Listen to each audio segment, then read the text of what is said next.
Oh, hey, the pill's fixed. All right. Advocate.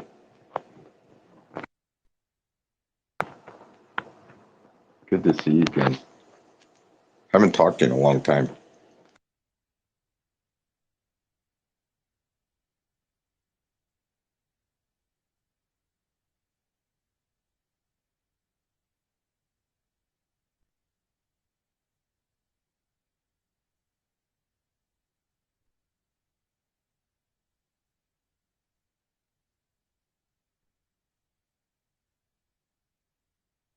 Yeah, I put so many handles on the original space. I think I hit every single handle to invite people in today.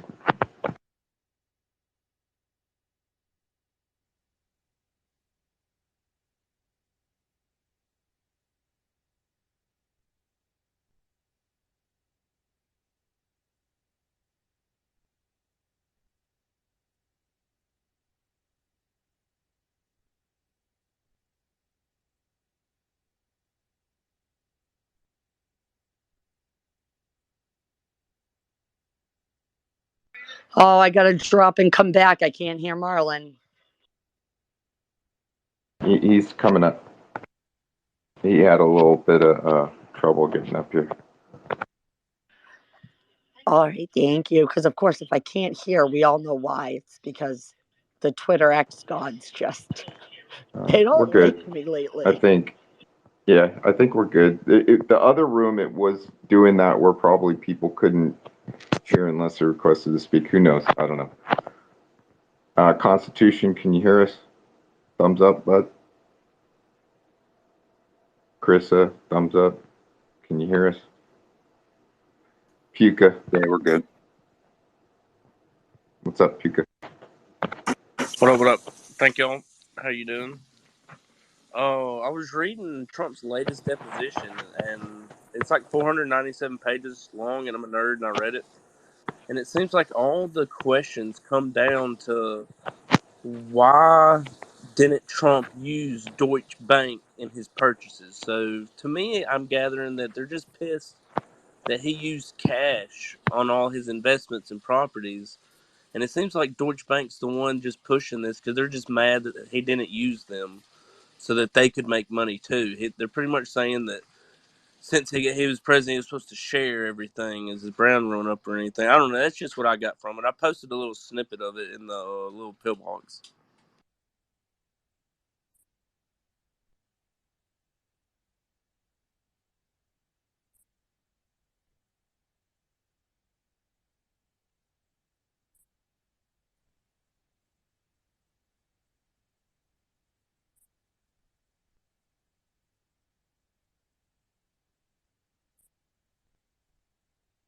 Well, I just had to do a hard reset. So I missed whatever was just said by you. Can you hear me now? Yeah, I can hear you. It's just I was locked up. It happens to me on the first like 5 minutes, and then I start to stabilize. So we had to reset the room earlier today, and now we have our comment section back. We got people coming in. I got my controls back. Marlon's stable, and I'm sorry I missed most of what you said, brother. I'm sure it was I don't know. I didn't hear anybody get upset or start to get infuriated by what you said, but I'd like to hear it again. Yeah, I was just reading through the his latest deposition that he sat through. I can't remember what it was. Very recent. I think it was yesterday, or day before that. Anyways, and I was reading through. It's 497 pages long, and when I gather and compile all the questions they were asking, they were basically just mad that that he didn't use the banking system on his properties, and that once he became president, everything his properties went up because his brand went up. So then he revalued his properties at higher. But since he owns his properties through cash, then he can value them or whatever, and he doesn't have to rely on somebody else coming in and giving him an estimate. So it really seems like Deutsche Bank's the one. They're just pissed, and I think that's what it really boils down to. If you're looking for a real concrete why, is this because he's using cash for everything and he's not going through the bank and they're not getting their part of it. And I posted a little snippet of that in the little pillbox. They were even asking questions Cool. why do you charge your daughter less for rent? And he was like, because it's my daughter. Like, you would do the same for your daughter. Like, it clearly states all of that in deposition. And it just proves, if people actually read the whole thing and do it, it's such a farce. It's ridiculous.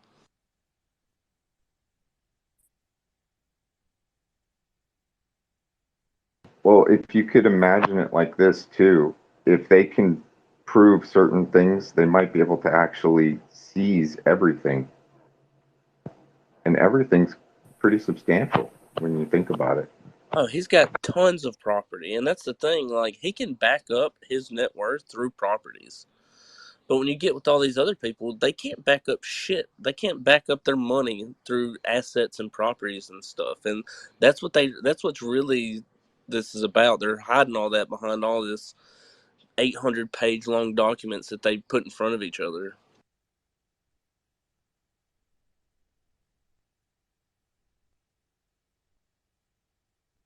That's crazy. I don't know if I've ever talked to you before. No, When did we cross I paths? recently got on here about, I don't know, 2 or 3 weeks ago. I read a book, and I don't know, it just really made me passionate about wanting to get to the truth about things. And I won't lie, Vivek's message really spoke to me. I started hard on him, and the more I dug, you get kind of iffier. And then I just came to more of an agnostic, very, very central view, just trying to find the truth about everything, really. And I've seen you, I just started doing spaces for a while, and I can get way down the rabbit hole, but I can also just point out blatant obvious facts. I just like reading certain things because if you look on your interactions and stuff, most people will look at it, they'll look at the headline, but if you look at your interactions, it's like 5 or 10% of people actually react with it and actually read the thing. So it just goes to show that there's a lot of things that can be taken out of context, especially when you do like a 10-word headline on a 800-page document.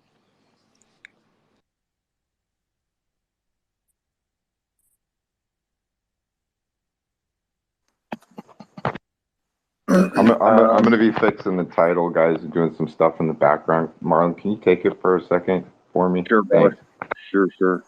So, hey, just want to say good morning to Advocate, and good morning to Minsky, and good morning to Rebel. Advocate, how you doing? And then we'll go to Minsky. I'm doing good. Losing my voice.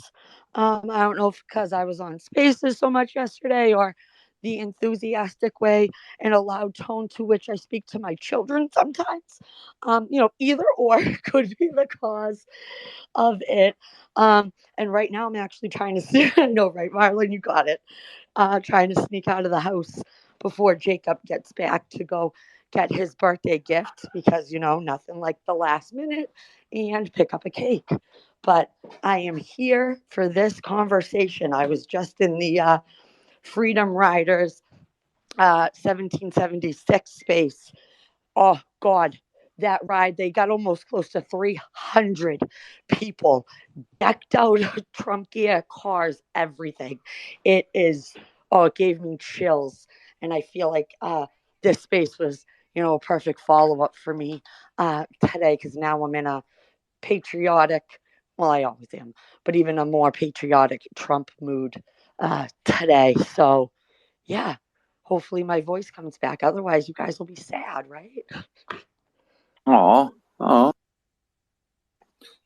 So yeah, no, hey, it's a great day to be an American. That's the way I'm feeling about it. I can tell you that. I mean, just a couple of things that even we got going on. So, just quickly to review, we have a banner plane that's going to fly from Cape May to Atlantic City tomorrow and Monday. It's going to have, stop child trafficking, magamission.org. So my entire state legislature knows about it, and every fishing community knows about it. So yeah, we'll see. I put it out there. Hey, we want pictures and take a little video, or if anybody sees it, oh my God. So anyway, I did get the itinerary too. Somebody just sent it to me. So it's 1:30 and on for tomorrow, and then 8 a.m. or 11 a.m. on Monday. So prime times, everybody will be at the beach. So I don't know.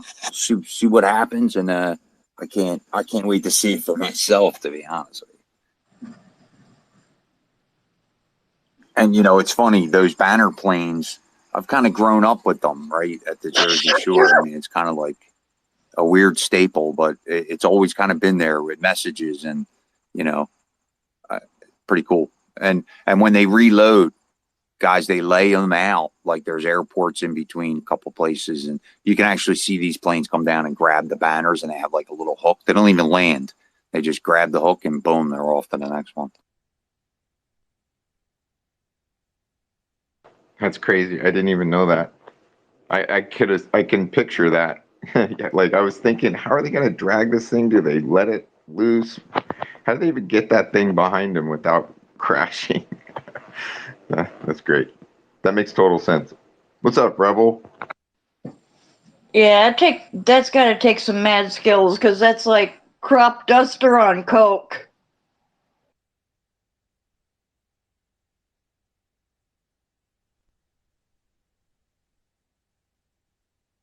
Well, they're like little Cessnas. Some of them, they're not very big. So yeah, they could get weighed down by like a banner or something like that. They're putting along, trying to fight that thing dragging behind them. Minsky, good Hey guys. afternoon. Hey, I don't know what was going on with the last room, but at least we've got the bubble now, or the comment section down below, so people can actually comment. But how are you? I'm good. I've had problems all morning with different spaces. I thought it was just me at first. I needed coffee because I was up after only 3 hours sleep. A couple of you guys were in the last space that I was in, so you already know. But we lost a fourth J6 victim to suicide, and so I didn't sleep. I was up talking to J6ers until about 4 a.m. I think I posted about him around 4 a.m. Was right back up by 8 a.m. to get my spaces back home. Otherwise, I'm doing. The day is beautiful. It is nice and cool, and I'm outside and enjoying a little sunshine now.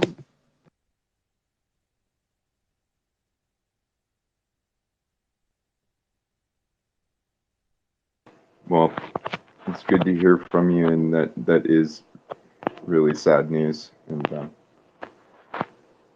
that whole situation and the way people are being treated, it's terrible. Rebel, your hand went up. I just want to turn it to you. Minsky prayers for the comfort of his family. And yeah, Spaces has been acting weird the last 2 or 3 days. I've gone into Spaces. It's like I'll go into a space and then it'll kind of like gray out, and my only option is leave, and I can't hear anything.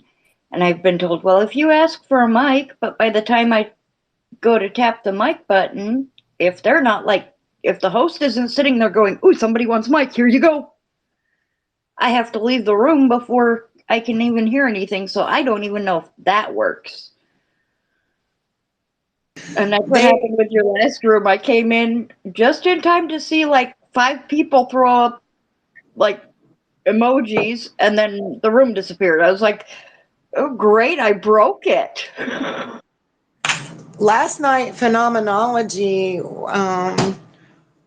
couldn't see hands. Like, none of the listeners that were requesting a mic could be seen. And I mean, it started messing up last night. We had several J6ers in the room last night, which is why I stayed up so late. Well, that was precisely why we shut down the space and restarted it, because my initial space was probably dinged for whatever reason.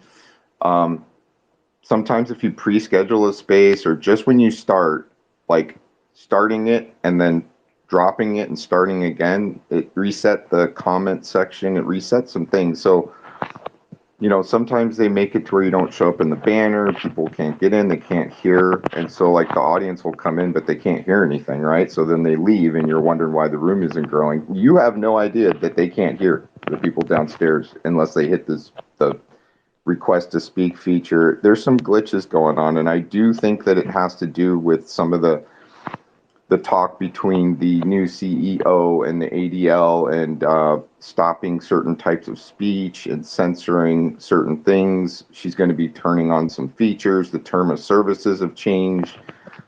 We just lost Santino. God bless it. It's getting insane. Anyways, Puka, please. Oh, I was going to say, I don't know if you've read the recent headlines that there's also reports of 4 and 5 police officers that responded have also committed suicide too. I just get an opinion on that.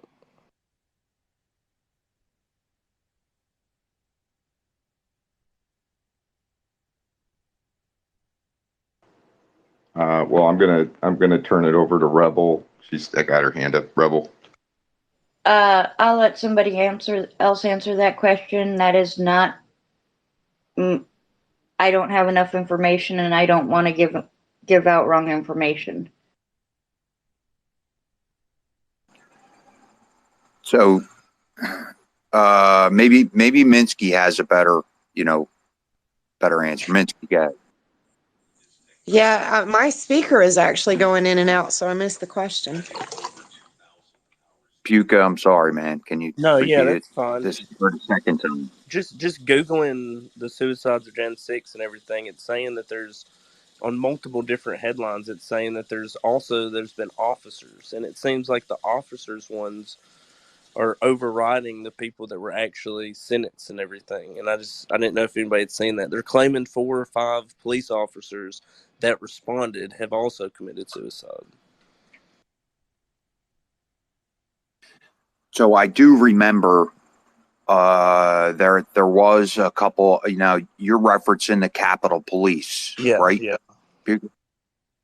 So there was grumblings out there, and even in the beginning, that there was 2 officers that did mysteriously commit suicide. But what I'm saying is I could only imagine that the pressure's on, and it's more and more heat, and then more and more evidence. I'm sure it's coming to the forefront, just like everything else. They matter also. The police officers who couldn't stomach what happened, losing their lives, they also matter. And their blood is also on the hands of the people who are fighting against freedom of speech in this country, quite frankly. I always say, I don't care that I was arrested unconstitutionally. There are still good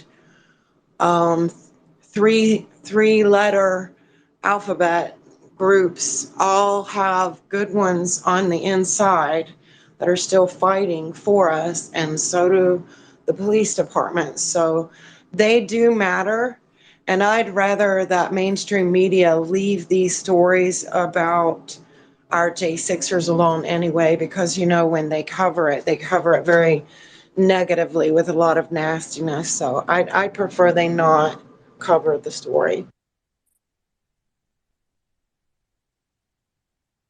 Well, I don't want to go down conspiracy theories too deep, but I mean, when you guys speak of this and you have, people that actually might know more information about what actually happened there, committing suicide at an alarming rate,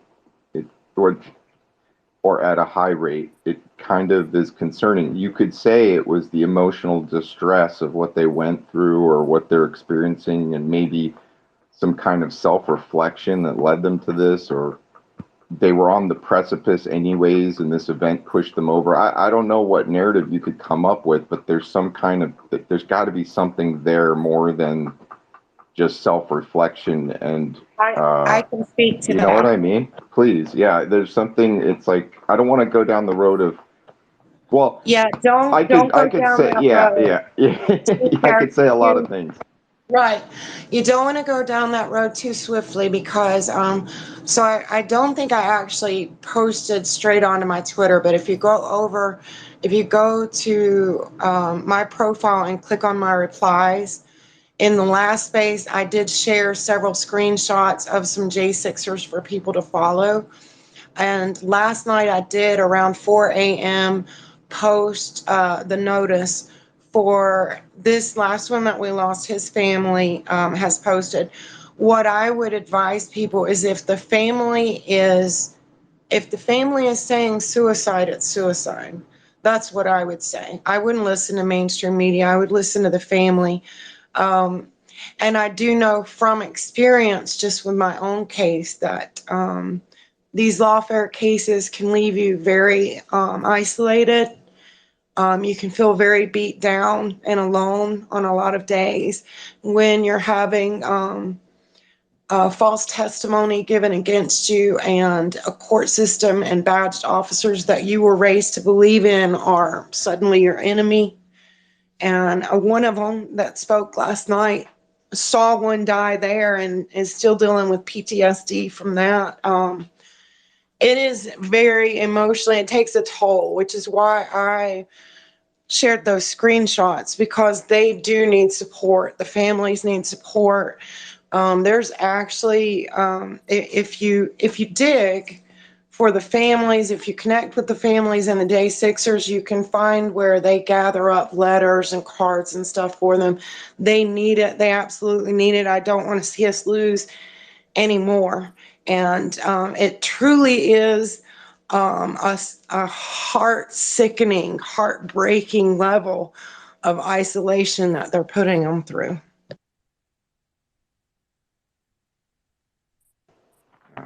It is. Advocate, are you okay? You got your mic again? 10-4.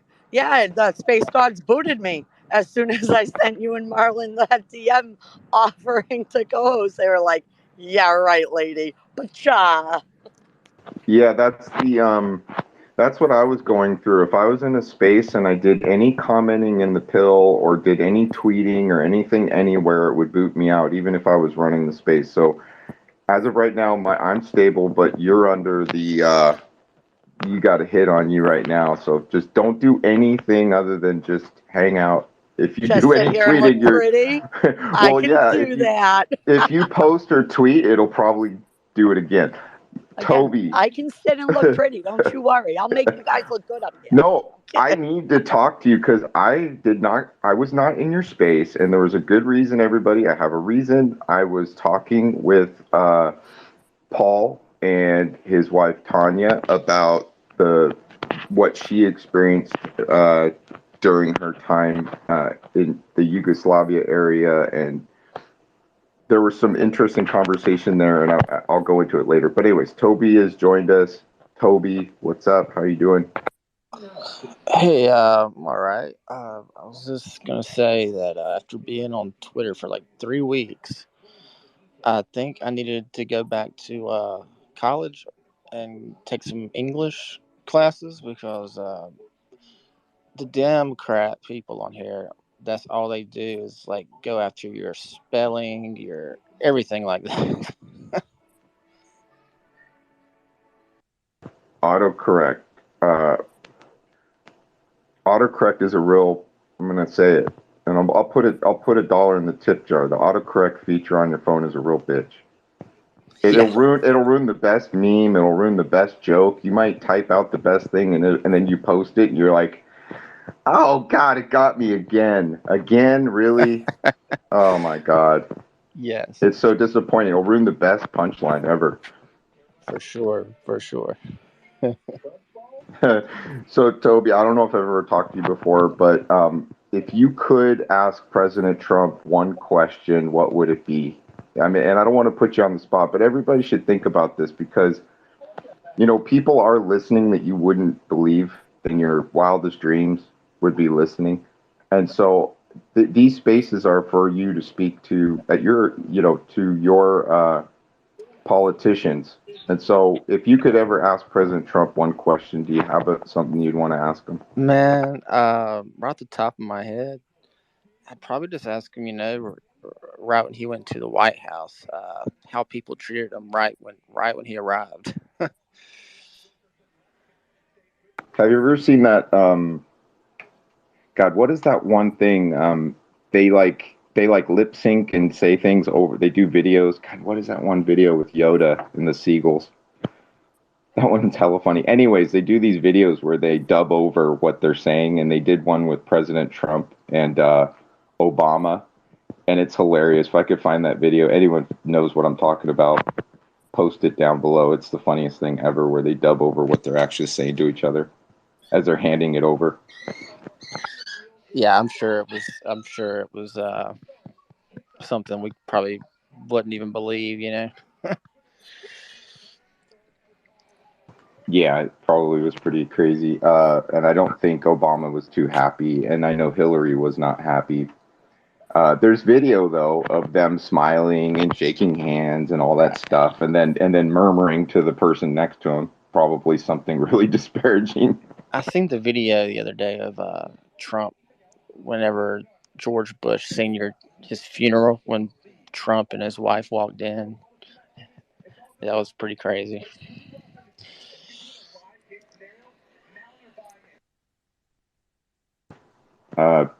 Puke off. Yeah, so that question, I'd have a question and be, what would you do about the release of certain patents, which I believe are holding back a lot of technological innovation that could be had?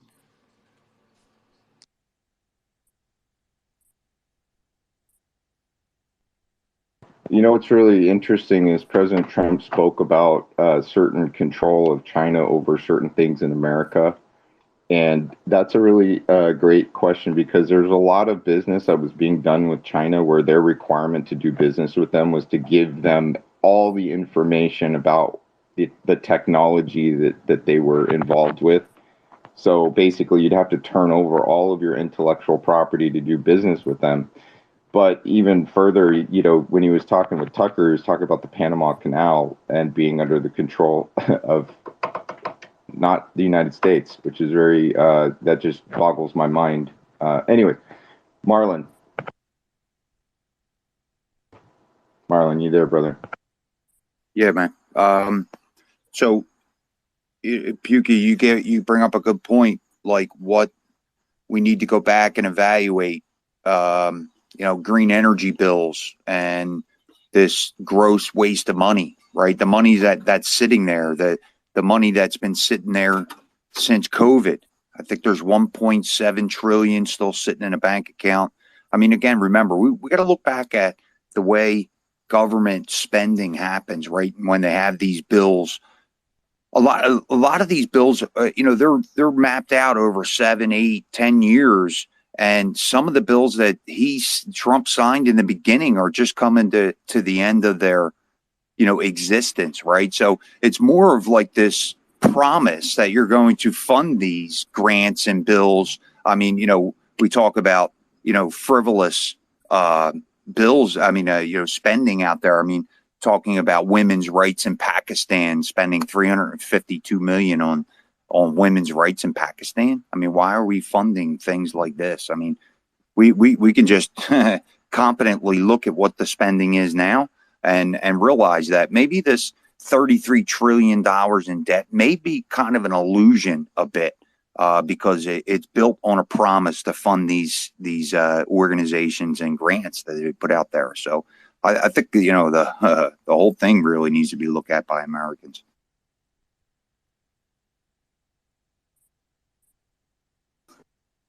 If that answers your question, man.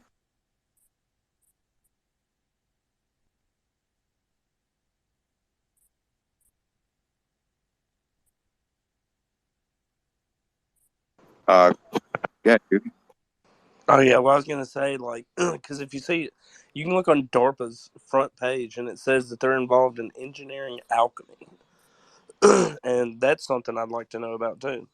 What the hell are they doing alchemy at all? Like, if you look up the definition of it, it'd be nice to know that stuff.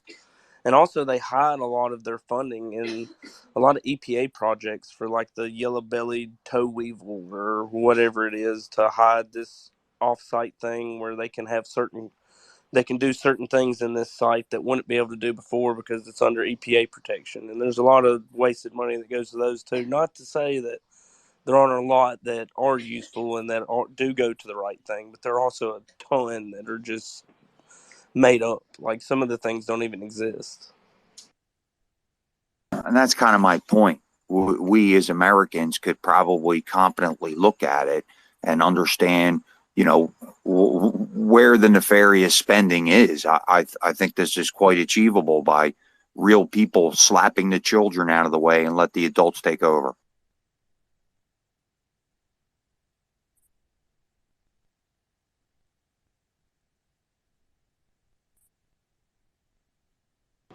Are you going to hand it off? I guess I'll hand it off for you. Sorry, brother. Nobody. That's all right. Minsky. Yeah, I think a lot of this is money laundering too. I think our government is money laundering. I think it just goes full circle back into the pockets of the politicians.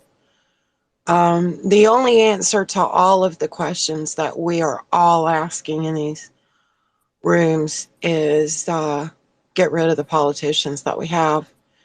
We need new leadership straight across the board, pretty much. I just checked, and it was ADD. ADD was in the space with me, and he retweeted a lot of information. So did Brandy. So Brandy and ADD both. You can find a lot of the information, and they also linked to some videos. I think for my case as well, I got stuck involved in J6 even though I wasn't there. I begged my friends not to go because I kind of knew it would go sideways, and I couldn't go because I already had that case that was my responsibility to protect. So I couldn't afford to be anywhere where something went sideways. But I was in direct communication with several and watching videos and saving videos from DC. And now that has me, now I'm seeing where I'm getting named for documents, and my private messages are no longer private and everything else. But ADD and Brandy are the two that I can think of off the top of my head that shared all of that. I do want to make sure everybody knows about it because they are gearing up to hit us again. We're already seeing the signs. If you want to see a police state, what a police state looks like in a practice run state, that's we put the video this morning.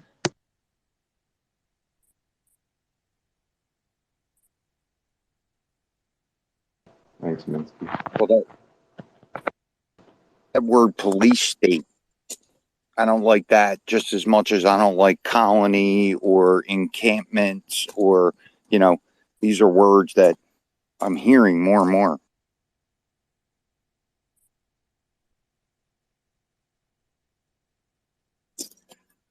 Well, I guess we have to look at it with the wins, right? I mean, we're only hearing the bad, right? We're not hearing the good.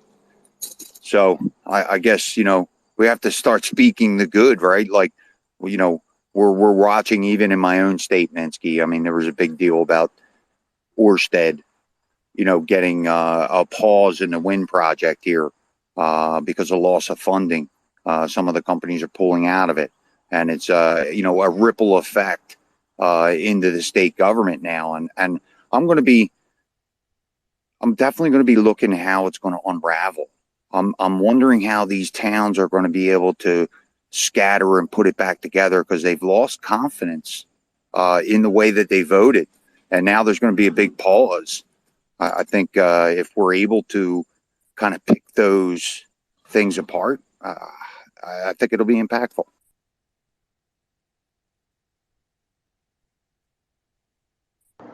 Absolutely. Can I jump in real quick? Piggybacking Sure. off of what you said. Am I rubber banding? Nope, you sound good. Um, I don't know if anybody's noticed the past few days, I've been trying to like post all of those wins that we're getting for our children, and our parental rights across the country. Like, I know it seems like few and far between, but one W on the board is one W on the board. And like you said, we focus sometimes on the losses and the negative and how long it's taking us to get and achieve what we're fighting for. And I love what you said though. Like, let's promote the wins. You know, if we go another month without a win, that so be it. But we'll get there eventually. And maybe it's because I took a 2 week hiatus to power down that I have a different outlook and I'm positive for the future. But yeah, I think let's try to do that. I mean, we all talk about lifting each other up, and this is kind of the time and praising those who worked hard to get those wins. Because I can tell you, and many of you in this space know, it's not easy, and we do get tired and discouraged, and sometimes, at least I do, I say, why the beep am I even trying anymore? But then you get that win, and you see the rainbow and the glimmer of hope again, and it all comes full circle. So I don't know, I think it was Rebel next, unless one of the hosts and co-hosts have something. Well, I did want to talk to you more about what you were speaking on the space that I missed and what you've been up to and your outlook on where we're going. Rebel, I think you were called on if you're there. Oh, I can wait so she can fill you in if you'd like. It was a great space. I think it went well. Is that okay, Minsky? I don't want your hand to fall off. I always hate cutting everybody, but then at the same time, Well, we could get to Minsky and then we can dive into it deeper because I did miss a lot. Yeah, actually, you guys can go ahead. I can stay for a while, and I'm gonna post a couple. I'll just go ahead and post a couple things in the bubble here. But I wanted to say to Marlon, you know that if I get too serious for too long, I'm more than happy to whip out a funny story to put everybody back in a good mood. I'm about to post an art piece of mine. It's called The Warning Cry, and I'm in that mode right now. Like, I'm in warning cry mode. I love being the clown at the party, but I think right now I need to be in warning cry mode because so much is happening at once. I do think that we need to share these videos, what I posted, because I think it is a win. What you said, Marlon, about we need some wins. I think, and I am highly, highly competitive. I was a spelling bee winner. I did art contests all my life. I ran track. I played volleyball. I'm a firm believer in winning, which is why I'm willing to spend $50,000 to see a case through. I will bankrupt myself for life to win against the horrible governor that I had. So I'm all about winning, and that shutting down protests, the police state that we saw in Raleigh, what Mandy Cohen did to our state, what's happening to the J6ers. A lot of this is their first run doing it. A lot of this, there's no precedence for it yet. So this is their practice run. So as long as we are paying close attention and we are also learning from it, as long as it, because remember, with a lot of this, they've got 50 years on us. This communism, socialism, all of this, it's been coming for 50 years. They were so far ahead of this on it. But when it comes to certain things like the police state that we saw, all the things that we saw in 2020, those were brand new practice runs. So we have just as much practice as they do. They're not ahead of us on this. So we need to be also practicing what our response is going to be the next time, which is why I need everyone to see those videos, because I need everyone that wasn't there for, if you weren't there in person to see persecution and corrupt law officials shutting people down, locking people up, that kind of thing. I want you to see the videos. I want you to friend the people, the J6ers, and I want you to listen to those stories like Stephen Horn and some of the others that I've mentioned, the independent journalists that were there, because they're absolutely not ahead of us on this one. We can learn just as quickly as they can on this one. Let me jump in there real quick. Minsky, the J6, I think it's going to, well, I know that people want to know the distinction on what this superseding law or this, inside of DC treating them or, almost a maritime law from what I've heard in the past. I think Americans need some kind of distinction on where that line is, right? I know I do. To prosecute those people without discoveries, without evidence, and leaning on them to have plea deals, this is the bigger crime that I think that a lot of three-letter agencies were in on this, right? So I think that's where I need that line. I need that line to where what is the justice system and how is it working? It should be universal. We need some kind of line there. So we do need a line, and we'll get it with Supreme Court hearings. Can you guys hear me? Because I'm getting messages that I'm kicked out. I'm seeing you rubber banding. Yeah, you're rubber.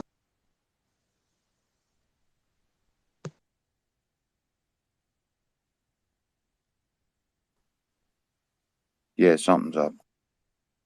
It's all good. So, Maggie, you hear me?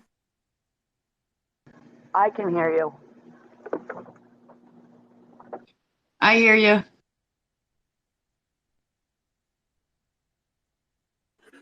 All right, let's get Puka. Go ahead. I was going to say, I've been commenting on MSNB threads, and they're bringing up the fact that, they're bringing up the fact that the Alabama Republican Party has no credibility on ethnic vote or whatever. And then the guy commented, said, just think, if he were here in Texas, he'd be facing a second-degree felony. And I said, can you share the law that he would be tried under? And then he sent me to a thing saying, and here's the bill, and it reads, Texas State Senate passes a bill making illegal voting a misdemeanor that could be a felony. It makes no sense how they can push that narrative and so many people buy it. Like, the fact is, don't vote illegally and you won't be faced with anything. But I don't get how the psyche of that message actually gets through to some people.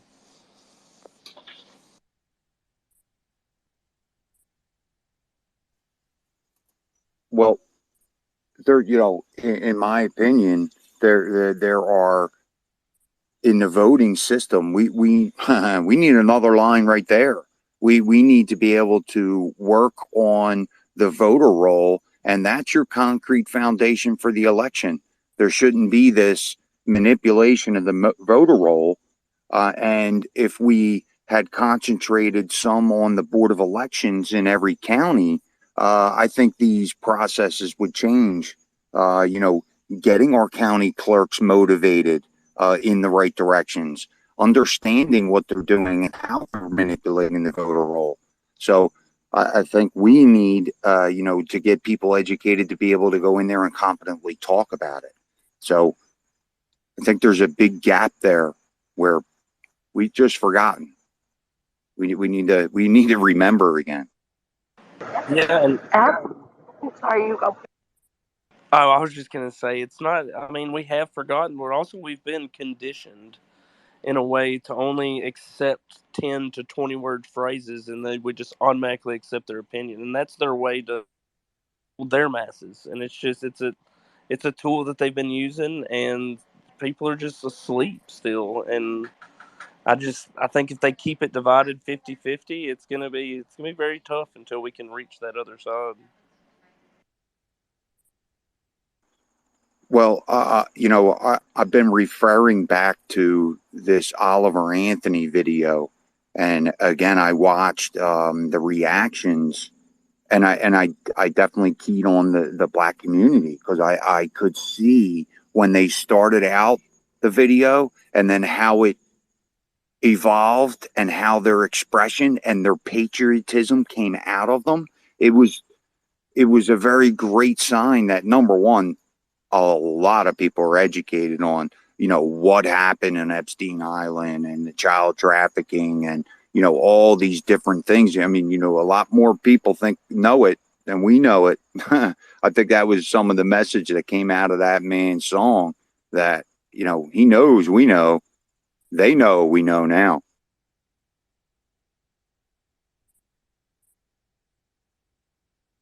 And the one comment I was going to make about it is I think that so many of us think somebody else is going to do it.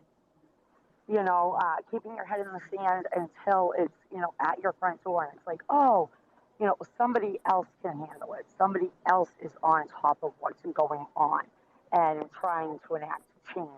And I think we really, as a society, and especially as conservatives, Republicans, just everybody, honestly, as long as you're not woke, in my opinion, we need to be able to stand up, take accountability, and I mean, my dad always used to say, if you don't vote, you can't bitch.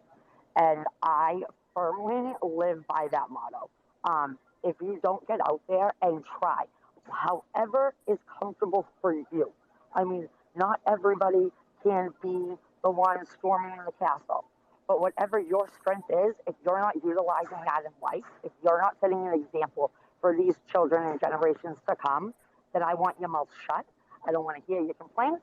And if things go sideways, I'm going to look at you and say, I did what I could. What did you do? And I think when it comes to the voter roll, that's so key. My dad will have passed away 8 years ago in November. He got a ballot.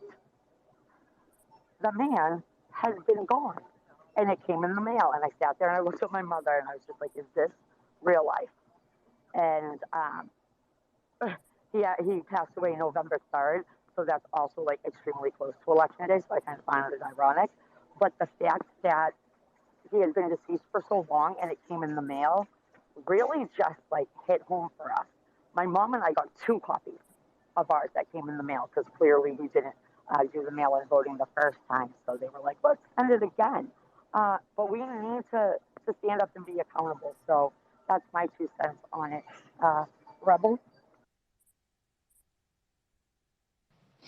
Well, to what you were saying, somebody else will take care of it. My daughter had her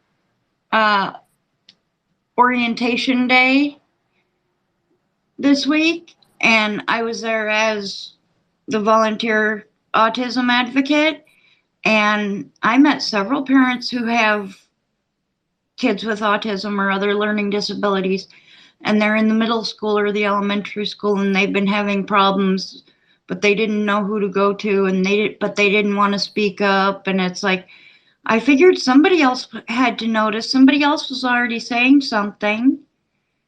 And I heard that a lot. I'm pretty sure Whitmer's done. The only way she's going to take Michigan is the same way Biden took the White House. Because from what I'm hearing, yeah, she irritated a lot of people when she put COVID patients in nursing homes. But she's all for this trans movement. She's all for male athletes who dress as females and want to play female sports using the female locker rooms. So she's pretty much sank her own ship.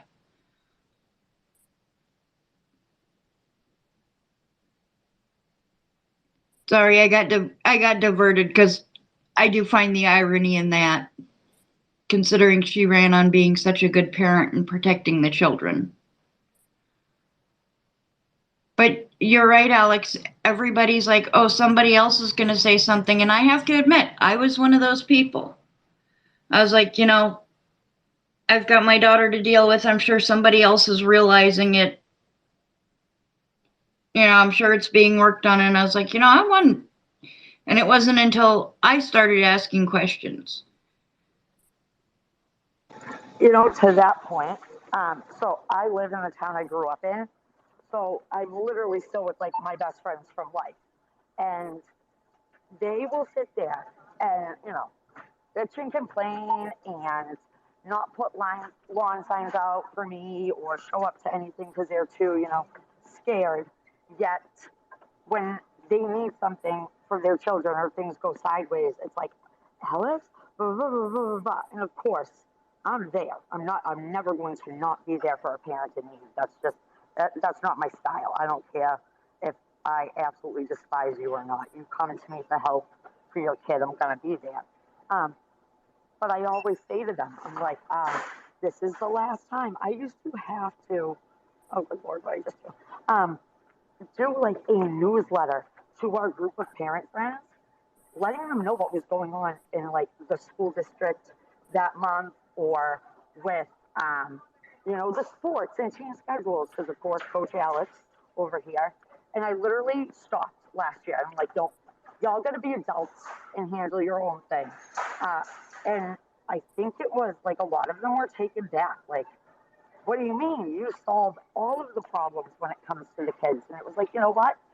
Right now I'm going to be a little selfish and I'm going to, take time for myself and not be making newsletters for grown people. But I think it's awesome that they actually let you volunteer in the building, Rebel, because, I keep putting my name in, but I never get picked for anything to go in the schools. It's kind of very peculiar. Well, remember, somehow, some way, we're still rather isolated. I think it's because as much as we're a seasonal town, the people that are here in the schools are the same people that are here all year long, like the police officers and their kids and their grandkids. It's not the snowbirds grandkids that are in school because they don't care what happens. Even though they vote for it and they pay taxes for it, they don't actually give a damn. They don't care if your kid's learning freaking underwater basket weaving or French, as long as they don't have to deal with your kid. And I'm sorry, but living here, I can say that. What, Alex? I love you said basket weaving. I took that as my art elective in college. Oh, I'm a character. Underwater basket weaving. Well, we weren't underwater, but I did hold a movie night in the university's pool, and we had like big blow-up floaties, and we watched Finding Nemo because I'm just fun, guys. I'm telling you. Yeah. I'll let you finish, Rebel, and then I'll go and answer some of Maga's stuff and tell him what was happening on that Thursday night. Yeah. But no, I was rather surprised when they asked me, and they made it perfectly clear. They're like, it's a volunteer thing. You would just be here as a parent helping out. But, that's because they've dealt with me for a couple years. They know I'm not going to come at them just because I saw something online. I may come and ask, hey, have you heard about this? Hey, has this happened here? Are you aware of this? But I'm not going to come at them going, what the heck are you thinking letting the kids do this? I don't even do that when my daughter says something. I go, okay, let's get to the bottom of it. And I go, okay, here's the version I got. And they know I'm not going to jump the gun and automatically assume the school's doing something wrong or the parents doing something wrong. Because that was my biggest problem was I spent so much time, and I'm sure Advocate, you can attest to this. You spend so much time fighting against both sides throwing blame. It's like you're not even able to get anything accomplished. You're barely able to stay afloat. It's like I'm throwing buckets of water out of the boat while I've got a barge on the side pumping water in. And that's what they've dealt with. And then they come here and they're all going in gung ho, or unfortunately, they've gotten to the point where, okay, here, I'll sign the papers, do whatever you want. And that's what I'm trying to avoid, because I also know that burnout. Oh, you must, maybe they think, oh, the school's going to do whatever's right. I'll sign all these forms. And even, I tell them, ask them what it's about. If there's something you don't understand, I don't care if it's a 3-letter word, ask them to explain it. You have every right to know exactly what is going on. And a lot of the information I direct people to, I've gotten from you, Alex, because you're nice enough to put together PowerPoints for uncomfortable conversations and spread the information. Well, that's what's great about putting the website together and having some kind of base to go back to, right? I mean, we talk about individual fights and missions and, things that are going on in our society. I think that the collective voice is gaining strength, man. We're traction. I mean, did we have anything to do with them shutting down the wind farms or delaying it? I don't know. Hopefully, maybe a part of me is hoping that it made a difference. I don't know. It's awful funny this came down. I mean, James O'Keefe and all, they were starting to investigate it. So maybe they tried to do this where they could slip under the wire without getting exposed too much, calling for this delay. Don't worry about it. You 100% put a halt in that, Marlon. You and everybody you work with, all of that effort. I mean, 100%. Like, they don't just put halts on things or stop doing something, or it fades away for a little bit for no reason. And again, like, I'm not ashamed to say I live on the East Coast. I mean, Boston, come on, Shipyard, all of it. I had no idea about the East Coast Wind Project until I connected with MAGA Mission, met you, and learned. And I mean, now I try to stay as well read and versed about what's going on in Massachusetts as possible. And then I'll send it to Marlon and be like, what is this? Can you look this? Because I don't know what it means. But yeah, no, it is a win. And you getting to go with Warrior down to Florida, which I'm still super jealous about, like, that's a win. It's these little things. And like Coach Alex, I mean, Minsky said that she's competitive. Oh, you've never met me or Jacob or my sister. Like, Jacob will literally like flip the table. That kid is he is competitive. He's that kid pumping up his team. I'm like, dude, we don't even take score. And he's like, you don't quit. But he's also the kid that'll, like, he's a phenomenal point guard. I got to tell you that. But I mean, the only thing I've ever lost in my life were those 2 school committee elections, right? And I didn't lose because I got the information out there. I doubled my votes. I doubled my supporters and lawn signs and everything. That's a win. So I'm not going to count those as losing technically. But I don't intend to lose this fight to gain our education system back. And if I have to withdraw every single child across the country from their school district, and we fake homeschool for a month to put the pressure on these districts and on this country, then I will. Because if that's what it comes down to, and I have to literally do it hand by hand for every single child. I don't know how I'll do it for the illegals. There's no documentation, but I'll figure it out when I cross that bridge. Then that's what we'll do. But you did. Take a pat on the back, have a beer if that's what you drink, and be proud of yourself, Marlon, because it 100% was because of you. And I want you to know that. And I heart you. And it's not about me. I'm sorry, Maggie. Bro.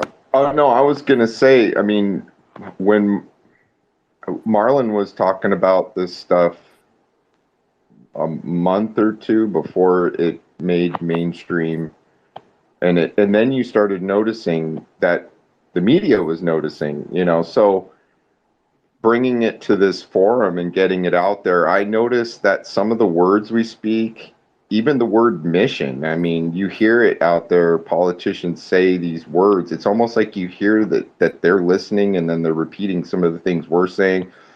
So Marlon's work, what he was doing with that locally and kept bringing it to the table, it definitely brought some awareness, I believe. There were people that were listening and started to get traction for sure.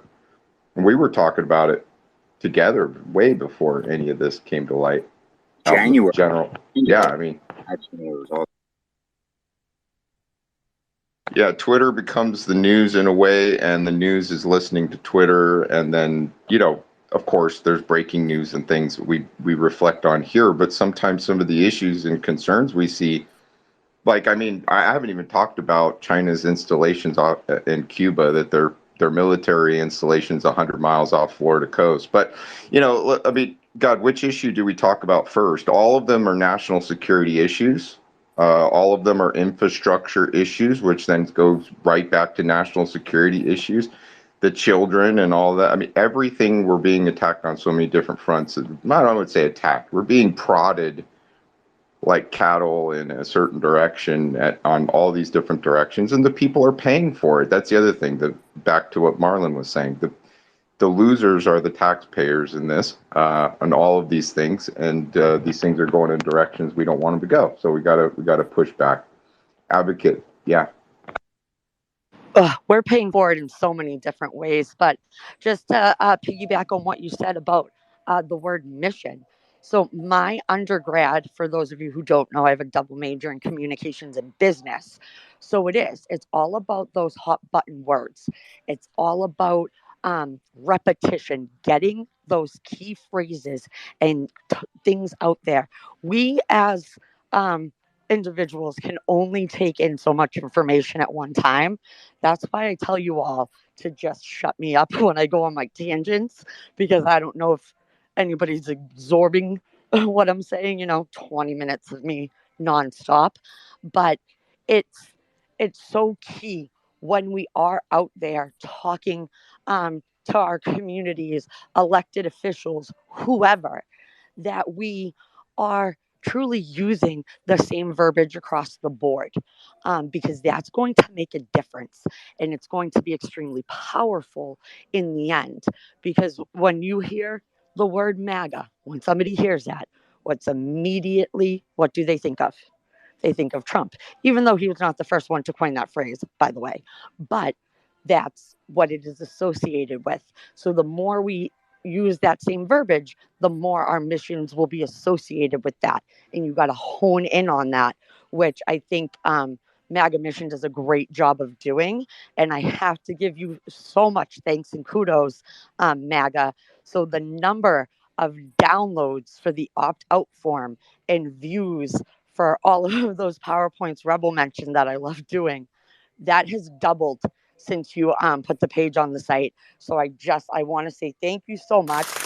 Like yeah.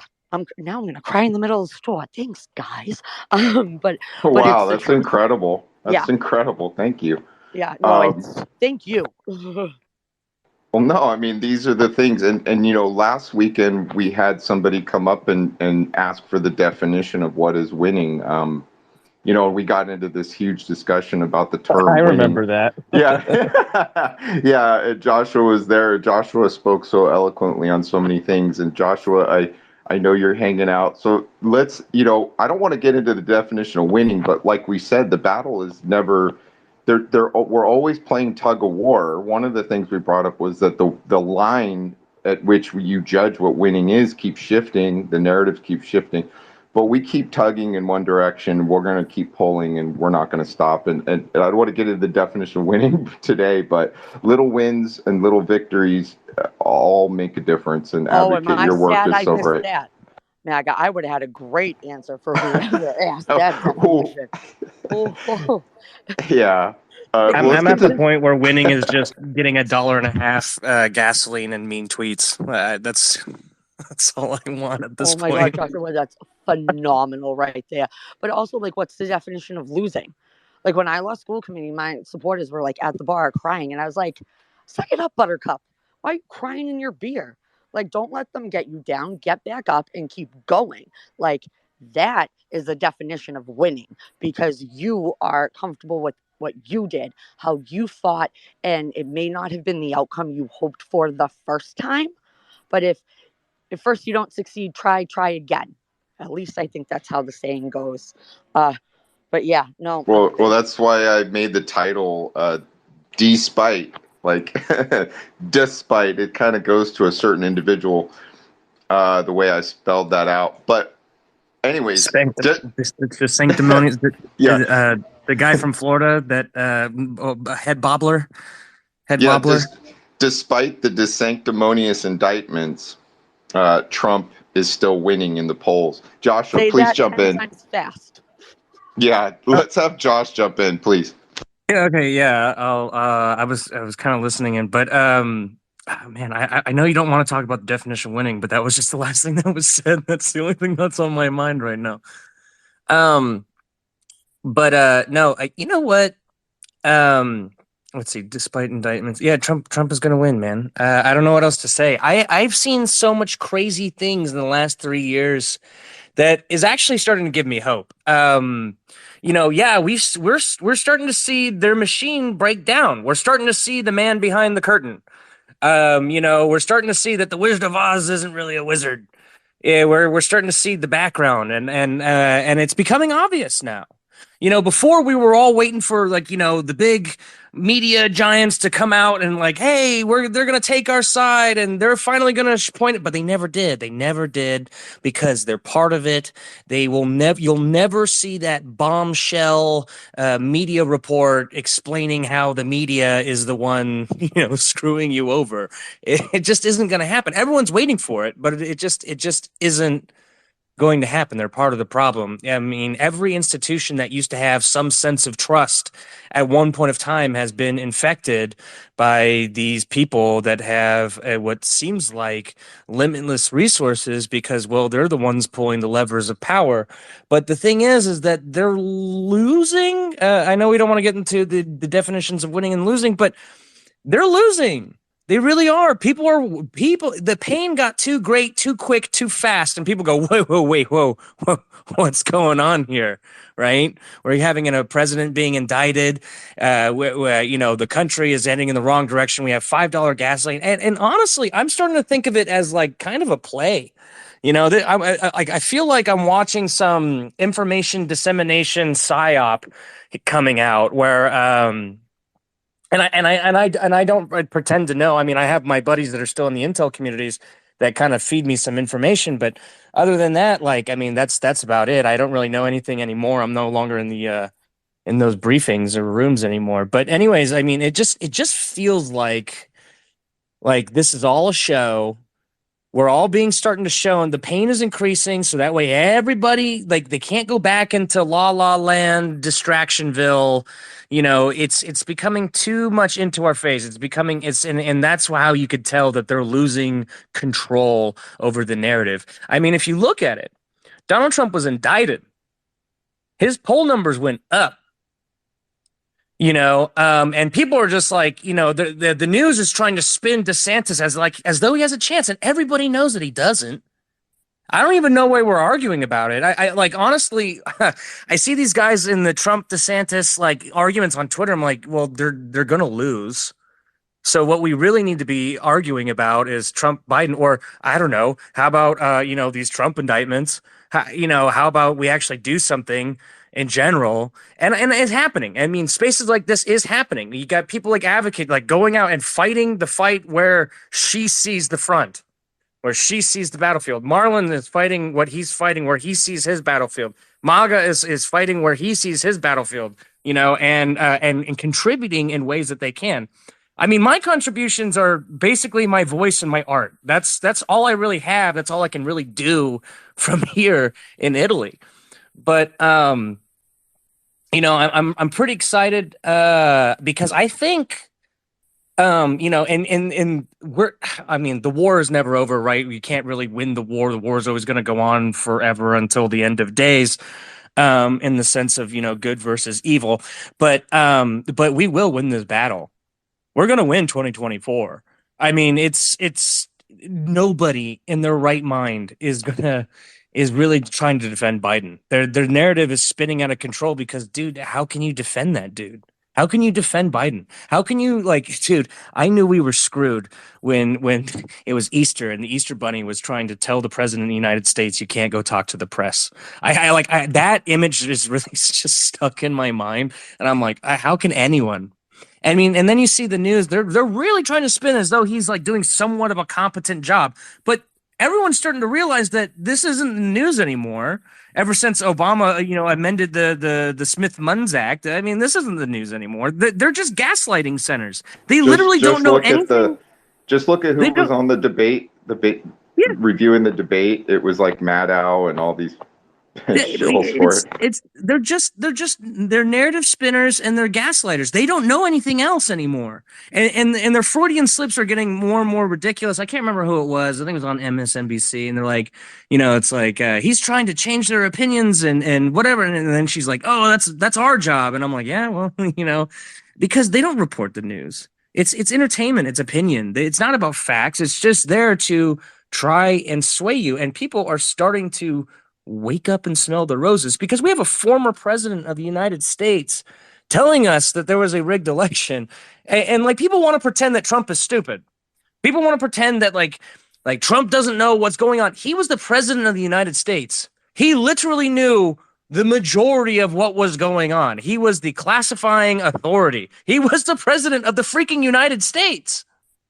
So if you have the president of the United States trying to tell the people like, hey, this is what's happening, I don't think it's a megalomaniac thing. Like, one bunch of his leftist ideas is that his ego is in the way. I don't honestly think that, because honest to God, if he wanted to keep his ego intact, he wouldn't be out there and getting all these being hit by these slings and arrows.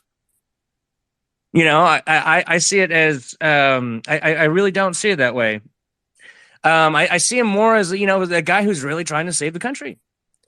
But I see some hands going up. I'm just ranting at this point. I don't really know. I didn't really listen in on what was going on. I just got the bare end of advocate, and I was kind of thrown into the spotlight here. But I'll just let some people speak. Well, fine. Yeah. I think the tactic is to smear and obstruct and do all these things to try and stop what's coming in it. And that's the problem. It's like I've often thought ahead as far as Trump becoming president again.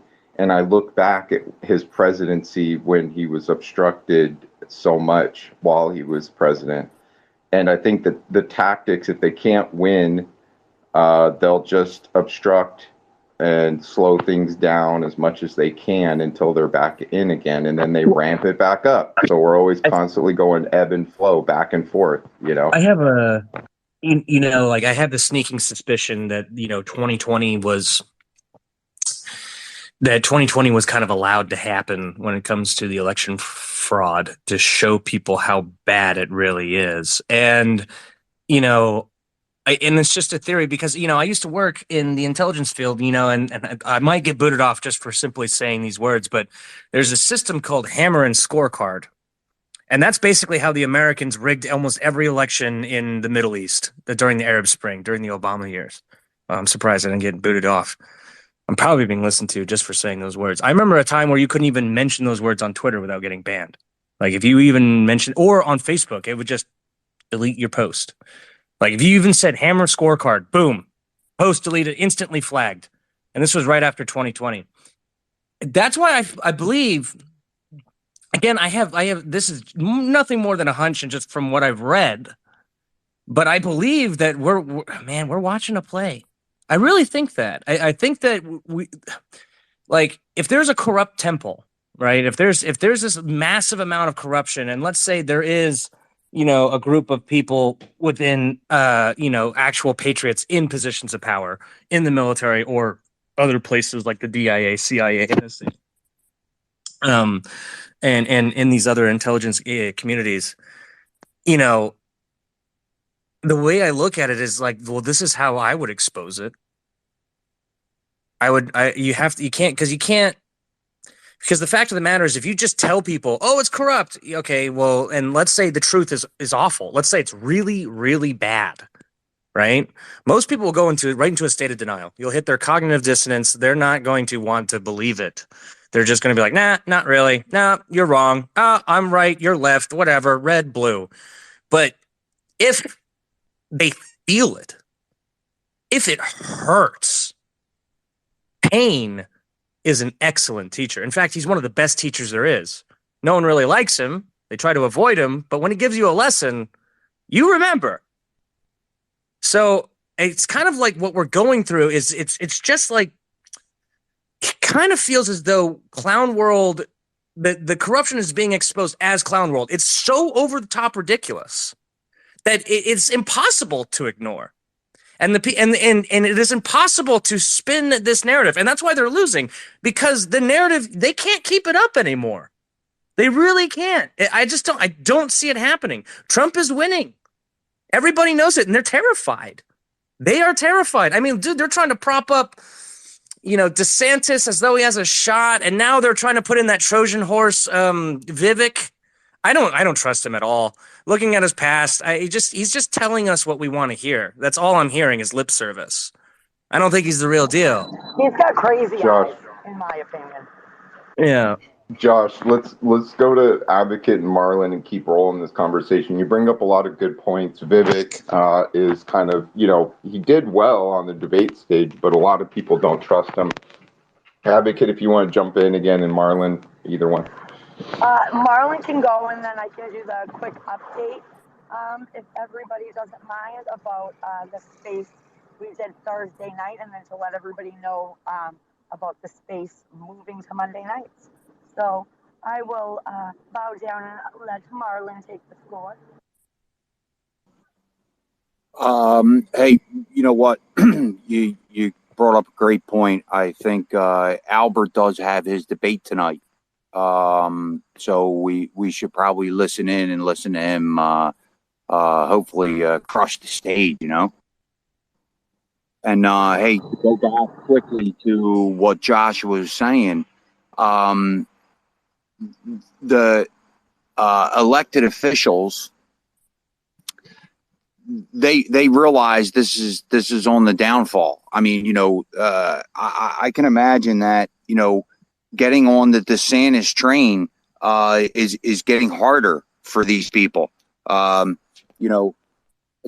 of the, and I have to laugh at myself. Why are we listening to this 2024 discussion when we need to worry about 2023? So Mag, I'm not sure which way you were going there.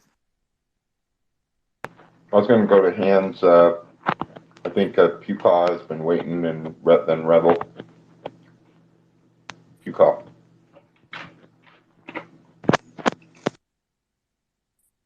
Sorry, I got investigating some. I'm going to sit down. I'll be back. I'm looking at some stuff up. Or you can hang out if you want. Rebel. Yeah, I was just going to say, you may say, I don't know how much I had to do with it as far as the wind project, but really, I've heard Mega Mission spaces mentioned quite a lot, whether people found out about it from a Mega Mission space, whether it's about education, and that's the great thing about Mega Mission being so diverse and supporting people and their goals, not getting buried by taking everybody else's goals on. I can point people to the Mega Mission space and go, hey, check out, I can send them there to check out Alex. But there's so much information there.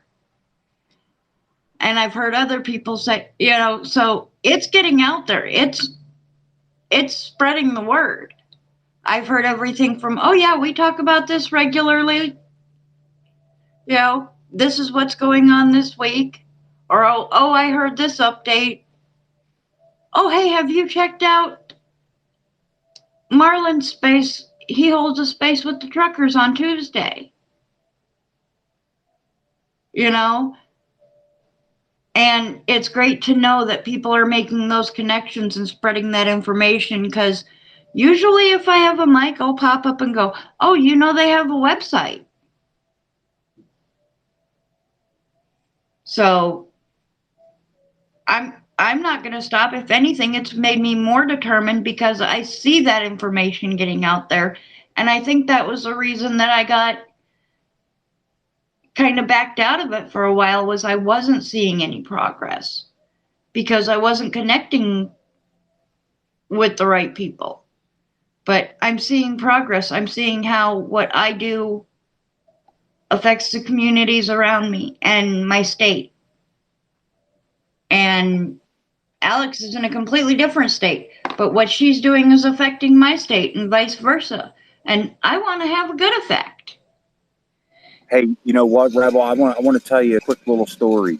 And there was a story on Noah Live that Mike told that a trucker was able to identify these kids were having a problem. And I'm sorry, I don't have the article, but he knew that these kids there was something going on. Now, do I know for a fact, hey, they were listening to Noah Spaces on MAGA Mission? No, I don't. But I could imagine this could be talked about around the campfire. And, you know, you never know that Susie told Susie. And, you know, hey, somebody learned the international sign for trouble out of these kids. And maybe it was because you put that up. So let's, hey, I as long as something is happening, I'm happy. And guys, I cannot take much credit there. I know we've been talking about it. There's so many people that did so much work out in front to be able to bring that information to me, and guys that have been working inside the State Departments and Department of Interior. And listen, it's been them to be able to do it. It's just that, hey, MAGA put that together to be able to put that out digitally. And I think, again, I go back to the digital imprint, guys. This is the way. This is the tool that Joshua was referencing about changing the narrative, right? They've given us the tool to be able to change the narrative, and I hope that's what we're doing.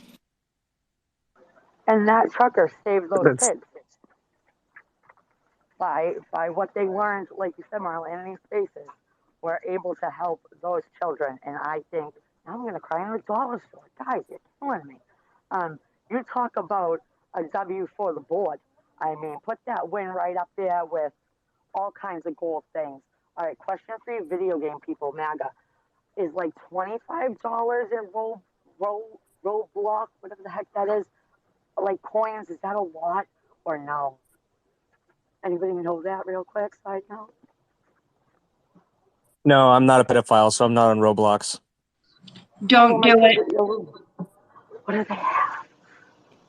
Don't do it. It's set up. It's set up to where. It's that there's protected spaces in Roblox, and if you are a vigilant parent, it's a good game. But a lot of parents are not vigilant, and a lot of parents do not understand how the gaming communities are set up or how to put restrictions on certain things.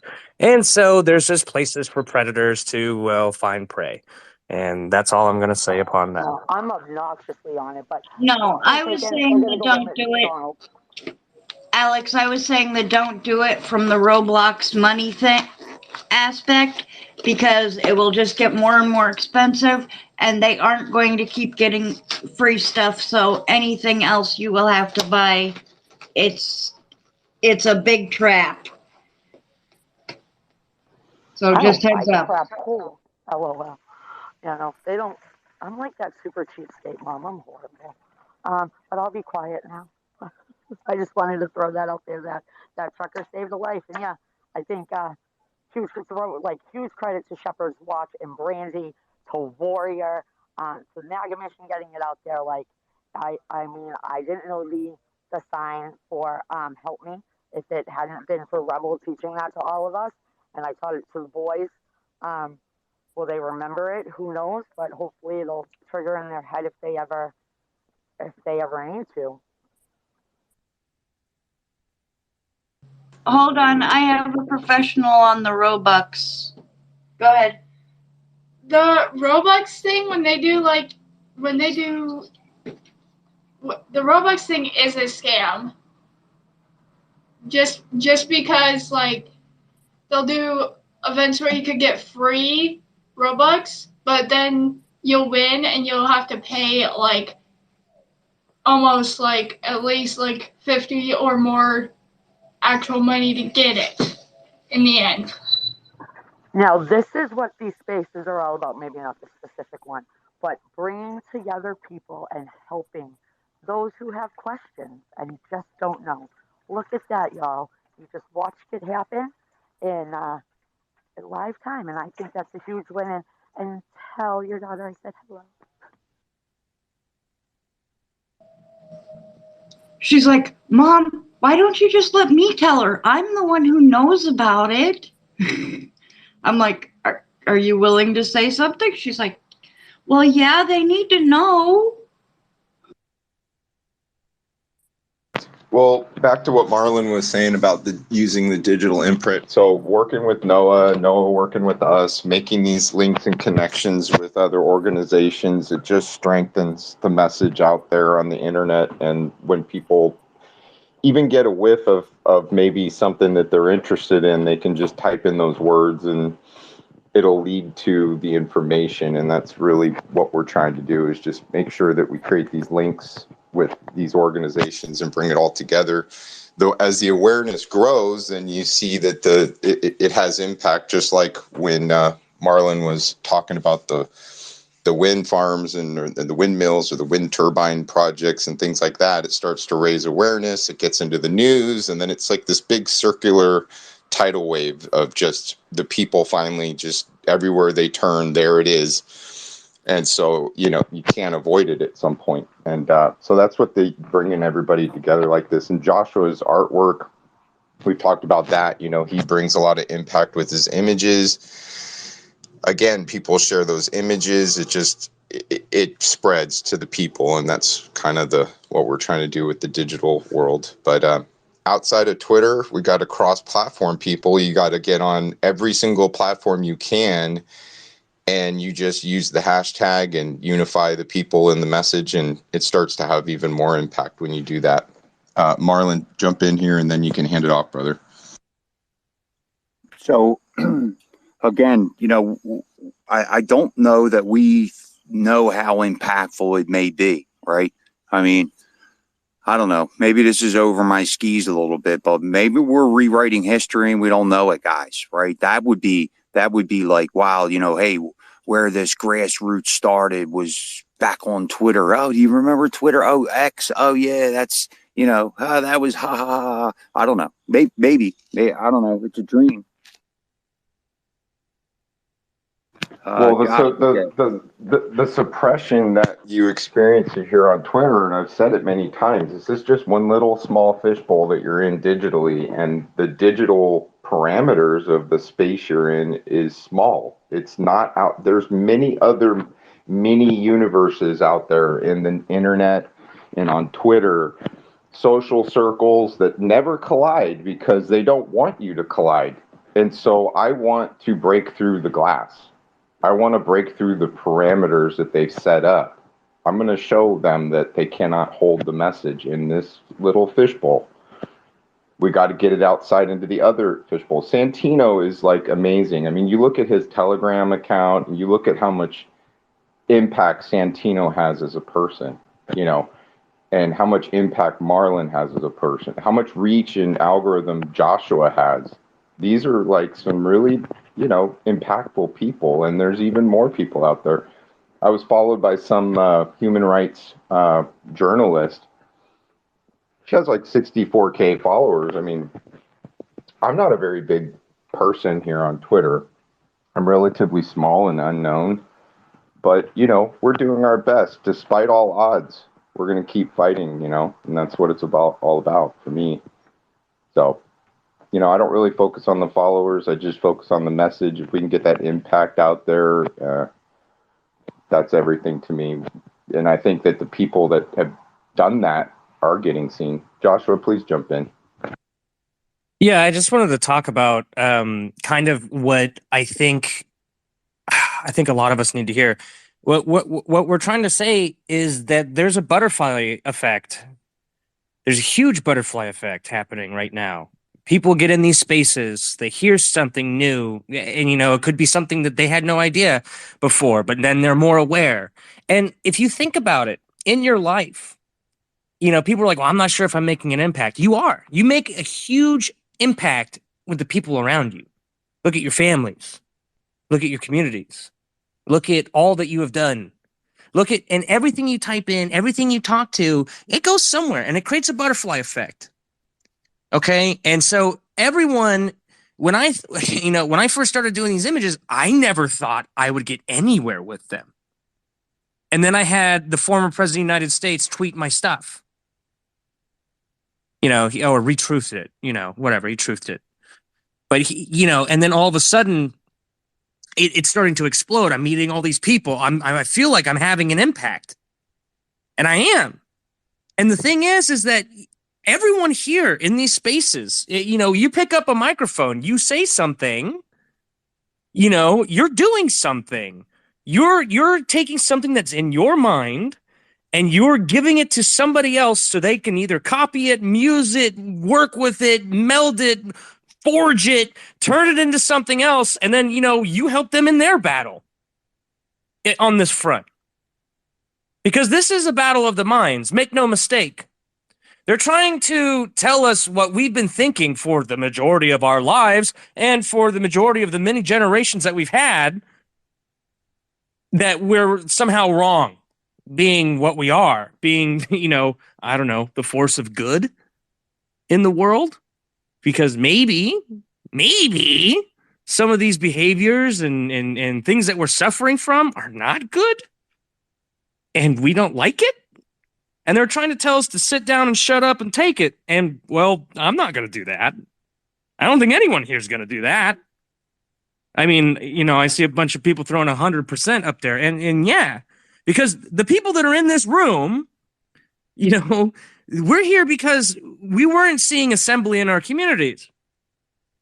Or, you want, this is your chance to take part. But the thing is that what happens here inspires other people to do what they can. And doing something is better than doing nothing because of that effect. You don't know, like, you could write a tweet and sure, maybe it gets 12 views or, 100 views or something low. But maybe you got that one person that actually could do something with that. And that's the thing. It's not, are we having an impact? Are we being this torrent? Well, I mean, like, yeah, you're a drop of water in the ocean, but we're creating an ocean. And that's what this red wave is. It's happening. I've never seen so many people awake in my life, like really, truly questioning authority, questioning what is happening in the world, questioning everything that they have been told, that the spell has just been ripped from them. They are no longer distracted. They can see clearly. And I felt so alone for so long. And I'm not trying to be like, I've been awake for longer than you. That's not the attitude we need to have. I'm glad. I welcome you guys. Hey, welcome. Yeah, that truth pill really hurt, didn't it? It really sucked. It hurt to find out, didn't it?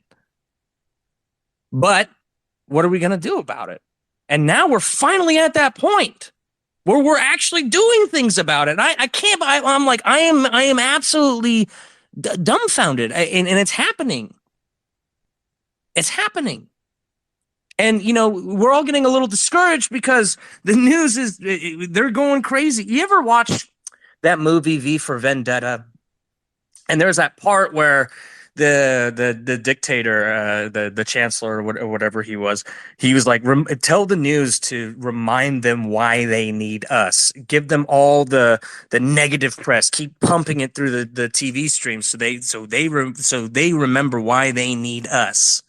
Well, that's kind of what's happening right now. They're just pumping up the crazy. But the thing is as it gets crazier and crazier, more and more people wake up. And then they've actually, if you look at history, they've already lost. We just got to go through the motions. And I'm going to land it there. Well, let me just tell you, nobody can pump crazier better than me and my kids. So, challenge accepted by the other side on that front because that's such a sad but statement. And I have to say, you gave me a huge chuckle when you were when you said, and they can forge it, whatever it is. And it's so true. I am about not reinventing the wheel. I think that is the most unnecessary and ridiculous thing for any of us to do, especially right now. Like, this is, I don't even have a sports analogy to go with, but like this is go time. You know, there's no time to sit and go, let me try to create this. No, if somebody else already has a document or, you know, it worked in a different state or whatever it is, use it and apply it to what your mission and need is. Like there's absolutely no reason I'm to do this. So I absolutely loved when you said just forge it. And for anybody in the space or listening to the space later, if you are to MAGA mission, am I rubber banding? I pulled in my driveway. That tends to happen. All right, no one's saying yes. You sound kind of distant, but like you're outside or something. But I can hear what you're saying though. Is this better? Yes. Yes. Oh, apparently you need both earbuds in. See, you never stop learning. We were hearing exactly half the volume. Yes. See, now this is going to be a butterfly effect. Someone's going to have a second headphone in. It's going to make the difference. That's what these spaces are for. It is. But you can all head over to magmission.org. Click on the Advocate for Education page because my real title is really long and sometimes it makes MAGA's head spin when he's doing the website. And you can access literally anything and everything that I have created. Download it, use it, give it to every single person you know. I don't charge for it. Like, I'm not in it for that. I am in it for the fame and the glory and the followers. No, I'm totally kidding. I'm not in it for any other reason than to be able to save the life of one child. You know, it doesn't even have to be my own kids. Hopefully, I'm a good enough mom. I'll be able to protect them from this stuff. But if I can help one family, one child from this disgusting crapola happening to them, then I can lay my head down at night and sleep soundly and know I tried and I did it. And to be honest with you, I have absolutely no idea if anybody actually takes the things that I put out there and uses them. I hope they do, since MAGA helped me get a bunch of downloads and stuff. But I really don't know. And I don't know if it's making a difference for families or if they're getting stonewalled. But I hope it's working. And yeah, with that, yes, Marlon. Well, good. Yeah, hold on 1 second, Josh. So, Advocate, let me tell you just a quick little story.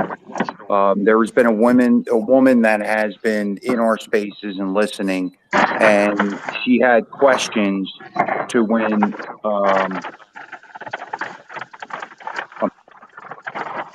Got a little bit of background noise there from Advocate, maybe. I'm not sure who. There you go. Sorry. Mike, sorry. So, you know, she had been listening to some of the spaces along with the Vaxinjure crowd that was in our spaces. And here she had a child. And within the first hour, they wanted to give that child a vaccine. And she's thinking to herself back to what she heard in these spaces. And she elected not to vaccinate that child because of, you know, what, you know, she knows that we're not doctors or anything like that, but she was questioning on what she would do, and she really wanted to go over it with the pediatrician before she just allowed them to stick that child. So, you know, I can tell you right now that you've actually, I know for a fact you made a difference in Goats' life, and you gave him the ammunition to go in front of his school board. So you heard that fight. So, Advocate, it's working. Well, just real quick, can I jump in too? I just want to say, Advocate, yes, the Advocate Against Education Indoctrination title is so long, that I do sometimes struggle to put that into a title of an actual page. But the fight is so important to me that I have dedicated a page just to advocates' work because it's that important for people to hear it and see it. And her mission is vital to every parent in America, what she has to share. And so I fully want people to get that information and have it available. And you make such an impact, like Marlon was saying, and I think having that there and the work you do is pivotal for people to have and get to and know. So I thank you for how much work you do, advocate, and it's great. And if I could put the whole thing in there, I would, but we are advocating for the correct education for children, not the incorrect, the indoctrination of children. And MAGA is advocating for Alex to shorten her title. No, you don't have to shorten it. I just can't put it on the page title. All I could do is say we're advocating for education. That's as long as I can get out of it.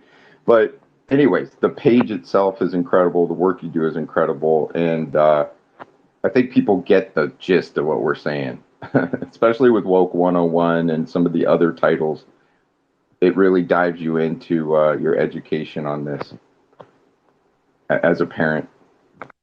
Joshua, you want to jump in? Yeah, I just wanted to tell Advocate, you are a warrior in this fifth generational warfare, which one of the major battlefields is the classroom. And they take advantage because, well, they're kids and they're easy to take advantage of. They're impressionable and malleable, and they really can't advocate for themselves in particular areas. And a lot of parents who have, no idea what they're getting into, because I know I'm a new parent. I have a 3-year-old almost, and a lot, you have to learn everything. There's no book, there's no, and especially because what I'm starting to figure out is that their childhood resembles nothing compared to my childhood. I am starting to see, like, I remember, in the hospital, just the amount of just pressure and coercion that they are after our kids. That is a certainty. And a lot of people, they go in, and some people are ignorant and will, ignorance is bliss until, it gets you killed. But a lot of parents go in there and they are going to take advantage of those parents that are brand new, that don't really know what's going on. Well, I did it. I went to school. It can't be that bad. The institution, why would they do that? And then we start to realize that, holy cow, dude, they have a major foothold in our education systems, like major. And, and you probably got frustrated by all of the nonsense in that school, which motivated you to do what you have done. And if you're not making sure you are making an impact, well, the amount of downloads doubled, did it not? And the thing is that means that people are being like, you are, you plant a seed and like the mustard seed, right? And it grows into a tree. It is happening. You're planting seeds. You're throwing them out there. We can't convince everyone of everything at any given moment of time. Only they can convince themselves. But at least we can start implanting the subconscious ideas around. At least we can start saying our pieces, our voices. We can start spelling out the facts. We can start showing them what we have organized in thought. We at least have the resources available for them when it comes to the battle, when they find that battle coming to them.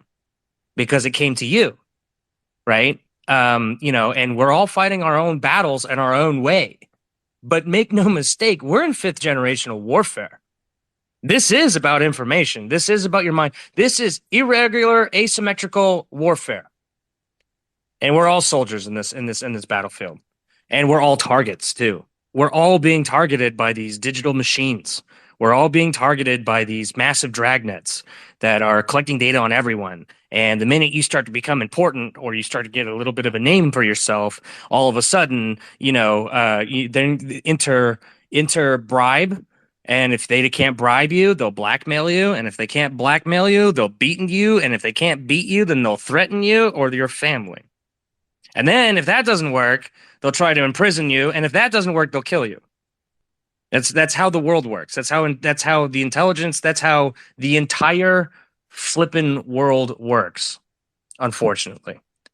That's the world of politics. That's the world of, everything in the intelligence communities and things like that. It's blackmails, beatings, and bribes. Some of the things you guys are speaking on, Joshua, reminds me of Reagan. Keep going, and then I want to jump in on something.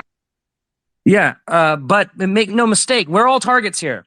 And that's what I'm really trying to say is that, we can't go back to everyone here that is listening right now could be watching Netflix or, whatever the major distraction is today, flipping mindlessly through TikTok, flipping, going to some other distraction machine.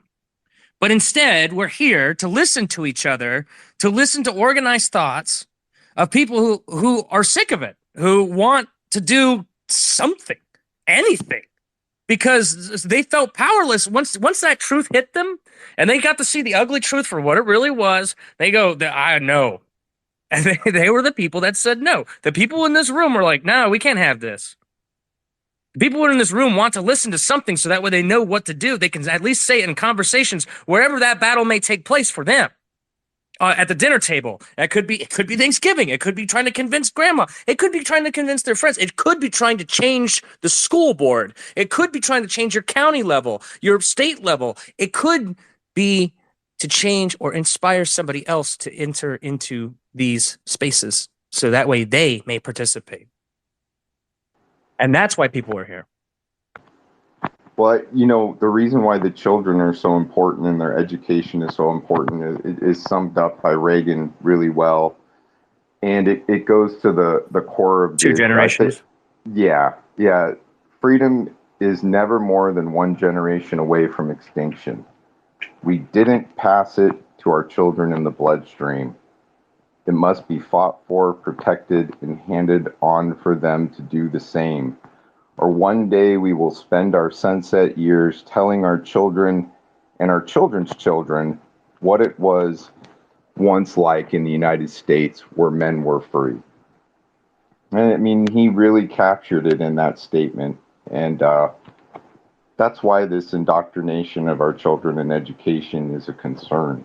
You take away the American flag, you take away the Pledge of Allegiance, you remove God from country, and you begin to degrade what it is to be free in America and our children's futures, one generation at a time. So, when I was growing up, I never really thought, I always thought like the threat that we would fight would resemble something like the Soviet Union or the Nazis. But it turned out to be like a really rainbow flag, weird neo-Marxist.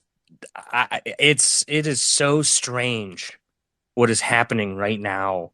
Like you're looking at TV and radio, and it's everywhere. It's really annoying actually when you see the psychological brainwashing that they throw everyone through. But once you see it, you can't unsee it. And and because they understand the power of the stage, the narrative, and they understand the power of symbolism. Because everything we do is symbolic. Everything. When you meet someone, you shake a hand, it's symbolic.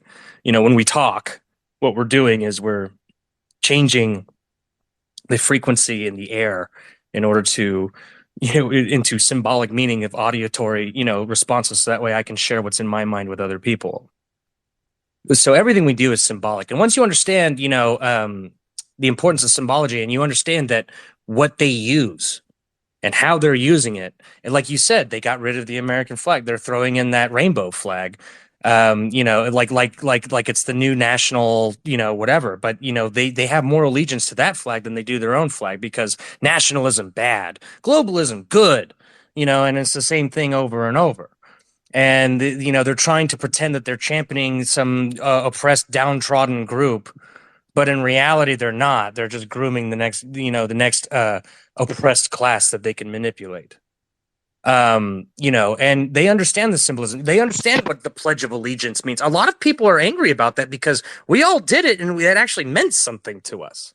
Maybe not so much when you're a kid, but there was a reason why it was there. And then you look back at it as an adult and you're like, oh, it was there so that, to re-advocate. But the thing is that they understand the importance of symbology, and that's why they're trying to take out everything that we remember. They're trying to reinvent this new type of, they're trying to destroy American sovereignty, make no mistake, because they're trying to usher in one world government, in my opinion. But I don't know. Texas put his hand up. I'm just ranting here. I'm just trying to fill space. You don't have to do that. Don't feel pressure, Josh. It's all good. You got a lot of information and a lot of heart, and I feel, I feel it, and the people do too. And so we really enjoy hearing from you. Advocate, you take precedence because you're a co-host, and then you turn it over to Texas. Oh, absolutely not. Texas, go first, because then I am going to finally, even though I've said it like 7 times, Phil, you, MAGA, and those who didn't make the space on Thursday night in and do some reminders for parents. So, Texas, take it away, and then you could toss it back to me, and I'll catch it because I learned how to catch by coaching Little League. Boom. Thank you, Miss Adkins. I tried to come into that space of the morning with Gypsy, and mountains wouldn't let me. I'll be really brief. I'm kind of busy. I got to run in Walmart and get me supplies. I'm in Lewisburg, Tennessee. I dropped something in the peel, and when I asked that y'all listen to that and retweet it, we need to get the word out. Mike is calling for a nationwide shutdown from November 1st till January 1st. It's getting worse. We got a lot of brokers that are stiffing carriers and going out of business and not paying carriers, and the government just don't seem to care about it. I mean, their creditors get paid, their outstanding creditors get paid, but the carriers don't. It's really getting impactful out here on our people. So he is calling for a nationwide shutdown. Y'all please listen to that, and even if you don't listen to it, please reshare it. That's what it is about. We need to get it out. I mean, we don't want to have to do this, man, but it's gotten so bad out here that it's time. We've got to do something. We've been screaming, we've been pleading with them, we've been warning them, we've been going around and around, trying to get the message out, and it just getting worse and worse and worse and worse and worse. So please. And I'll pass it back to you, Miss Advocate. Thank y'all. I'm going to stick around, but I got to run in here and get me some supplies real quick. So thank y'all very much. Y'all have a blessed day.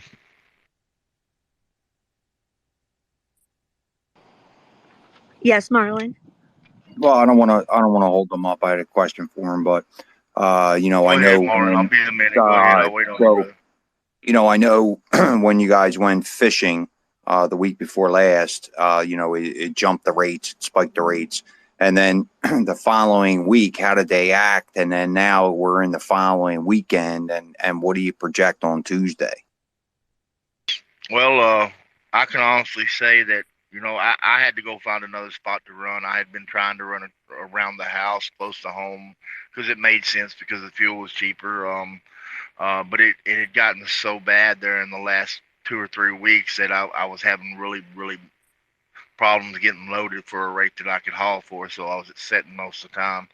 Even though I was at home, that does not pay the bills. You know what I mean? I've got bills that are outstanding regardless if I run my truck or not. So I had to migrate and find me a spot where I could work out of, and instead of being home 2 or 3 times a week, I'll be on the road for a month and a half, and then I'll go home for a couple of days. We have seems to have retained some of the rates that was started to come up during the shutdown and brake inspection week. I'm getting pretty good rates. I'm back to running short stuff, right around Alabama, Tennessee, Mississippi, and Georgia. The reason I say is, so they can put up the best numbers in the world. Man, they gave you $5-6 a mile. Well, if they don't pay you, then and it's not even you're losing, right? That's where we're at, man. And it's come down to to this. When you're running, they just now the factoring companies just now come out and said Convoy. They won't factor Convoy anymore. Convoy's a big one, digital platform that's on the level of surge transportation. So where's that going? Swift Knight started laying off workers from the back office support. I seen an article on it yesterday, and that's the biggest trucking company non-unionized in the United States of America. The railroad has furloughed 94 people from its staff. And we already know Prime was cutting staff and selling trucks. I mean, so it's gotten so bad that even the megas are feeling the pinch. Even you know, we feel it's our opinion, and we feel that they've been instrumental in pushing this. But we think that they miscalculated just how strong we was and how tenacious we was about holding on to our businesses and trucks. So it's kind of backfired on them, and it's hurting them as well. I mean, they're teetering on the brink too, and we're just running along. They overplayed their hand. I mean, they're big, they're strong because they got money to pay people to get things across, but they didn't take into consideration that we can tighten our belts out here because we're the actual ones doing the work, where they can only tighten their belts so far. So I don't know. That's my opinion on it, but we're gonna do what we got to do to try to keep things moving and rolling along. But when you get in with one of these brokerages and they become one of your go-to brokerages, like say Convoy or Surge Transportation or the bigger brokerages, a lot of companies only run for them brokerages. So if you run and they're running on a 30-day, a net 30 or a net 14, a net 30 or net 90, which what that means is that's how long they have to pay you. And if you're running 30 days for the same broker, or a lot of stuff for the same broker, and they go under and you're 30 days out getting paid, and all of a sudden you don't get paid, I mean, you're done. You reeling your sign off your door, drive your truck home and park it and go to work somewhere else or sell it. But you're going to be in so far in debt from the money that you put out of your pocket. We don't go into we don't have 30 or 90 days to survive without getting paid on these loads and pulling money out of our pocket to run them.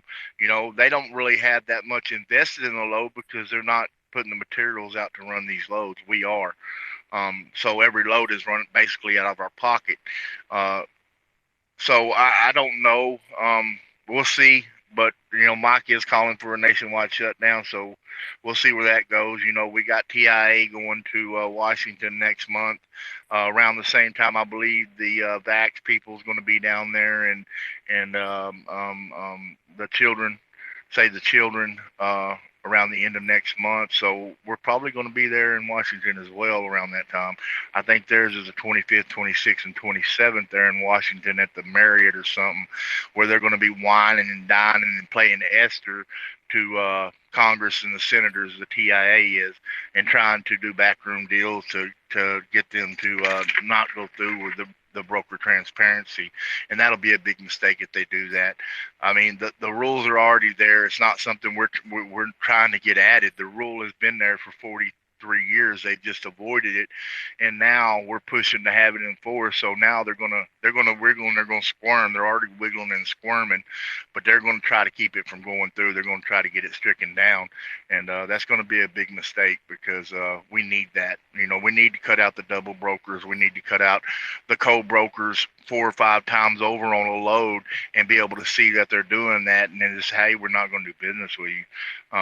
So I don't want to change the trajectory of the space here. I just wanted to ask y'all to please share that, and I appreciate y'all. I got to run in here and grab me some grub to put in my truck.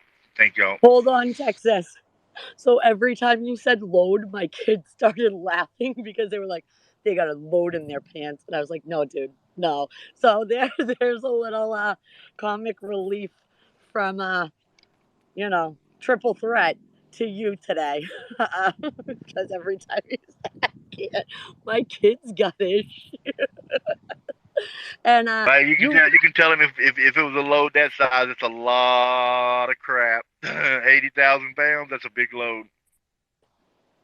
Mackie just goes, he said crap. So yeah, now every Yeah, time you I see your don't think picture, I don't even think Biden's diaper holds that much of a load. oh my God, we just went there. We just went there. But Texas, you know how much I love you and support every trucker, and keep honking that horn when you see a car and do the little symbol, because I still do that at 37 years old. And I got to tell you, when a trucker honks their horn back at me, it makes my day. And the very first time I ever went on a highway learning to drive, there was a big trucker in front of me, and they had a bumper sticker that said, "If you can't see my mirrors, I can't see you. Get out of the way." And I was like, Dad, that was meant for me. And I swear to you, I live by that. Like, I'm in cars with people and they're like up a trucker's butt. And I was like, you can't see their mirror. You can't see like that obnoxious backseat driver. But I loved that bumper sticker. I love the honk. I love you. And, you know, and you know, truckers got my heart. Maybe I could have been a trucker, guys. Maybe that can be my new career if this I advocating want thing to doesn't hear work out. I want to hear from Mac and Cheese or one of the kids to say hi to Shawnee. Dude, I just ran away. Like, oh, you missed it on the drive when he takes they're my like phone hit and and run goes, experts. "Hey, six pack, Shawnee boy." And I thought Paul was gonna choke on his drink, and then he just like drops the phone, hits a bunch of emojis, and walks out. And I'm like, dude. And he goes, "Yup." I'm telling you, if you Jacob, I could bring to like a MAGA mission, or like if we ever do go to Paul's ranch, because you guys will definitely like him. He's a bro. The other two, you know, then I'd actually have to take care of small humans. But Jake, forget it. Jake is, oh, he's gonna be 7 tomorrow. He's 7 going on 27. I mean, what kid at 6 years old goes to a rally? It was the last rally for the Republican candidate for governor. I served on his parent education task force. Don't ask me how they found me, but they did. And I took him, and this kid, he ended up on stage. He was in photo ops. He left there at 6 years old feeling so patriotic. And he says to me as he's like half asleep on the ride, he goes, "Mommy, I want to be like Mr. Jeff." That's who ran Jeff Deal. And, you know, Mr. Chris and blah, blah. And then he goes, "And Miss Rayla, you know, I want to be one of the guys that's up there and makes a difference." And he put a letter of support in for Ed Dombrowski. He ran for our town council. He looks up to Ed so much. And at 6 years old, he sent a letter of support in April to the newspaper, not for me, but for Ed, and entitled it "What I Want to Be." And it was about how in school you're asked, "What do you want to be when you grow up?" Kids say teacher, fireman, doctor, army. I don't want to be that. I want to be somebody who makes a difference. I want to be like Ed. I want to be somebody up there making the change, because Ed cares. He cares about my school. He cares about my soccer. Like, first off, Ed's like the greatest man in the world, but he'll come to things. Like, if he literally sees us having Jake's birthday party tomorrow, he lives the street over from us, the guy will show up. You don't get many elected officials in your town that like you didn't grow up with, or you're not personally friends with. Like, I met him because I got into local politics. That is the kind of bro and like man Jake is at, you know, almost 7. But I mean, that kid's my hero. I think I look up to my sons more than they look up to me sometimes. Yeah. Wow, what was like? Were you doing like a jump shot, Marlon? There, I saw that. It was like hand down. High five. High five, Marlon. Tag, you're it. High five, Marlon. Hi, man. Hey, so don't let me detract the conversation, but I want to lay something on the space that even happened in my own town. There's a particular aide that used to work for Chris Christie, was just indicted on child rape charge. I'll have to post the story, but you know, this individual was repeatedly doing this, and finally somebody indicted him. So maybe the change is coming. There are some silver lining stories out there that making a difference. And I just want to say hello to Relentless, man. How you doing? Welcome in. What up? Good to see y'all. Yeah, I saw that story on Chris Christie's aide. They all gotta go down. I don't care what party. All of them to the wood chipper. The wood chipper. Magger, I got somebody here for you. What's up? He just said he was going to say it, Jacob. I was like, oh, Magger wants you to say hi to somebody. What's up, Jake? Well, Mackie just accosted him, so Jacob's sad. They want to wish you a happy birthday too, buddy. I agree. The wood chipper. Feet first. Look, there he is. Say it. He sees your picture, Sean, and he's smirking and laughing. Maybe he's coming up with a new nickname. What's his nickname, Jakey? I know what his nickname is. Oh, what is it? Poopy. Oh, now it's Poopy. See? Thank you, Texas trucker. The load. A crap ton. Now we got poop on the brain up in here. Well, I just want to thank our sponsors, Depends. Mr. Biden depends for his confidence every day. Depends gives him the confidence to know that no matter what happens, he'll be safe and secure with Depends. Thank you. All right, for your Jake, he's got sponsorship, another one. Depends. Hold on.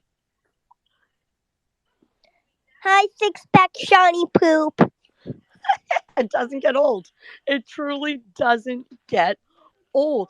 Oh no, because his emoji picture, Mommy's got the Trump Hulk thing, and it's got the 6-pack. So Jacob was calling him Sean Boy, then added the 6-pack, now changed it to Pooh. And Althea says hi to everybody as well. Get off the top of that chair and give me that. All right, talk amongst yourselves for a moment. Well, Advocate, I've asked people often, if you could say one thing or ask President Trump for one thing, like imagine if he could just do something to help in your mission or what you're fighting for, what would you ask him and what would that be? What could he do for you in this mission? If you could maybe summarize it for him to understand and get involved.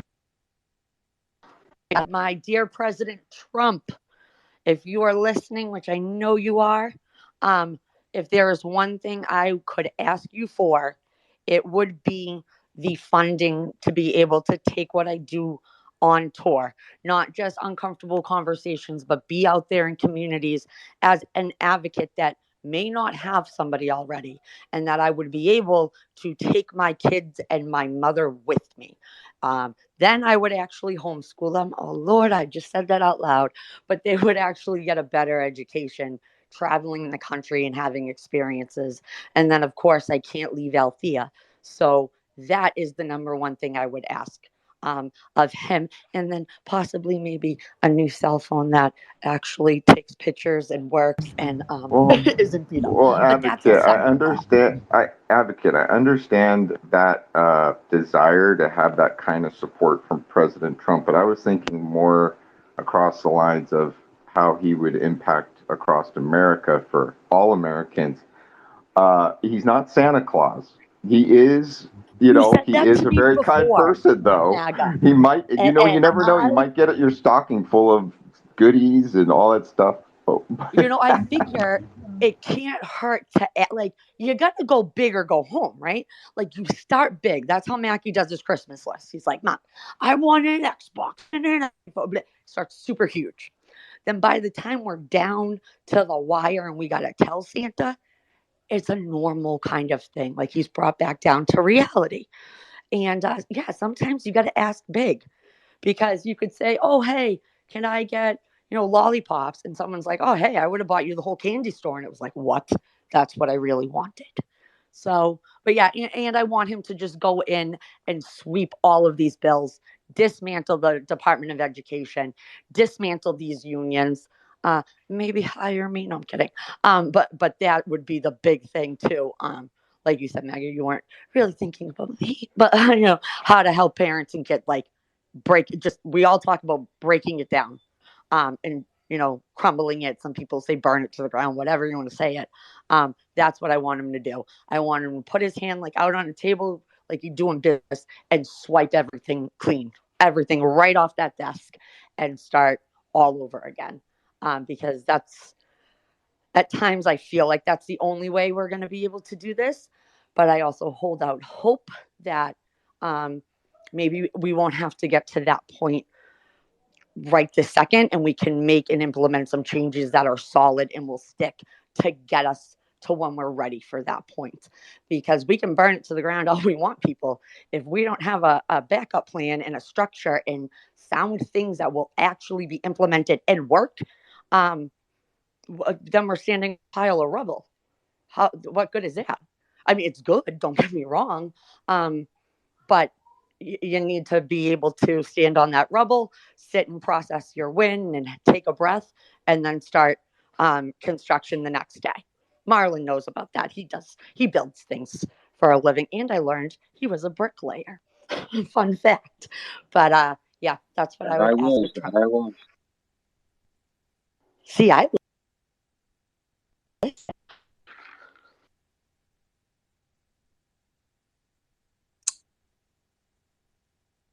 Rebel.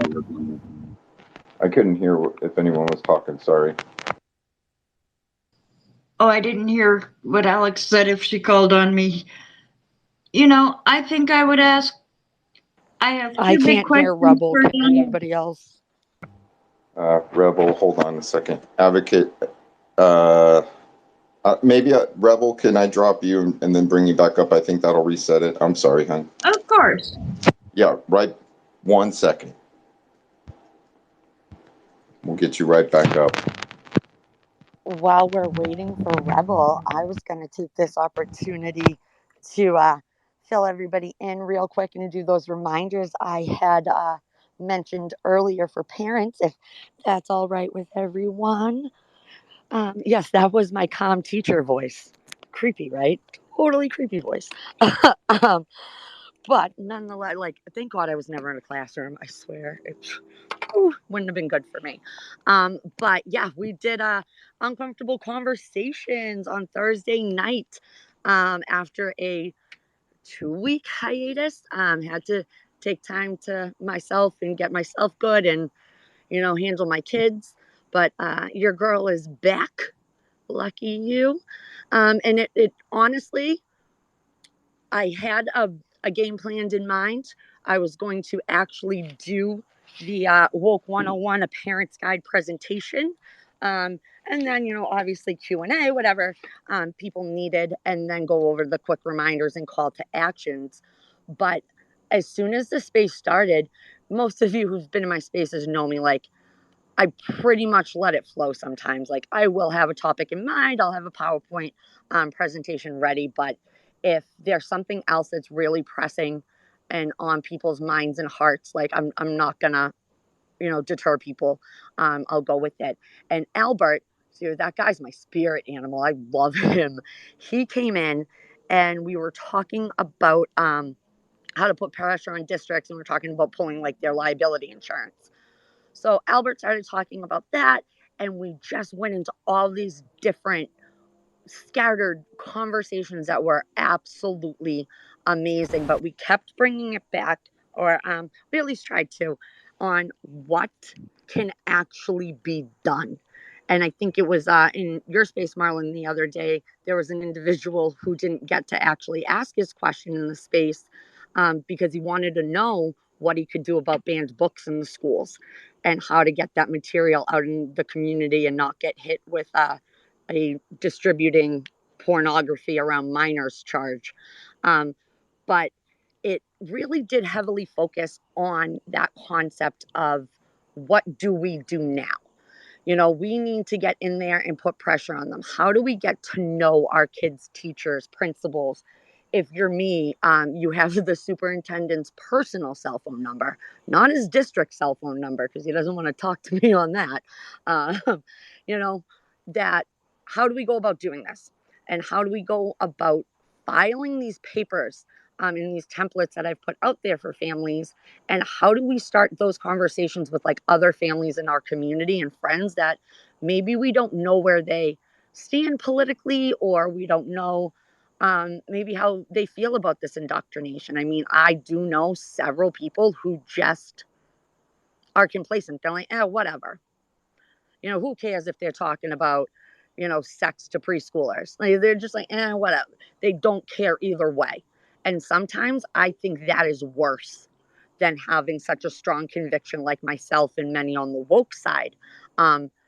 Because, you're not even like a flip-flopper. You just don't give a flying peep.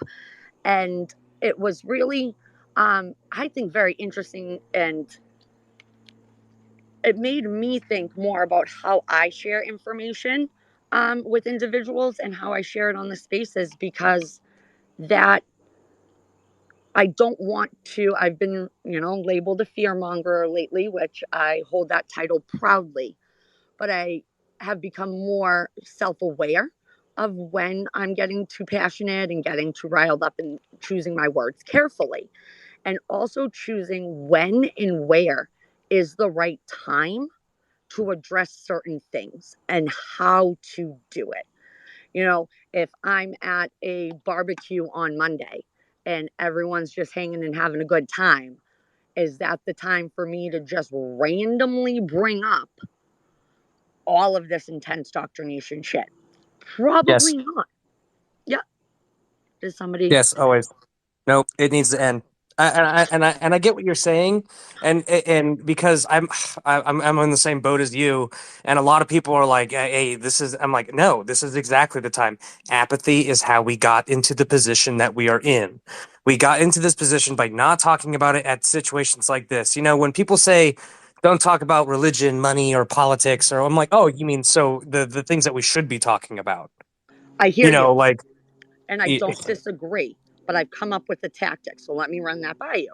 So instead of just going into my big spiels, it would be, hey, you guys got the email, right, from the principals? Tell me you didn't sign that you got the handbook yet, right? Did you actually read that? Holy crap. Did you see blah, blah, blah that they put in? Here, let me email you the opt-out forms from now. We'll handle it and it'll be done. Hell, maybe I'll print some off for my friends because they're like that. And Yeah, try Socratic to, method is one of the best ways right. to get people engaged. And, typically those who know me, I have tact. Don't get me wrong. I know how to act in social situations. I know when things are appropriate or not. But then that right there gives me an opening to now have some more conversations with other parents or whoever is there. Like, we're going to one with people that I know, like, we're not even like acquaintance parents friends, we're like acquaintance parents friends twice removed kind of thing. But my kids really want to go, and I'm like, we'll feel it out. So I truly don't know anything about these people. Have I tried to stalk their social media to learn? Yes. So I am not going to tread lightly, but I'm going to try to come at it from a different angle. And I loved what Rebel had said earlier, if anybody was in the space or who is listening, about volunteering. And she had a specific area in her school district she volunteered for, which was special education, because she is so engulfed and knowledgeable about that area because of her daughter. I think playing up to our strengths and encouraging families and residents in a different way was one thing I took away from that space. And again, like, I was all ready to go with the presentation and be like, all right, here are the quick snapshots and blah, blah, blah, blah. Because I feel like, at least for me personally, I've gotten away from really doing that presentation a lot more. I mean, I took the summer off from doing parent and community forums around Massachusetts, but that is something that I want to start doing again on Spaces. Or MAGA has this podcast thing, or he's working on it. I've never done one of those, but love to be able to do one for MAGA on this and really start breaking down these 101s and broadening the education that I talk about. with all of you. I mean, I give these quick snapshots, we give the headlines about what's going on, these forms, whatnot. But I can imagine the overwhelming feeling, or dare I say, confusion at times for individuals who will open one of these PowerPoints or look at the slides and say, I understand the words that are coming out of her mouth in this paper, but I have follow-up questions, or this is too much for me to digest. I feel overwhelmed, that I feel being able to have more dialogues in the Q&A and get into the what is it, the meat and bone, no, the meat of it, right? Potatoes. Yeah, the meat. The Thank you, meat the and meat and potatoes of potatoes it. of Hey, what's can I really can I going just on. can I say Yep. something real quick, Advocate? Because you kind Yes. of inspired me to on this part. You said play to your strengths, right? And I see a lot of people in this room that have either found their voice, found that talent, found that one thing that they do well, and there's a few of them with their hands up. But what I want to say is, goes back to what Joshua said, and even to the just showing up and showing support. That's something. Now, if you have a voice, if you can find it, if you can find that way you can fit into the whole fight or equation, that's the key right there. And I think a lot of people spend months and months. I know it took me a long time to find what it would be that I would do to try and help. And I think you have found that, and Joshua has found that, and Truth has found that, and Rebel and Santino, and Relentless Mikey. There's so many people in this room right now that are extremely talented, and Marlon especially also. And what I'm trying to say is it's each one of us that are making a difference. And so that inspired me what you said, because it's finding those strengths that are yours, that are unique to you, your God-given talents. They're there. Tap into it and just do that one little part that you're good at. Absolutely. I mean, kids up to exceed. Like, I benched Mackie from our Little League team. I'm like, dude, but you're just more here for the fun. Like, this is not your wheelhouse, because I don't want him to continue going up in Little League thinking that he is, I mean, the kid, God bless him, he's not around. He really can't play. He's not sports. He is a, science STEM kid. He was building and competing on a Lego robotics team at 5 with 12-year-olds. So who cares if he can hit a damn baseball? I don't care. But that is his niche. That is his strength. So I really try to, encourage him with that. Not everybody, like my mom says, can be the big mouth like me. One of my strengths, or pretty much my only one, is public speaking. I'm really not, I don't get tripped up very easily. I don't get nervous. It's something that just always has come naturally to me. Now, my sister stares at her shoes when she meets somebody. She's like, "Hi." I'm like, "Dude, how are you related to me?" But she is awesome at email campaigns. That girl can get things out there like that. She can cold call, which I find is interesting. She can talk to people like that, but not, stand up. It's very fascinating. But finding your area of expertise like that. You, Naga, talk to me all the time about algorithms and stuff, and I know the words you're saying are real words. I don't understand them. It is like, I don't know, speaking Russian to me, because I'm Greek, so I can't use that analogy. But Mackie Да, я understands могу it. говорить, я по-русски язык. Я знаю, что мой русский плохо, потому что это русского языка, это очень трудно. Josh, I just can't with you sometimes. Привет, как дела?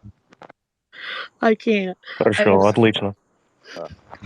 I mean, and God bless you. if I ever yell "Ohi" at any of you in a space, be scared. Okay, just "Ohi." That means stop and shush. No.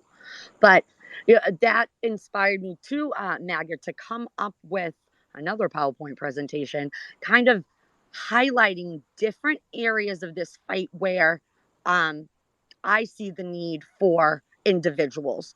So we had kind of made fun of how my name is so long. And Advocate Against Education Indoctrination actually started in Massachusetts. I created it this time last year.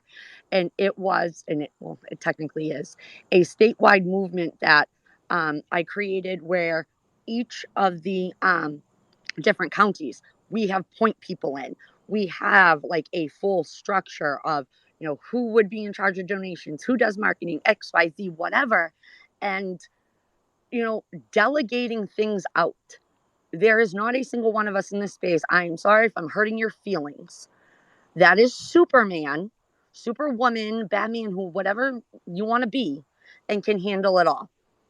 You just can't. And if you can, call me because I want to know how you do it. That,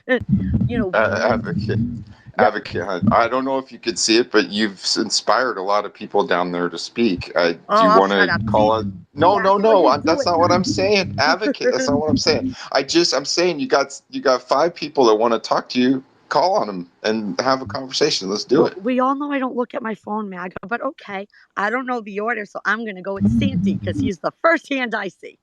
Hey, it's yours. You call on who you want to hear from. Santi, we want to hear from you, bro. Of course, she calls on me first. That's always the. Well, she's inspired me today. Instead of saying chair, we all have to start saying chair. Get off that chair. I'm telling you right now. Um, guys, everything you've been talking about, I was walking to the gym. I have been very quiet, but I've been listening. Everything you guys have been talking about is actually correct.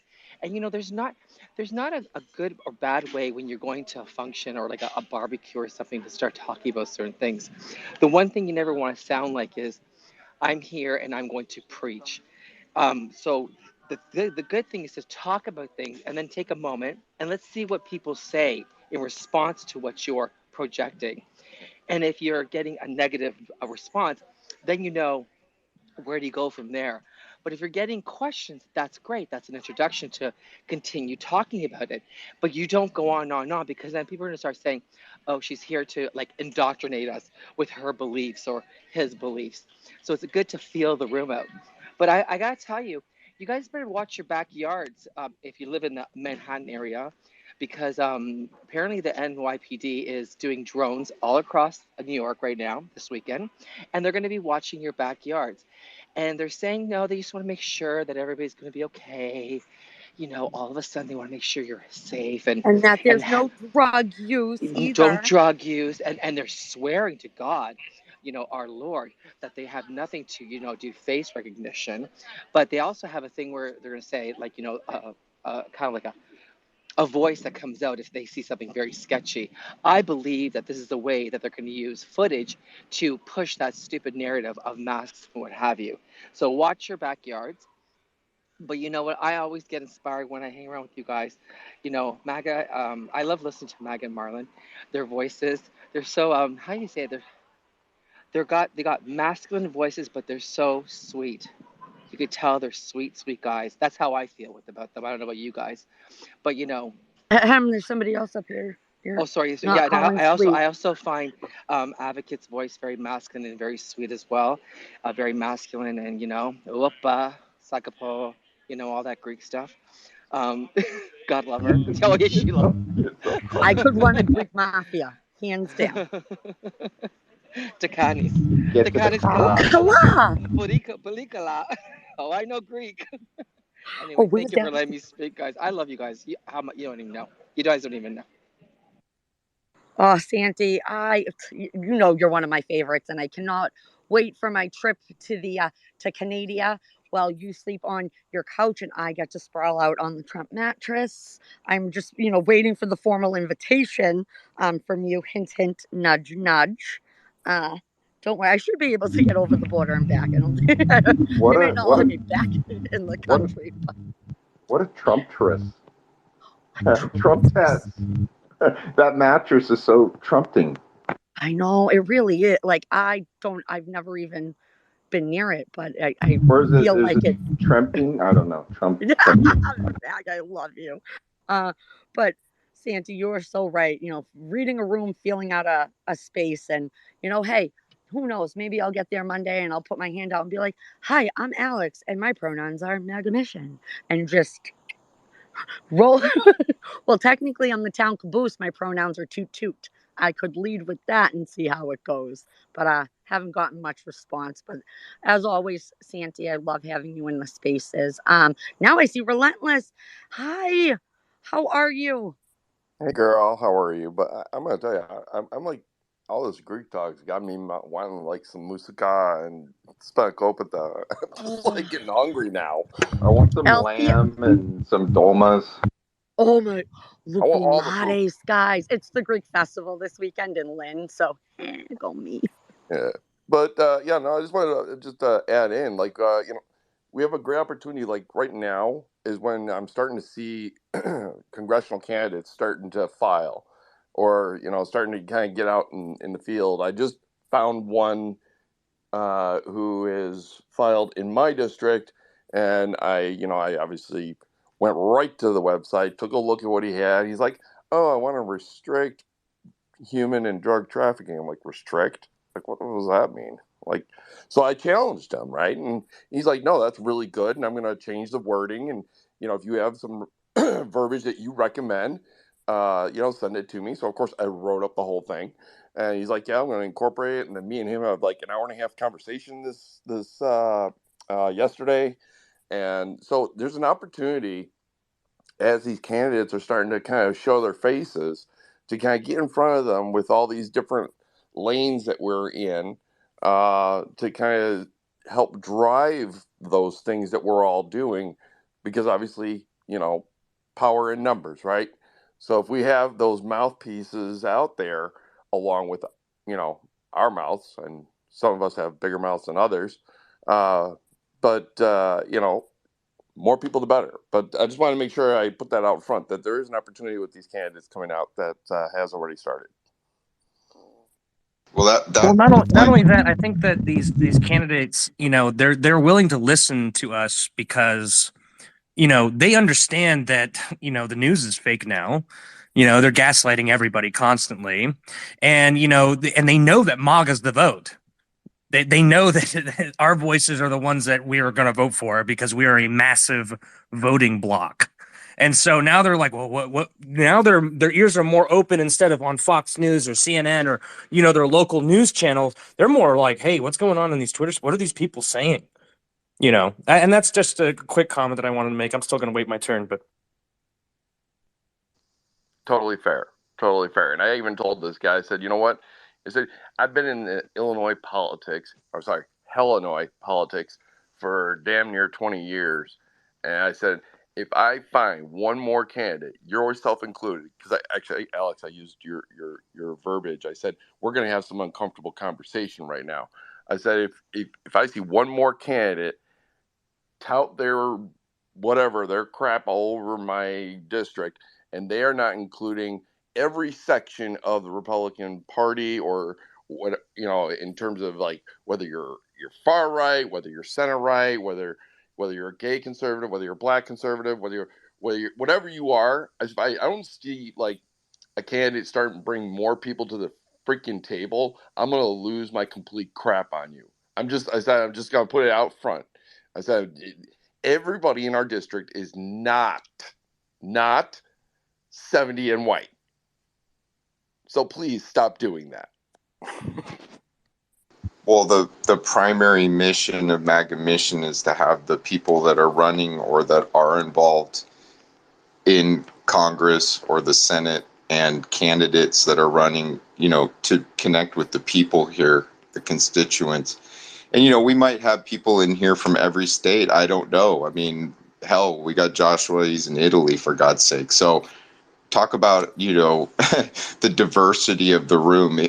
On any given day, we could have people from not only all around the world, but all around the USA. And so, getting the people connected to the candidates that are running or the politicians that are actually in, that's important. And that's a primary mission of MAGA Mission, is to have those conversations from the constituent's mouth right to that person. Like, say, maybe a lot of people might want to talk to Chris Christie and have a lot of interesting questions to ask him. That would be an interesting room. But what people would have to say to him. But like even Ron DeSantis, what he had, that space, like how dynamic was it? It was kind of softball. He was kind of protected. It's the uncomfortable conversations I'd like to see some politicians have. I know what I would say to Chris Christie. I would say you should absolutely be running, not for president, just you should be running. You need to lose. You should run at least a couple times a week. Yeah, it's something. I mean, like, I'm not sure if you listen to your doctor, but Let's go to Marlon. I'm dying over here. Marlon. Get up out of the beach chair. Hey, so to Mikey's point, they're vulnerable now.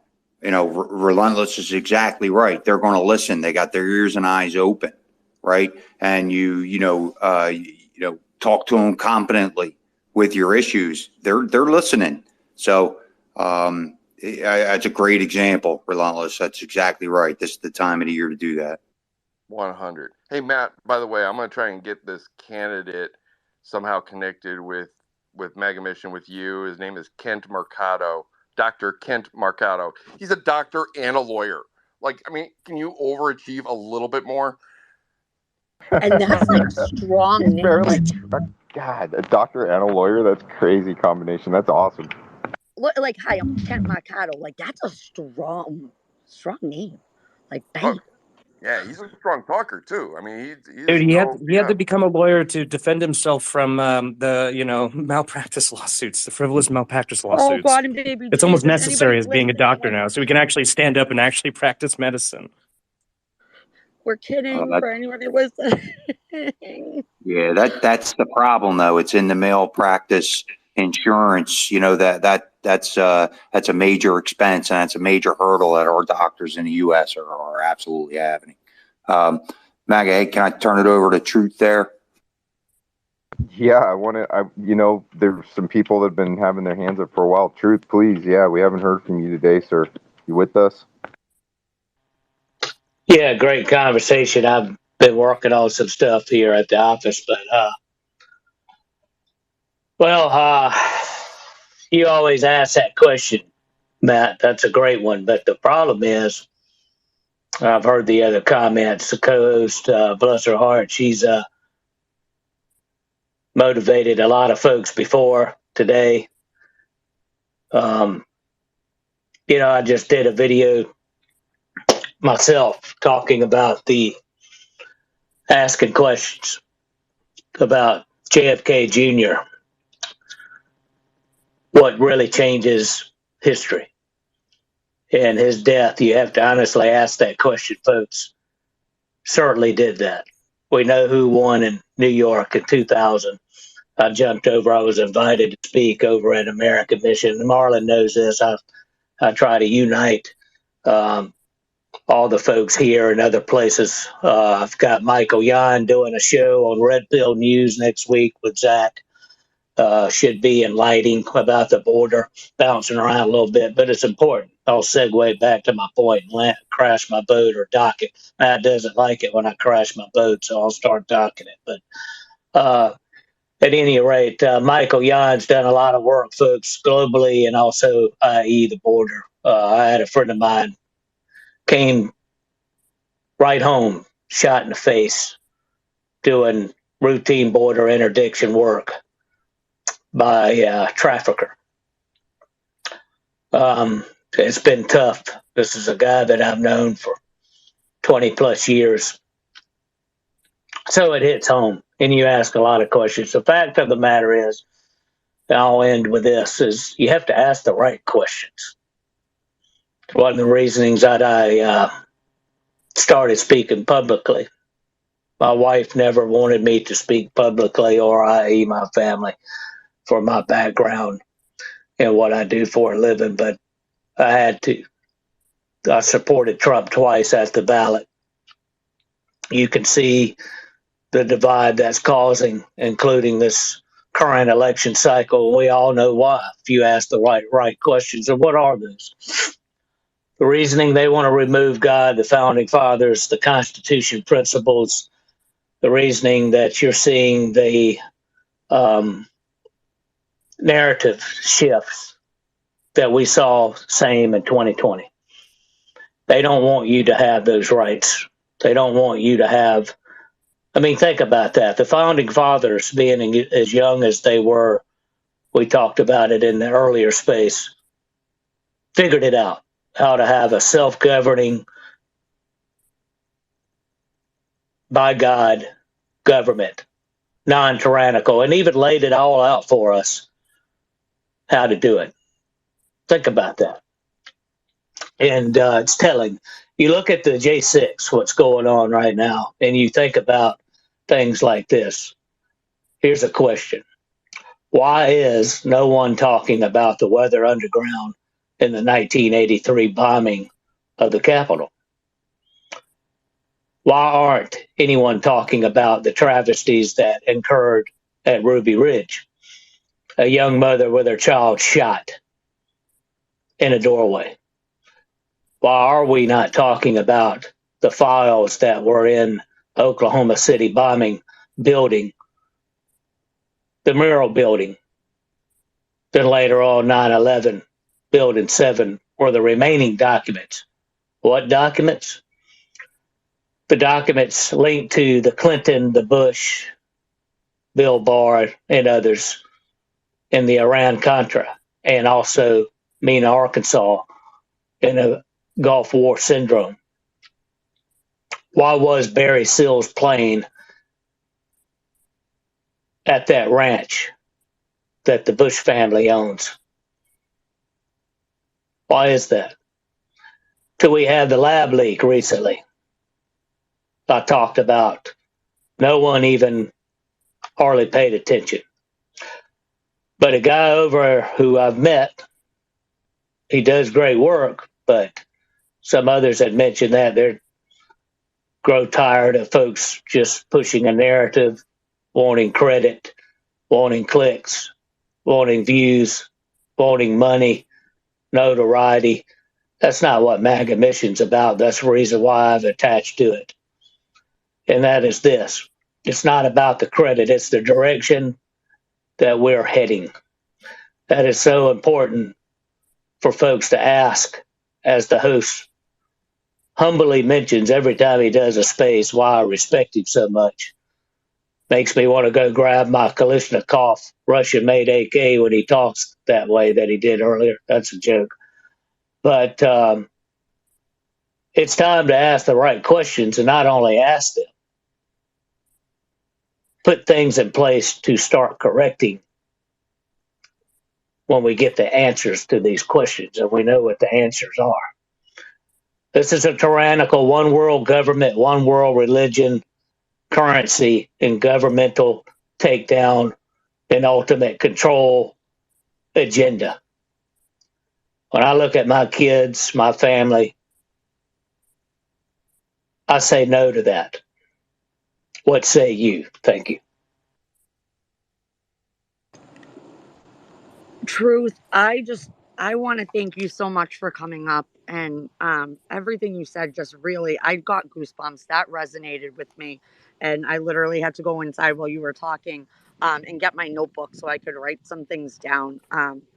Yeah, I don't know, you matter. You made just such a difference in this space, and I can feel that what you just shared really hit home, for so many of us.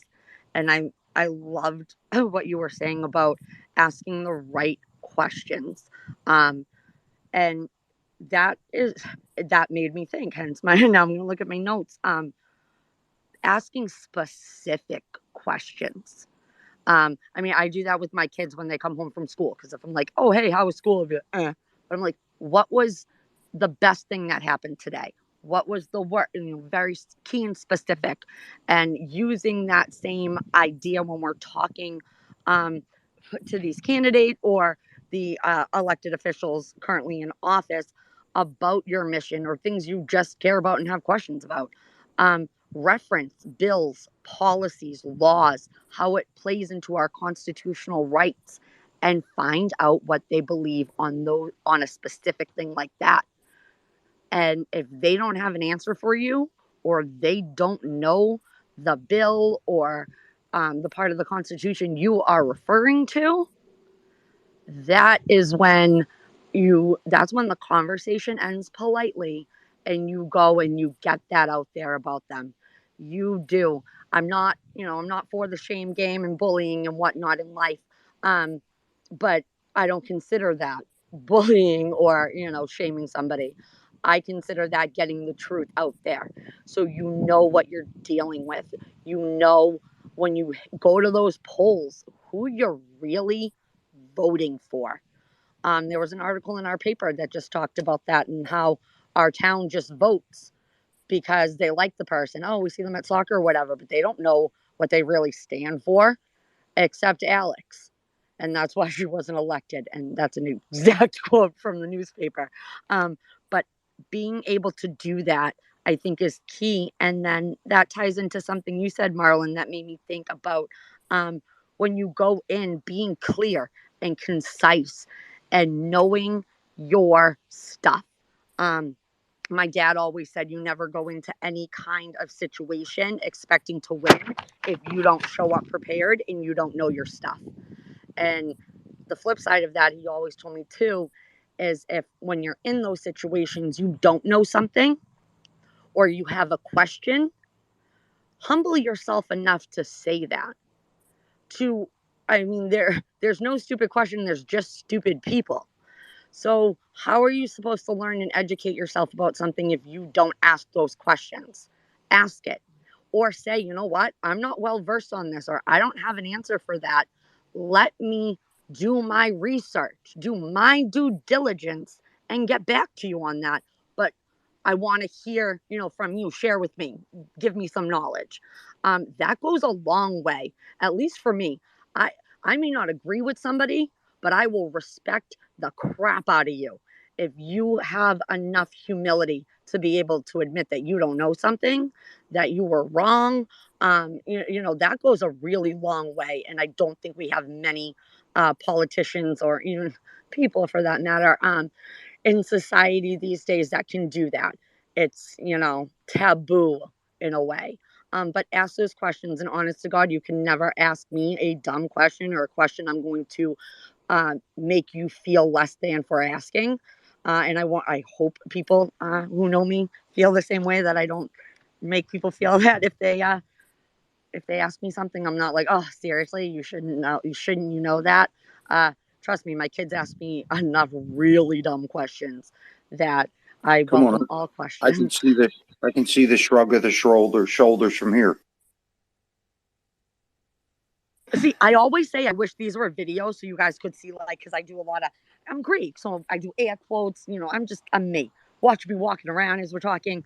But then it's moments like that, Marlon, where thank you for a solid call out there. Burn advocate, because I did for a second say I just opened the door for some really, really interesting questions from all of you. Sometimes I can feel it. Well, I want to say something on truth real quick. We're talking about the Constitution, and MAGA's really laid out a great concept on what his vision on what the Constitution really is.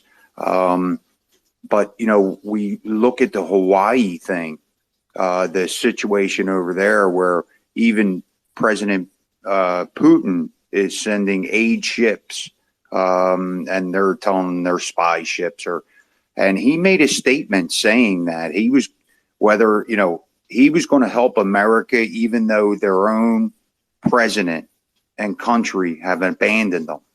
So for to watch the civil servants over there that were appointed and were political positions fumble over that situation leads me down to the path where, what would we do in our own county? What would happen if that happened here? How about our response in our own counties? So we need to wake up. We need to look around. Well, Marlon, I've talked about it a few times, and I even posted a tweet about it. 1893, Hawaii is assimilated under threat of duress and war. I mean, the islands were. I mean, if you look at it, it's almost like is it a? It's been under military control since they took it. So what does that mean? I mean, yeah, it's part of the United States, but it's like a reservation of sorts, an Indian reservation, a preservation for the people that were taken over by the military when it was annexed over. Anyways, that's why the response is different. So you ask the question, what would it be like here? Well, it might not be that great, but it would seem like I think the response would be different. That's why we're seeing a different response over there. I don't know how to explain it, but anyways, if you see the tweet, anybody, 1893, the Queen surrenders. Well, it was surrendered before then, but anyways, the Queen of Hawaii surrendered Hawaiian Islands over to the U.S. military under threat of war and in protest until at such time the islands could be returned to the people. Interesting.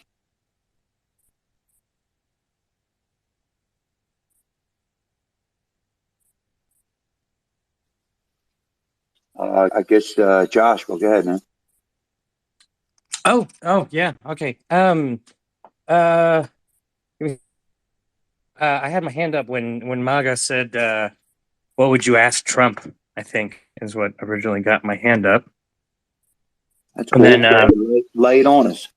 Yeah, I that's think a valid point. Let's hear it. I think I would ask him more about the last couple of executive orders he posed and the law of war doctrine, and if we are really truly in a state of like what our con level is. I think that's where I'd be. I'm just curious on that level. Like I just really want to know if we're watching a play. You mean war powers being used to subvert the election coming? Kind of, no. Like in the sense that, let's say we're in like a state of devolution, and let's say that they know that they were going to cheat in the election, and if you look at the executive orders that specifically target the foreign governments interfering with the elections, if they knew that the election was going to be stolen and they allowed it to be stolen so they could catch them stealing it and then run basically a continuance of government plan, COGCON, and put us into a state of devolution in which that again, I don't believe in this theory. I just want to know because it's something that's itching at the back of my mind. But like, what if the Washington D.C. is not in is in real control, and we're actually in 11.3 in the law of war, in which that specifically targets a foreign occupational force, and they're considered a foreign occupational force, and we're actually in the state of occupation, in which that the real executive branch of government is still in control. And the only reason why I'm curious about it is because if you look at Biden's motorcade, and then look at freaking Trump's motorcade when he was in Atlanta. And if you look at something is definitely going on. I mean, I've been in intelligence in a long time to know that whatever narrative we're getting fed right now, it's so far from the truth that even now I'm starting to question. So that's what I think I would ask him that, because it's not outside of the realm of possibility, and it's just itching at my curiosity. Well, Biden's handler is the Easter Bunny. It's just a rumor, and I think there's evidence of that. Yeah, and that's why I would ask him, or I would ask him something like, I'm not like a hardcore Q believer, but I definitely read Q. I read the Q boards. I think they're on our side, on the MAGA side.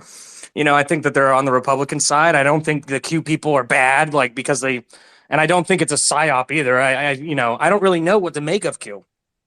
But I do like reading their content because I like to know what's going on, because the way that I view Q is like, if it was an information dissemination campaign program, they're doing a great job. I'll tell you that, because despite the true believers of Q, man, those Q guys woke a lot of people up. They really did. I mean, they were like the first original keyboard warriors getting on the internet and just shaking minds up. So, say what you want about Q, if it's real or not. I'm very curious. If I actually saw Trump, I'd be like, is the number 17 significant? I would say stuff like that. Like I just want to know. I'm just nosy and curious. So this is kind of where I'm at. Some people want to know if there's really aliens or not.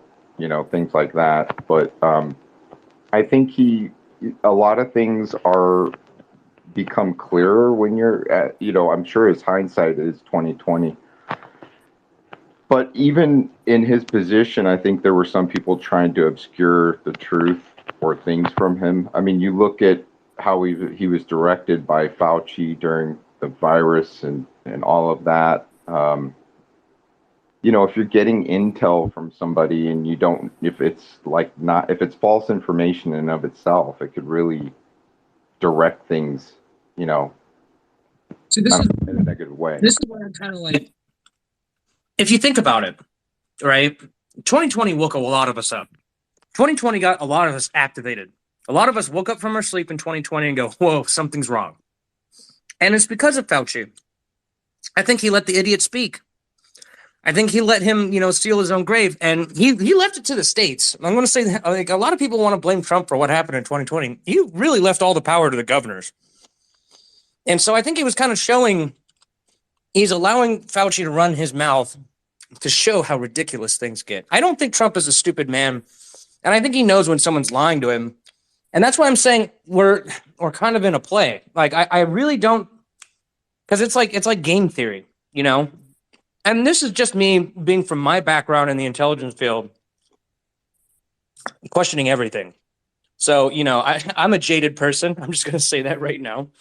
So I don't, the one thing that you do know in the intelligence is like how much you don't know. It's like one of the first things you try to figure out. It's like, what don't we know? So I was just kind of going there. My dad is a huge Q guy. He's looking at everything, he's always showing me stuff and we get along, we talk about it. I'm not 100% sold on it, but then again, I'm not 100% sold on anything. But Josh, one thing I am sold on. Hold on, Josh.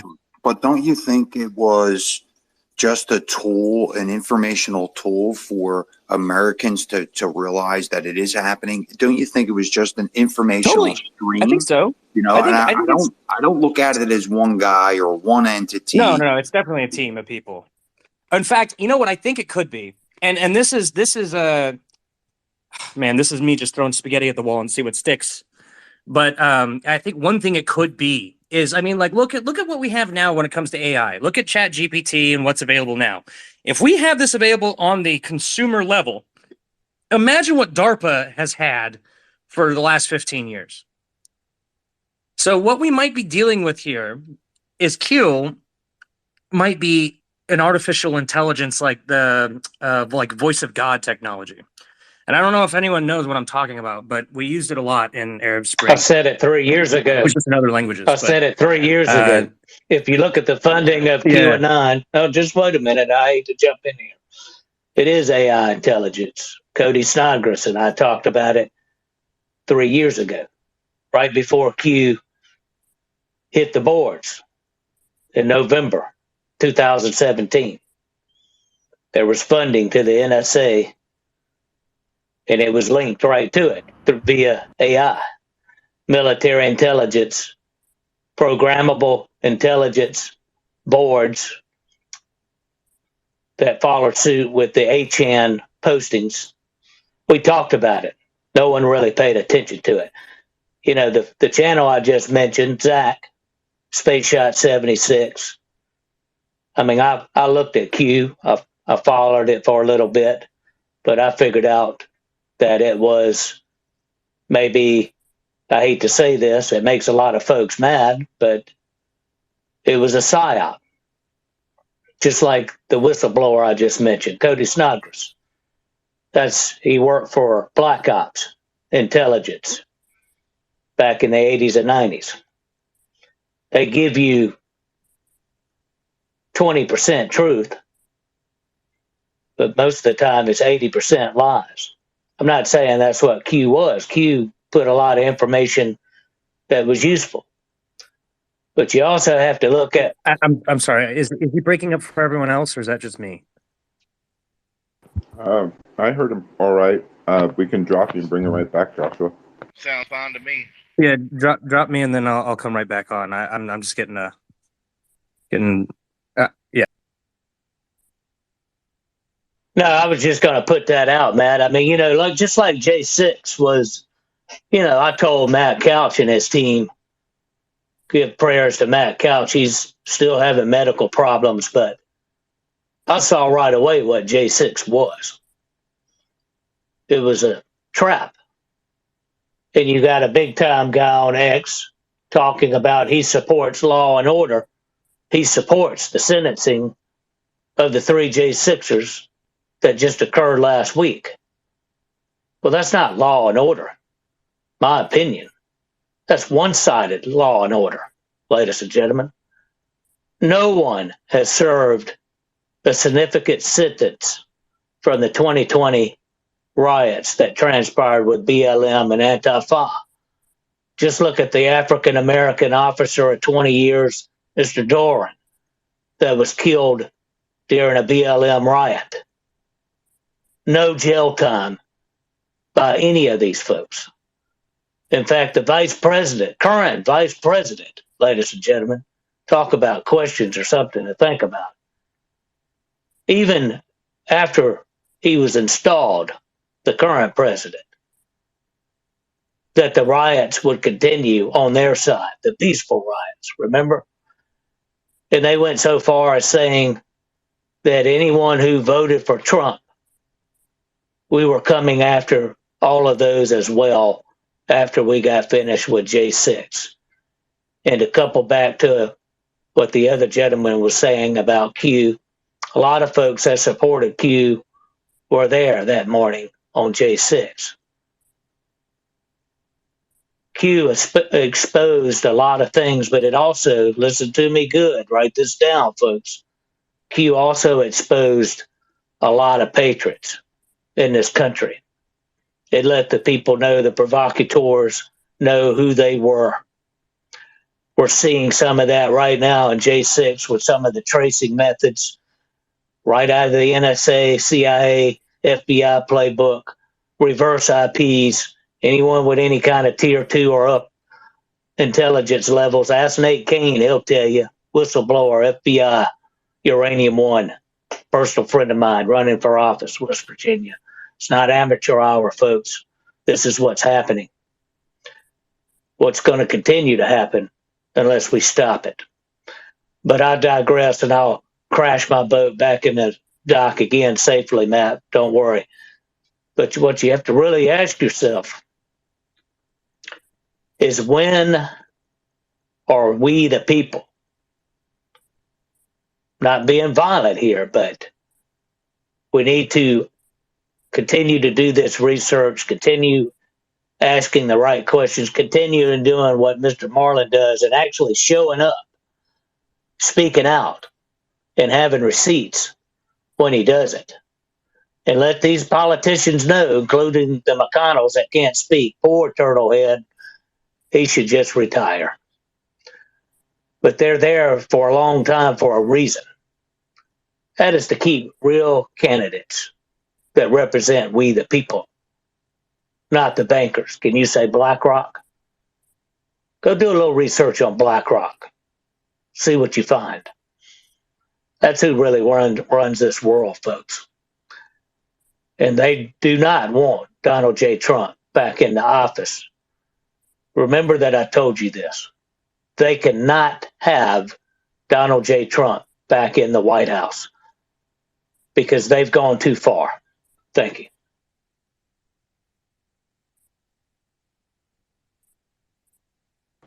Time to slap children out of the way and let the adults take over, church.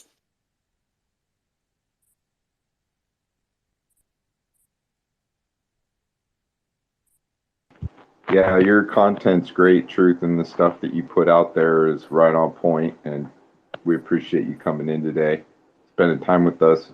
You know, while you're at the dock, we'll fuel your boat back up, and for your next mission, do a little maintenance repair on that crash landing, but it was a good one. Joshua, what's up? Yeah, sorry, I tried to fix it, and for a minute he came back in, and then can anyone just give me a quick synopsis of what he said about Q? Just like super quick, one sentence that isn't truth, so I can actually listen, because he keeps cutting in and out for me. You can look at the GSC funding to the NSA back in 2017 in November. It was I can't hear anything. I tried leaving the space and come back. He keeps Uh, in and out. all right. Let me try something else. Truth, we're gonna bounce you and bring you back right back. See if that fixes it.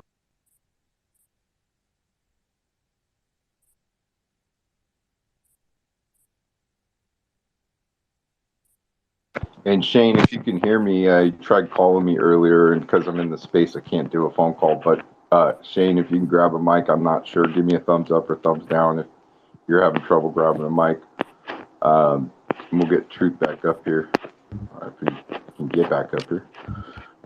One point I wanted to make was in this realm of what we're finding is that a lot of these things that used to be conspiracies are coming out as fact, and I'm just wondering, I'm kind of in that point where I'm like, maybe some of these outlandish conspiracies aren't just that, and I'm just in a position of questioning, considering what I know from the position that I used to be in, and I don't know, and I'm just trying to figure out what everyone's thinking about it. I don't think Q is necessarily a bad thing to MAGA or the movement, as some of these people like to paint him as some evil psyop, but that's just me personally.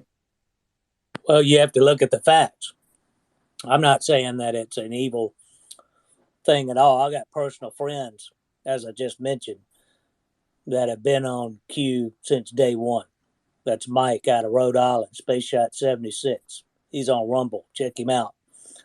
But every time I mention the funding, it's amazing the comms issues I have. There's a reason for that, I'm sure. But I won't put my tinfoil hat on today because it affects my compass on my boat, and I'm already crashing it. But I digress.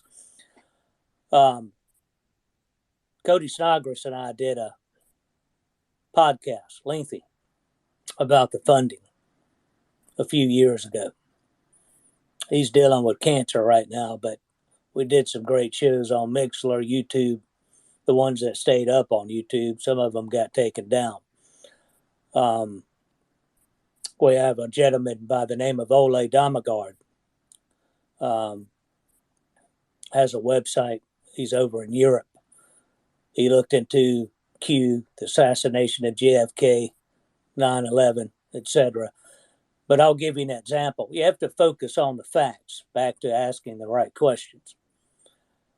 For years, we were told that General Flynn was one of the top members of QAnon. That was totally false. I'll point that out there. But he did also himself say that Q was a good thing as far as awareness, raising questions, and getting people to think. That's exactly what QAnon, the Q board, the Post, that's exactly what they did. Now, you have a lot of folks that are derived under the fact that they still think JFK Jr., for example, is still alive. That's false. In fact, I know the BM2 that was on board the 110 when they recovered the bodies out of the plane. I talked to him personally. That's totally false. Wouldn't be a bad thing if JFK Jr. was alive, believe me. I actually was hoping, in a fantasy-like way, hoping that was true.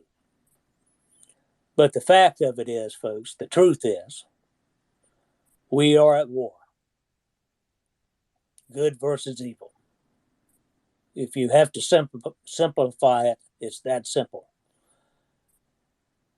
And I think everyone in this space and others have chosen what side they're on, align with me, the side of good. But evil is determined. So this next election cycle will really determine where we go from here as a country. Will this be a free constitution by God, we the people republic? Or will this be a banana republic? The choice is ours. Thank you. Yeah, and that's, there's a part of me that's always just, what can I say? There's a part of me that's always, wondered, whether or not it is. And there's a part of me that's like, okay, but as I'm starting to look, because if you actually look at what Donald Trump is retruthing, he retruths a lot of Q stuff, like a lot. So that's why I'm really like starting to question, like, is this legit? Is this really happening? Like, he can't. I mean, like, I think when he does something on I don't think he's dumb. I don't think he's like ignorant to what Q is. I know he plays it down in the news a lot. I'm like, oh, I don't know what it is, but like, dude, come on, you're the president of the United States. Of course, you knew. Someone briefed you on it. Someone briefed you somewhere on it, and Well, didn't he say and he heard about it? and he Didn't retweets stuff didn't all he? the time. He retweets a ton of Q stuff. So I'm just like, well, is it, or is he just messing with the Democrats? Is he just like, oh yeah, it is. I don't know. I'm just, I heard rumors when I was in Fort Gordon at the NSA building down there, but that's all they were rumors. But yeah, I mean, I can't say much about what I know about what we were doing in there in 2016. But 2017 and 20 no, this was 2018. Yeah, 2018. But yeah, go ahead, Advocate. Well, yeah. Oh no, I was just gonna say to MAGA, when I hit the button, it said error loading you up. So I don't know if I should leave the space and come back. It let me get a mic, but I just wasn't sure. So I just wanted to say that.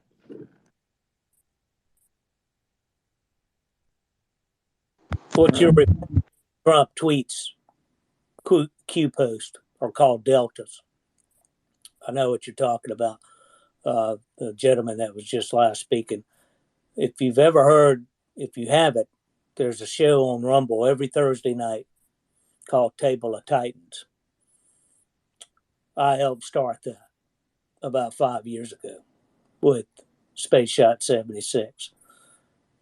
And they're firmly 100% to this day all in on Q.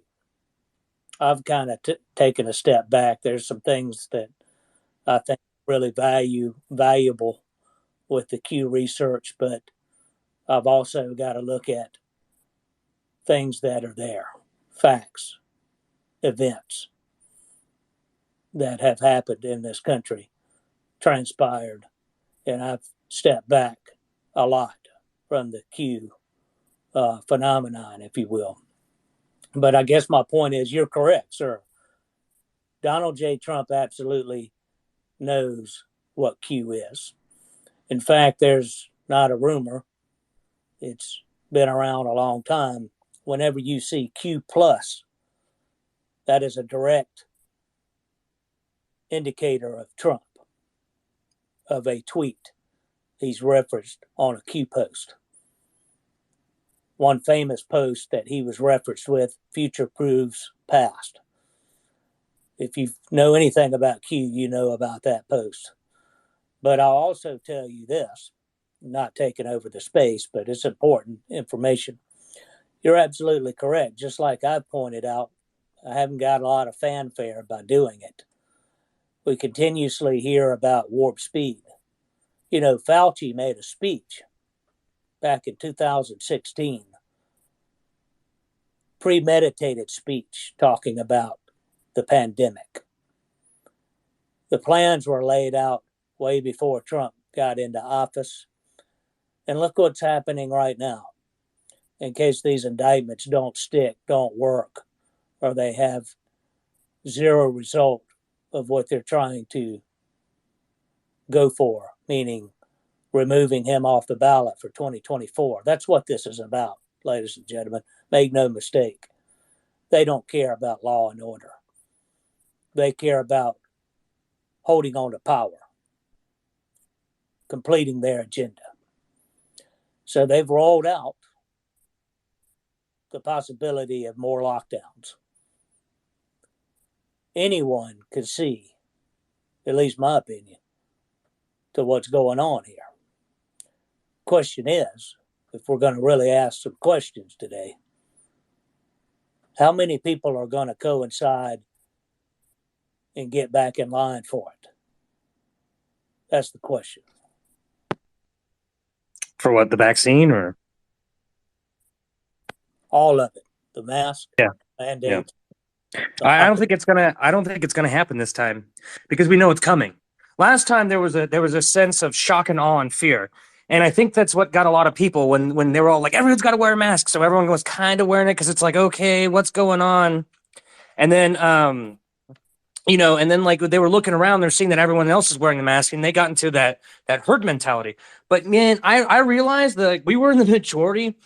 The minute they dropped the mask mandates, everyone just said enough of this. But there was this couple people that were mask Nazis that still had them on, and like then they realized real quick they were in the minority the whole time. And a lot of people were just looking around to see, is the world gone crazy? But I don't think this time, when they try to do the same crap that they did last time, no, I don't see it happening. Imagine that you were a small business, right? And you got shut down because you were non-essential. You barely made it, right? You got by because of the government programs. You were able to keep your doors open just barely, right? And now they're going to try and to shut you down again. I don't see that happening. I see people going in full-blown resistance. No, we're keeping our body. Like, because all it takes is everyone just to say, no, we're not doing that this time. No, I don't care. Oh, no appointment. Great. No money for you. Ciao. Bye. I mean, like, I just don't see it happening this time. I really don't. I think that people are waiting for a chance to like resist, to show them that we're resistant, because they just arrested Donald Trump. MAGA people are waiting for that opportunity to like throw me some tyranny this time. I got round 2. I'm in it. I'm going to resist full blown. Let's go. Because they're pissed. Everyone's pissed. That's why everyone's starting to take action. That's why everyone's in these rooms trying to figure out what we're going to do. Try to figure out what the story is. Just saying. Well, you guys, like you said, I don't think the virus is going to work this time. And I think the war powers of the president is the only ace up Biden's sleeve that he could use to subvert this election this time, or to make it, or at least put a pause button on it and hold power longer. I think we might hit a scare event, and then we might see massive triggers where the military might actually do something. The space is recorded, so I got to be careful with what I say. Well, that's why we're having the spaces, though, Joshua. Right? That's why, just so we can subvert this. Right? We need to change America before that happens. Right. And I think there's going to be a massive scare event in 2024, something that's going to shake the populace awake to the point where it's like, there's no defending him. Like there will be a moment where these people legitimately cannot walk down the street at all. And it's going to be right after this scare event. And then they're all going to get exposed. That's my personal prediction. You guys can hold me to it. I think it's going to look like we're about to hit World War III. And then I think the military is going to freaking step in and do their duty. I mean, I can't rely on it, but that's what I think. Whatever. It's just my prediction. Hold me to it. Well, if anybody's interested, it's the farthest thing up there in the nest to the left, if you want to look at what I was trying to refer to. And I do believe, I pray that the military will keep us safe and protect us and do the right thing if it comes down to it. Let's go to Brandy. I haven't heard from Brandy in a little while, and at least I haven't heard from her today. Brandy, good afternoon. How are you doing? Hello, everyone. I am good, MAGA. Thank you for allowing me to speak. Oh, man. The election integrity. So I was just sitting here listening to y'all, what was being shared. And, as far as I see it so far, I see that if we, if they try to do a lockdown, of course, I'm going to do things legally. However, I don't see a mandate happening in Texas. I know that Abbott already says he is not going to go along with it. If so, I know that we won't know how that's truly going to play out until we see how his feet move, because we already see what's happening at the border. However, I do believe individually that we do have the right to say, no, we're not going to do that. We're not going to put that mask on. And I know in Texas, they have a right to say, okay, you can't come in here. And that's fine. Because what I'm going to do is I'm going to take myself and I'm going to go find an establishment who will welcome my business, and I'm going to give it to them. And then I'm going to shout them out to everybody I know and say, you need to go here. I do feel that is one big way we can hit people where it hurts is in their pocketbook. If they want to go along with this as far as a business, that's just the way it rolls. When it comes down to it, your business are your customers. And if you end up not having customers, then you don't have a business. So as far as that goes, that's why I'm going to do it. And then when it comes to medical, a lot of people don't have natural options. They only know their general practitioners that are going to require the mask or start pushing that booster again.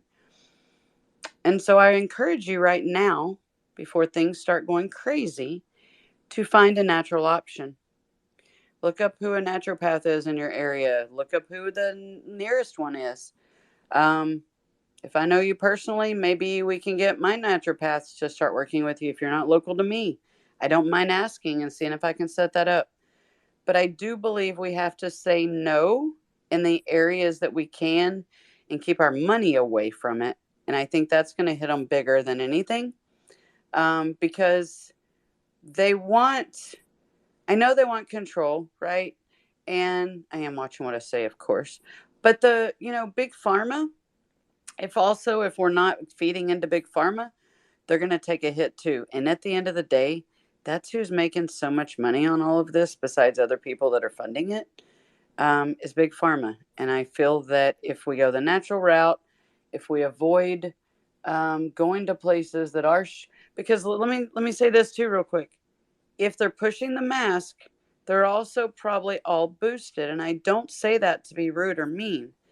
I say that to say then you're going to get sick from their shedding if you're not vaxxed. So let's just start looking at who we're going to support and who's going to stand up against it. And once it starts happening, whoever stands up against it, you definitely want to give them your business, because I think at the end of the day, money does talk regardless. Thank you for allowing me to speak. Yeah, and a caveat off of that, what I'm tired of is the U.S. taxpayer has to pay this bill for their research for the development of the vaccines, and then they reap all the profits. I think that's a little ridiculous for big pharma. It's a game. It's a total shell game, and it's they're going to try and launder more money. That's what this is really about. This is really about them getting another $1 trillion package. Because look, we spent what, $2 trillion in COVID. Where the hell did it all go? I mean, our infrastructure's falling apart. Like, and it's like, oh, I bet you there's a lot of politicians with a lot of offshore accounts. Just saying.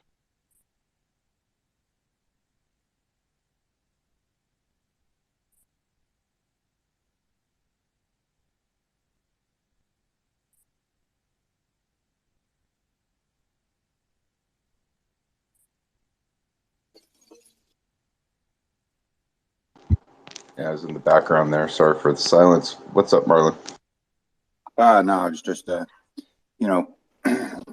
just listening to, like, it sounds like it's all bad news, but see, I think that's the part of it, that it's the good news that's coming out in here, and this way we're able to actually identify it. Like, isn't that half of the battle? As long as we can identify the enemy and the ways to go fix it, I think. I don't know. It does. I'm serious. It does inspire me. It really does. I think that's like the whole purpose of why everyone is here right now is like, a lot of people, it depends on their level of awakening, like how, like where they're at, and like for some people, they're still on the red versus blue ticket. And for some people, they realize it's, then there's the Federal Reserve level, and then there's the global conglomerates and the oligopolies and the oligarchies that are showing up. And a lot of people here are trying to figure out what the hell is going on, because they're looking at what's going on and it's clown world. I mean, I'm dumbfounded by the news sometimes. I look at the propaganda machines every morning. I do my rounds, and because that's what I used to do as an intelligence analyst. And I'm baffled. I'm absolutely baffled that people, there are still some people that are just accepting the narrative that they're spinning, but it's spinning out of control. They really can't keep the narrative anymore. I mean, they're protecting Joe Biden. The guy clearly has a mental problem. I mean, he has his worst enemy is the stairs in Donald Trump.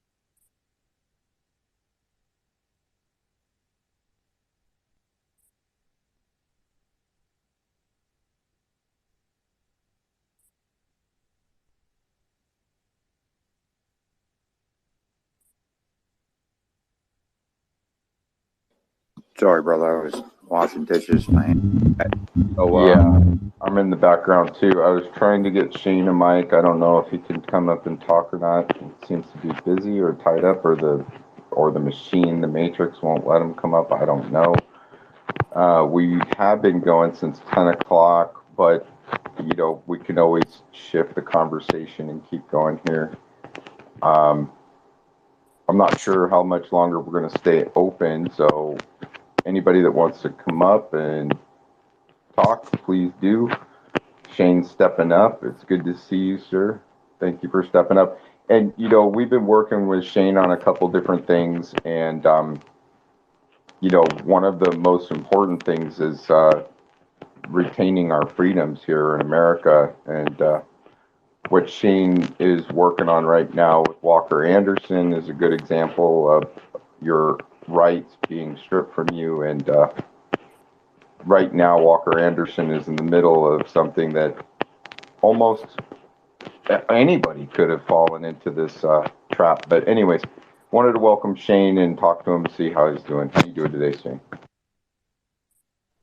I'm doing well. If you were sending me a mic, I actually had a constituent call me, so I was on the phone with him on different issues. But nevertheless, yes, I did talk to Walker at length this morning. And so for those that don't know, and MAGA Mission, Matt and I are going to put together a Twitter space just on account of that. To help this young man raise money. So what he did is like what many people do. He built himself 2 firearms with 80% lowers. And we have a social justice warrior type prosecutor that decided to charge him with 2 felonies for having non-serialized firearms, which is totally legal. But she's trying to ignore the federal law and stick to the state statute, which is very ambiguous and vague, which the last paragraph of 609.667 literally defaults back to the federal law. But she wants to ignore that paragraph too, or that portion of it.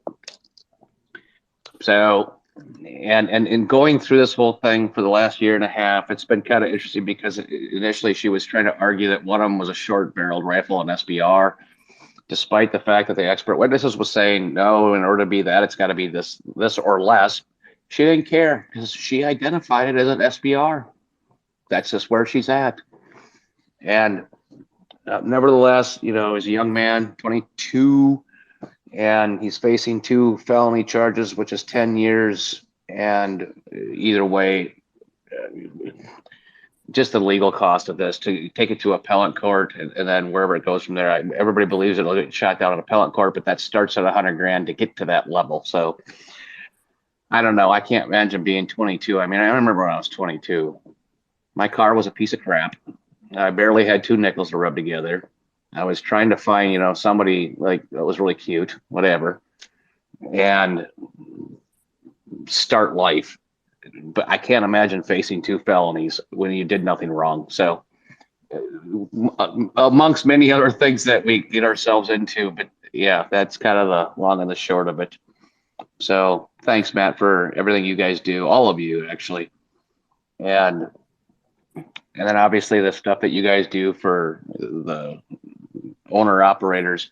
I did mention this, I think, the other day, but I talked to a very successful trucking company guy who agreed with everything you're saying, and I didn't see that one coming because everything else I've been getting like, well, there's this, there's that, but this guy actually agreed with it, and he's a very successful, very pro-Trump guy actually. He actually hosted an event. Just to put some background in, when we talk about what's all going on. In October of 2020, he hosted an event at his business where Eric Trump came and spoke. And in 2021, after we realized whatever just happened, I was working with the Trump team about him coming up here again.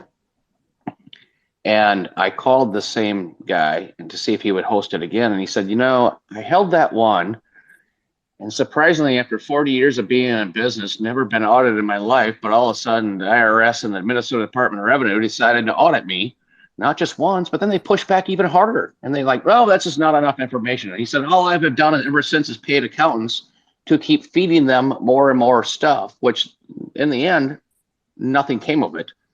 But they made him go through a lot of financial pain for doing that. So when I talked to him the other night, because Ben, then in 2021, he said, I'm not so sure I really want to do this again. That was awful, or it still is awful at the time. But when I talked to him the other night, he's like, if you want to bring Trump up here, bring it on. I'm done with this. Let's go all in.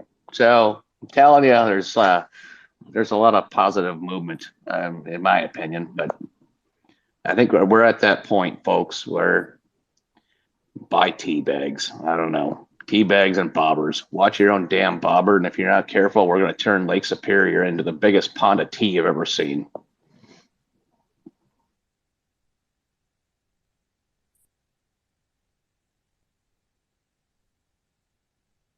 Yeah, I think we're rapidly approaching the precipice. If I remember in the recent history of one of these rooms, we were talking about that case, Shane, and I think one of the things that came out was that I think there was still a determination on the rules to be made. Were those rules ever made?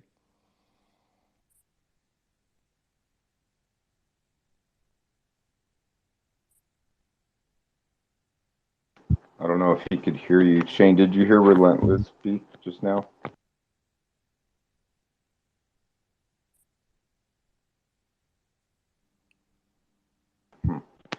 All right. Had a call come in. Yeah, he may. Yeah, he has calls. No, coming in. wait. No. Somehow we got muted. I heard him say something about rules. What rules are you referring to? I was saying, in an earlier, I think it was a week ago, there was a space we were talking about this specific case that you were alluding to. And one of the things that I believe the attorney was talking about was that they're waiting for the jury rules to be established. Were those rules ever established? No, we're not there yet. So what happened is about a month ago, Walker's attorney requested, because the whole claim is they're non-serialized firearms. So he requested to view said firearms because in the state statute, federal law says where the serial number must be. In the state statute, 609.667, it does not. It's very vague and ambiguous. And upon, I don't know why his attorney didn't think of this sooner or how he thought of it when he did, but once he viewed them, he took pictures of them. Well, come to find out, they actually do have serial numbers on them. Now, it's on the top, on the upper part, but it has a serial number. So she's kind of boxed herself in that regard. So what they did is they canceled the pretrial. They're going back to an omnibus trial, again, to take up the new evidence and only the new evidence that they are, in fact, now they appear to have some form of serial number identification mark on them. So they have the law enforcement the sheriff's office trying to distinguish, are they a serial number or a model number? What are they? To which, when you go back to the state statute, it does not clarify, it just says a unique marking. So they're trying to figure out how to get through this. And then once I'm saying something, there had to be a number or a marking of some sort. So I'm tracking you. Yeah, so that's where it's at now, and that doesn't happen until October 27th. That's the next omnibus hearing to present all the new evidence and have all that part of it figured out, and then it'll go back again to a pretrial, and that's where the instructions will kind of come into play, or whatever they do in a pretrial. But it would be really cool if this woman would just like go, I'm on the downside of this thing, and it's not going to make me look good. I'm on a Friday night at 4:30 p.m. I'm just going to dismiss charges and hope that nobody realizes that I push it too far and I know I can't win. But she doesn't seem to be in that wheelhouse. My concern also would be, because we have such a activist attorney general, that he could swoop in and take this thing over in a blink of an eye, and then they have like astounding amount of resources that Walker will never be able to keep up with financially. But I will tell you, I talked to him today for probably an hour, and he is all in on this. He will not back down. He has too much support. He knows that he cannot let people down and just like cave to a stupid plea deal. He will not do it now. Because if he does that with all the support that he cannot believe that people have been giving him, then he's letting them down. That's where he feels he's at. He has to stick this through. So I don't know how a 22-year-old young man like has this tenacity. I mean, I do need not look any further than our founding fathers for what they were willing to give up. And this is where we're at, though. And yeah, I personally, so this is not just a constituent. This is like a person that I've known for a long time. I know his parents. I mean, I like, this is a friend. Like, he literally fixes all my vehicle crap when it goes sideways on me. So I've had numerous conversations with him. Had shop talk and all that kind of stuff. Sit on the lawnmowers and just, talk smack or whatever, just guy talk, whatever. And he's a good young man, and I will stand behind him all day long. So, yeah. I'm going to say one more thing, and I'm going to back off and let Brandy and Texas Trucker speak.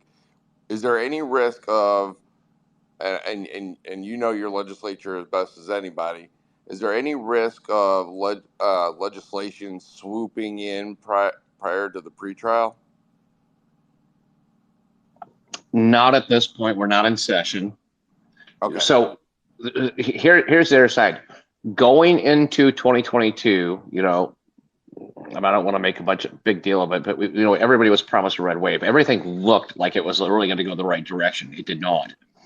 Myself and the representative that's immediately east of me, and he's a 30-year retired deputy sheriff, and he knows Walker very well as also. And so we had plans of bringing forward a bill to fix this ambiguous language. Once it went sideways and we were in the minority on every count, we chose not to, and here's why. If we bring forward a bill that's in a 100% Democrat control committee hearings in both Senate and House, they can amend it, and we can't stop it. So we started a bill that they could then make it into something completely different. And so we chose to stay away from that entirely, just to not even give them the opportunity or give them a vehicle to do something that would make it even worse. But for the here and now, we're not in session until February 12th of next year. And so, no, he's probably, my gut feel says his jury trial, when it finally gets to that, because we're at October 27th for the new omnibus hearing, which then it'll be at least another month or two before they get to pretrial again. So this is going to stretch into next year, well beyond when we're back into session. So I guess actually, when you think of it that way, there could be something, but it would also be, it wasn't enacted at the time of the infraction when they claim it all started. So I don't think it would actually matter. Okay, good. That's the question I had, was just to make sure there wasn't going to be like some weird legislation that came out of literally nowhere and now is being applied. So thank you. Appreciate you. Matt, you lost all your co-hosts.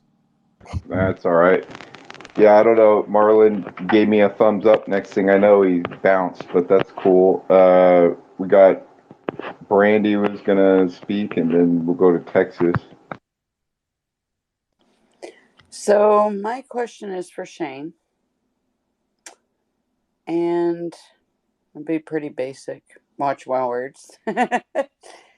So, watching what they're doing to this young man and watching what is happening to the J6ers and sentencing and so forth, and they're committing suicide, and then another one is missing, praying for his safety.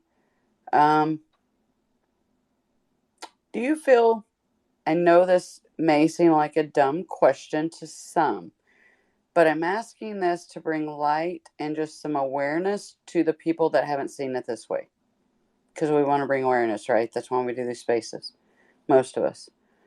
Do you feel this is something that they're making an example out of him? Just like the J6ers? Short answer would be simply yes. This is why I caution people to, because we talk about so much heavy stuff in these spaces, right? Off and on. Caution people on their actions. But sometimes, like this young man right here, he did no actions that he doesn't seem like he did anything wrong according to what the state law is. And he didn't, in my eyes. So, guys, just know that no matter what you stand up for, sometimes you're not even standing up like he wasn't, and something happens. Just always advocate for yourself, and make sure you're getting representation and speaking out just like this young man is, because if he wasn't, or his attorneys or whoever it is that started, sharing the story, people like Shane and all the other gentlemen and ladies who do have voices in legislation or representatives and can say something to back him, they would never know about it. So I definitely want to support, if you have a space for him. I definitely believe that we should do a fundraising space for him as well, because I know someone who's already being sued by the Biden administration. So I know what those numbers look like you were saying. These things are not cheap. They did nothing wrong either, and they're already in the Supreme Court spending hundreds of thousands of dollars. So I do believe we should do a fundraiser space for that kid, and I definitely want to support it if you do. Thank you.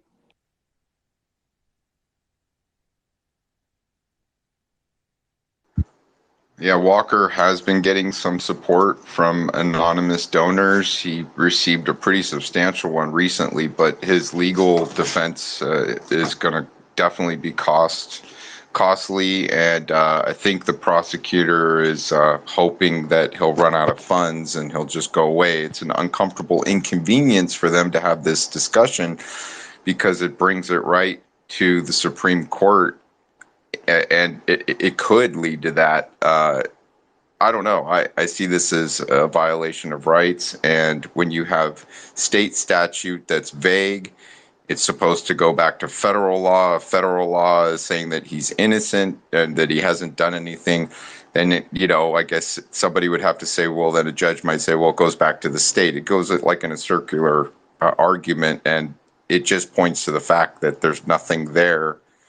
There were serial markings on some of the parts of the guns. So, yeah, there's a lot of details here where you would think it would I thought it would end, but to Shane's point, it's not. They're going to keep going down this road and try to exhaust his legal defense and his funds instead, possibly. Which is the reason we must support him, because this is going to set a precedence for us. It's just like Exactly. Yep, we got to. All right, let's do it. Let's do it. I'm calling for it. So I don't know I about just you guys, shared, but shall not be infringed is pretty damn clear. well, I don't disagree, but I just shared his Give, Send, Go up in the purple pill and also up above. But Matt and I will figure out another one because we had a plan to talk today to figure it out. I tried to call him earlier, but he was on this space, and then he texted me back, and all right, I get it. I found him, so I found which space he was in. But yeah, we'll put one together. And when I was talking to Walker, I said, it was like I got to get a hold of Matt. We got to figure this out and figure out what we're doing, when we're doing it, and all that kind of stuff. So. I mean, it's one of many little things, and it's not little by any means, but it's one of many things that are happening right now. But this is, to me, like what you just said, This is a precedent-setting thing. That's what they're trying to do. They're going to use the blue states to overcome the red states by setting precedent, and they're going to do it through all the different courts because they can pick and choose their judges, find their friendly judges, and set precedent. And then other lawyers in other states, or judges, they look at whatever other states have done, and then they start to roll with it. And then the next thing you know, we got rolled over. So I'm not willing to go there and allow it to happen on not only this issue but many others. So that's why this poor kid is being used as a pawn. But I give him credit because he's tenacious and he's willing to go all in. For those that don't know, if you simply like do a web browser on my search on my name, I don't like using the G word. In 2018 which was when I first ran, and I had some asshole knock me out for political reasons. Like literally, he sucker punched me in the side of the head. I didn't even see it coming. And once that story went public, which wasn't on my decision, but it just kind of did, the outpouring of support came to a point where when I was called by the county attorney's office going, we can offer him like a plea deal and this thing can go away. What do you want to do? This is what I told Walker today. At that point, there were so many tens of thousands of people that came. I don't even know. They were from all over the country. Actually, they were all from all over the world, but most of them were in the country. I couldn't let off. So I held to my convictions and I made sure this guy got third-degree felony assault, which was the max they could charge him with. And in the end, he ended up getting convicted of third-degree felony assault. And it was tempting to let him just have the stupid gross misdemeanor plea deal because I didn't want to go through all of it. I mean, I was going through all these other things at the time, trying to learn what the hell I just got elected for, number one, but also just,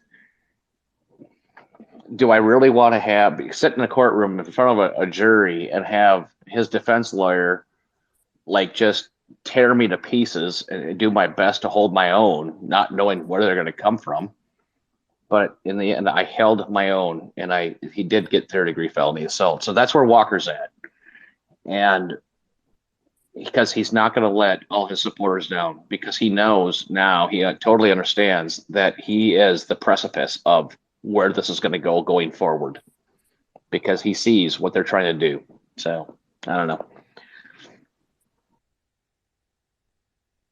Yeah, it's tragic how the Democrats used judicial precedents as a way to subvert the legislative branches of government, because they've been investing a lot into the judicial branch because they realized that they could just set precedents instead of having to go through the annoyance of passing a law, the correct way. And it's just, I think a lot of us just want actual justice to be done, and I think it's coming.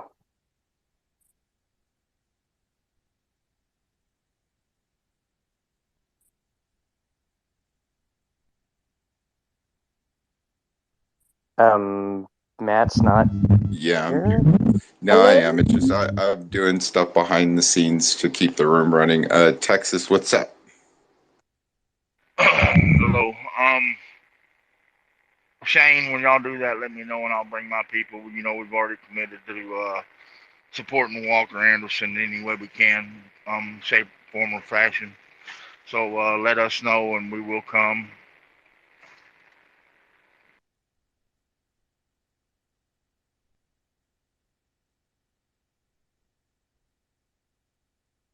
All right, y'all. It is 11:13 here in Italy, p.m. So I am going to drop out.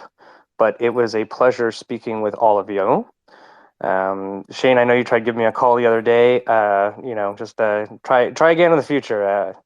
But I know it was like it was early in the morning for me. So, anyways, I just want to say you guys are awesome. I love coming to these spaces. Thank you, MAGA. And I am going to drop out now.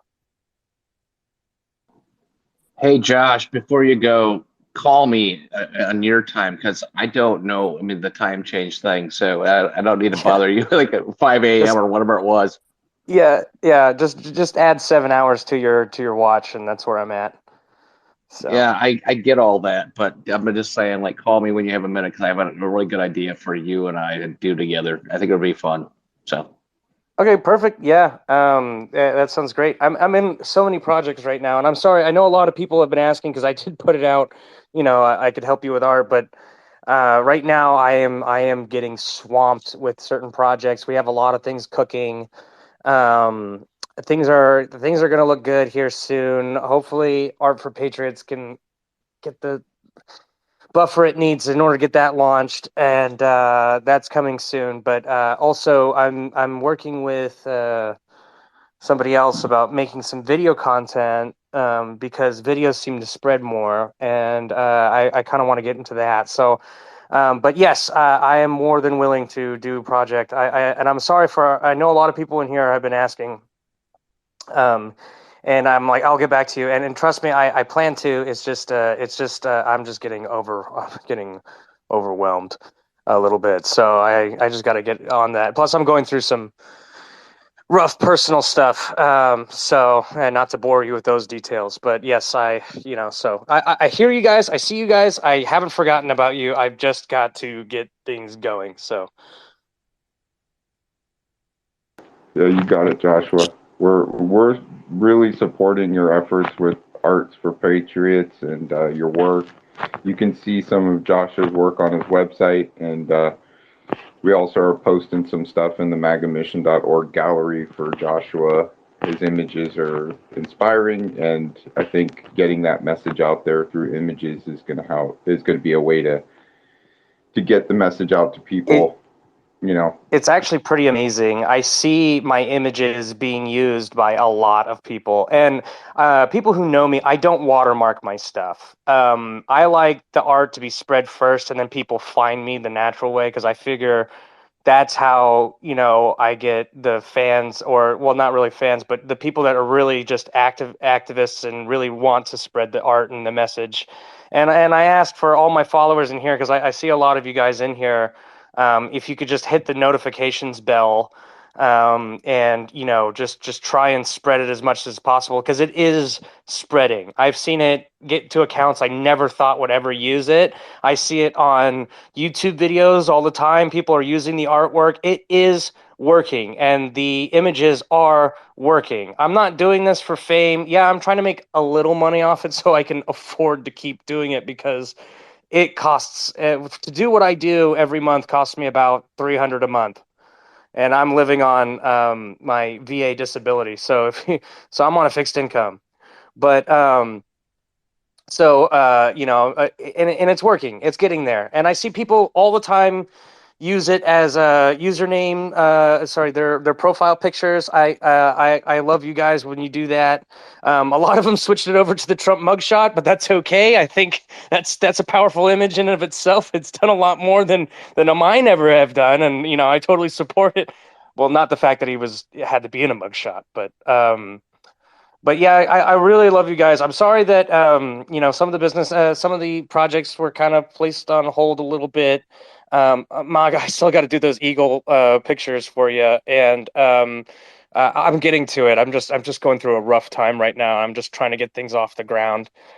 Just to keep your eyes open. What the next series of images is going to be. What I'm working on is just to kind of a preview is someone I can't remember. It's one of those Shiba Inu guys that follow Elon Musk, but he put a thread out there and he did like 32 different video game styled images of Elon Musk, and I'm doing the same thing for Donald Trump. I took the challenge onto myself, so there should be some cool images coming out here soon. Trying to hit the nerds of the internet, the conservative nerds, because there's a ton of conservative gaming nerds out there, and we're growing, and we're only going to continue to grow. And what I'm starting to see now is a lot more young people are starting to turn towards conservatism because, I feel like a lot of them who are raised in those liberal education institutionalization facilities have realized that this ideology is really screwing them over. I think Gen Z is starting to realize that they don't have the opportunities that the previous generations had before them. They don't have the ability to get, like, I'm 32 years old, and trying to get a house right now is completely out of the question for me. Like, I don't know how I'm gonna do it. And, like, but by the time my dad was 24, he already had a house and it was basically paid off. So, I mean, like, if you look, and then not only that, look at the mortgage rates right now. They're like 7%, which is absolute insanity. And then they're saying Bidenomics is working. I'm like, no, you're delaying it and you're gaslighting the nation. That's all you're doing. And I think the younger people are starting to realize that, man, they don't have the opportunities, and they're turning. And I mean, I've met some of my friends who are probably the most liberal, libby, left, rainbow flag waving, neo-Marxists are starting to flip. They're starting to realize what's going on, and and it's only going to continue to grow. So I'm trying to hit that market right now, get the nerds, because the younger conservative gaming nerds, that because those guys are going to spread images faster than a lot of other people. But I mean, at the same time, everyone who hits that bell, who reposts what I do, I'm starting to make more negative stuff about Joe Biden. And if you guys look at the purple pill, I got one where Joe Biden is like a puppet. It's kind of creepy, but that's the whole point, is to strike a nerve. And I'm also trying to get monetized, so I changed my strategy. You're going to see a lot more reposts. If you don't like the repost, when you hit the bell, all you have to do is click on the three dots at the top of my profile and say turn off reposts. But I will be planning on doing that to try and get monetized, so I can afford to keep doing what I do.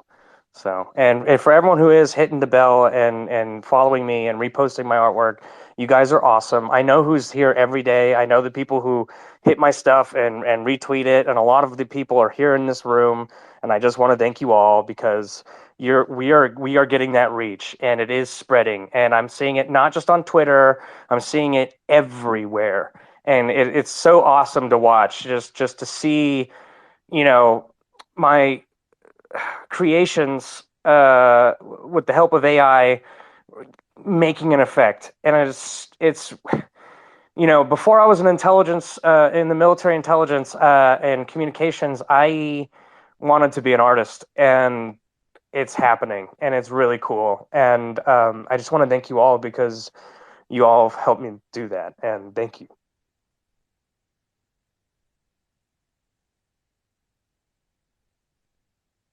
Well, thank you, Joshua. We really appreciate your efforts, and your images can help make a message, not only draw someone's attention and bring them in, inspire them with Is just the Maggot image talking and I alone. just can't hear him? Yeah. Yes, he Yeah, is. yeah, he's talking. Yeah. Hey, if I I'll could drop. say real quick Yeah, for Joshua. it's not just the image that you make that inspires people. It's the words that then go along with the image that seals the deal. So the artwork's really important and vital. So thank you, Joshua, for all your efforts. We salute you, sir. Thank you. Yeah, and I don't just do artwork too. I make little essays. I haven't done an essay recently, but if anyone hasn't read my pinned tweet yet, please. It's my number one tweet I've gotten out there, but I think it really hits the sentiment on the nail of the head of what I mean. I was trying to invoke my inner founding father when I made that tweet, and it really resonated. And it's not just the images, but it's the voice, and it's just amazing. It just really is amazing to watch and just unfold. It's really cool. Let's turn to Brandy and then Texas, and I think Brandy is inspired to say something to you. Brandy. Thank you, Matt. Sorry about that. Joshua, I just wanted to say, so yeah, I love your work. Oh my gosh, I love your work. So when you get caught up, I'm gonna reach out to you for some stuff for sure. But I wanted to say real quick, in speaking with Natalie Denise, who is a content creator and has tons of followers and watches views to see what actually is working, right? To figure out algorithms. She had spoke with Dom Lecrae and a couple others who are content creators as well with big followings, and they noticed because they, we all can see our interaction, right? So according to your followers, if your stuff's being seen or not. They did notice lately that videos are what's getting through to more people. So I just wanted to confirm that for you from people that do watch that, that they're seeing that as well. So yeah, your videos as far as Twitter goes would definitely spread probably further at the moment with the way they have algorithms going. Yeah, in fact, what I can do real quick, I'm gonna throw it in the purple pill right now. Hold on. There's this. I'll give you a kind of a sneak preview of some of the videos that we're working on. I think okay, reply. Joshua and Brandy, could I just say something real quick? So about these videos, sometimes it's the smallest, shortest little GIF that can be impactful as well. So, if you gear some of your artwork into a GIF format with a message, it would actually get added to the GIF library fairly quickly. And because it's a repeating image or movement or message, it could actually become really impactful. I just want to throw that out there as something to try and gear or think towards, as well as not just a tweet with it, but like an actual GIF that gets added to the Twitter library that people use.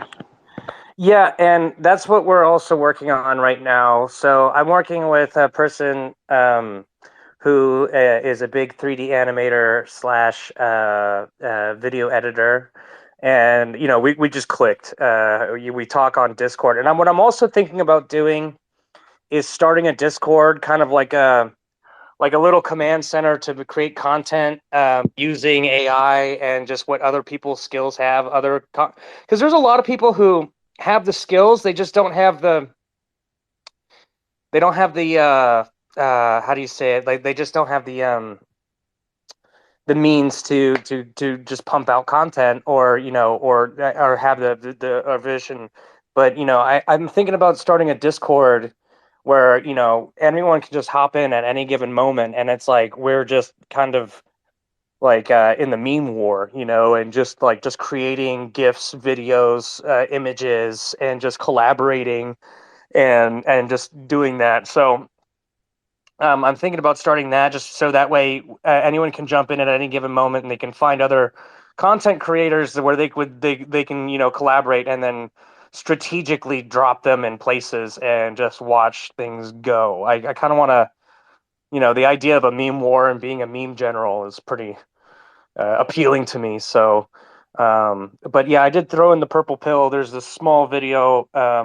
If you guys want, it's just quick. It's something he threw it together using my images, and I'm like, this is where we need to do. So we're thinking about putting music on it and just doing stuff like that. And so I challenge everyone to just take a quick look. It's only 13 seconds long. We're gonna make a longer version, but that's just kind of the sneak peek of what we're working on. So just to throw that out there.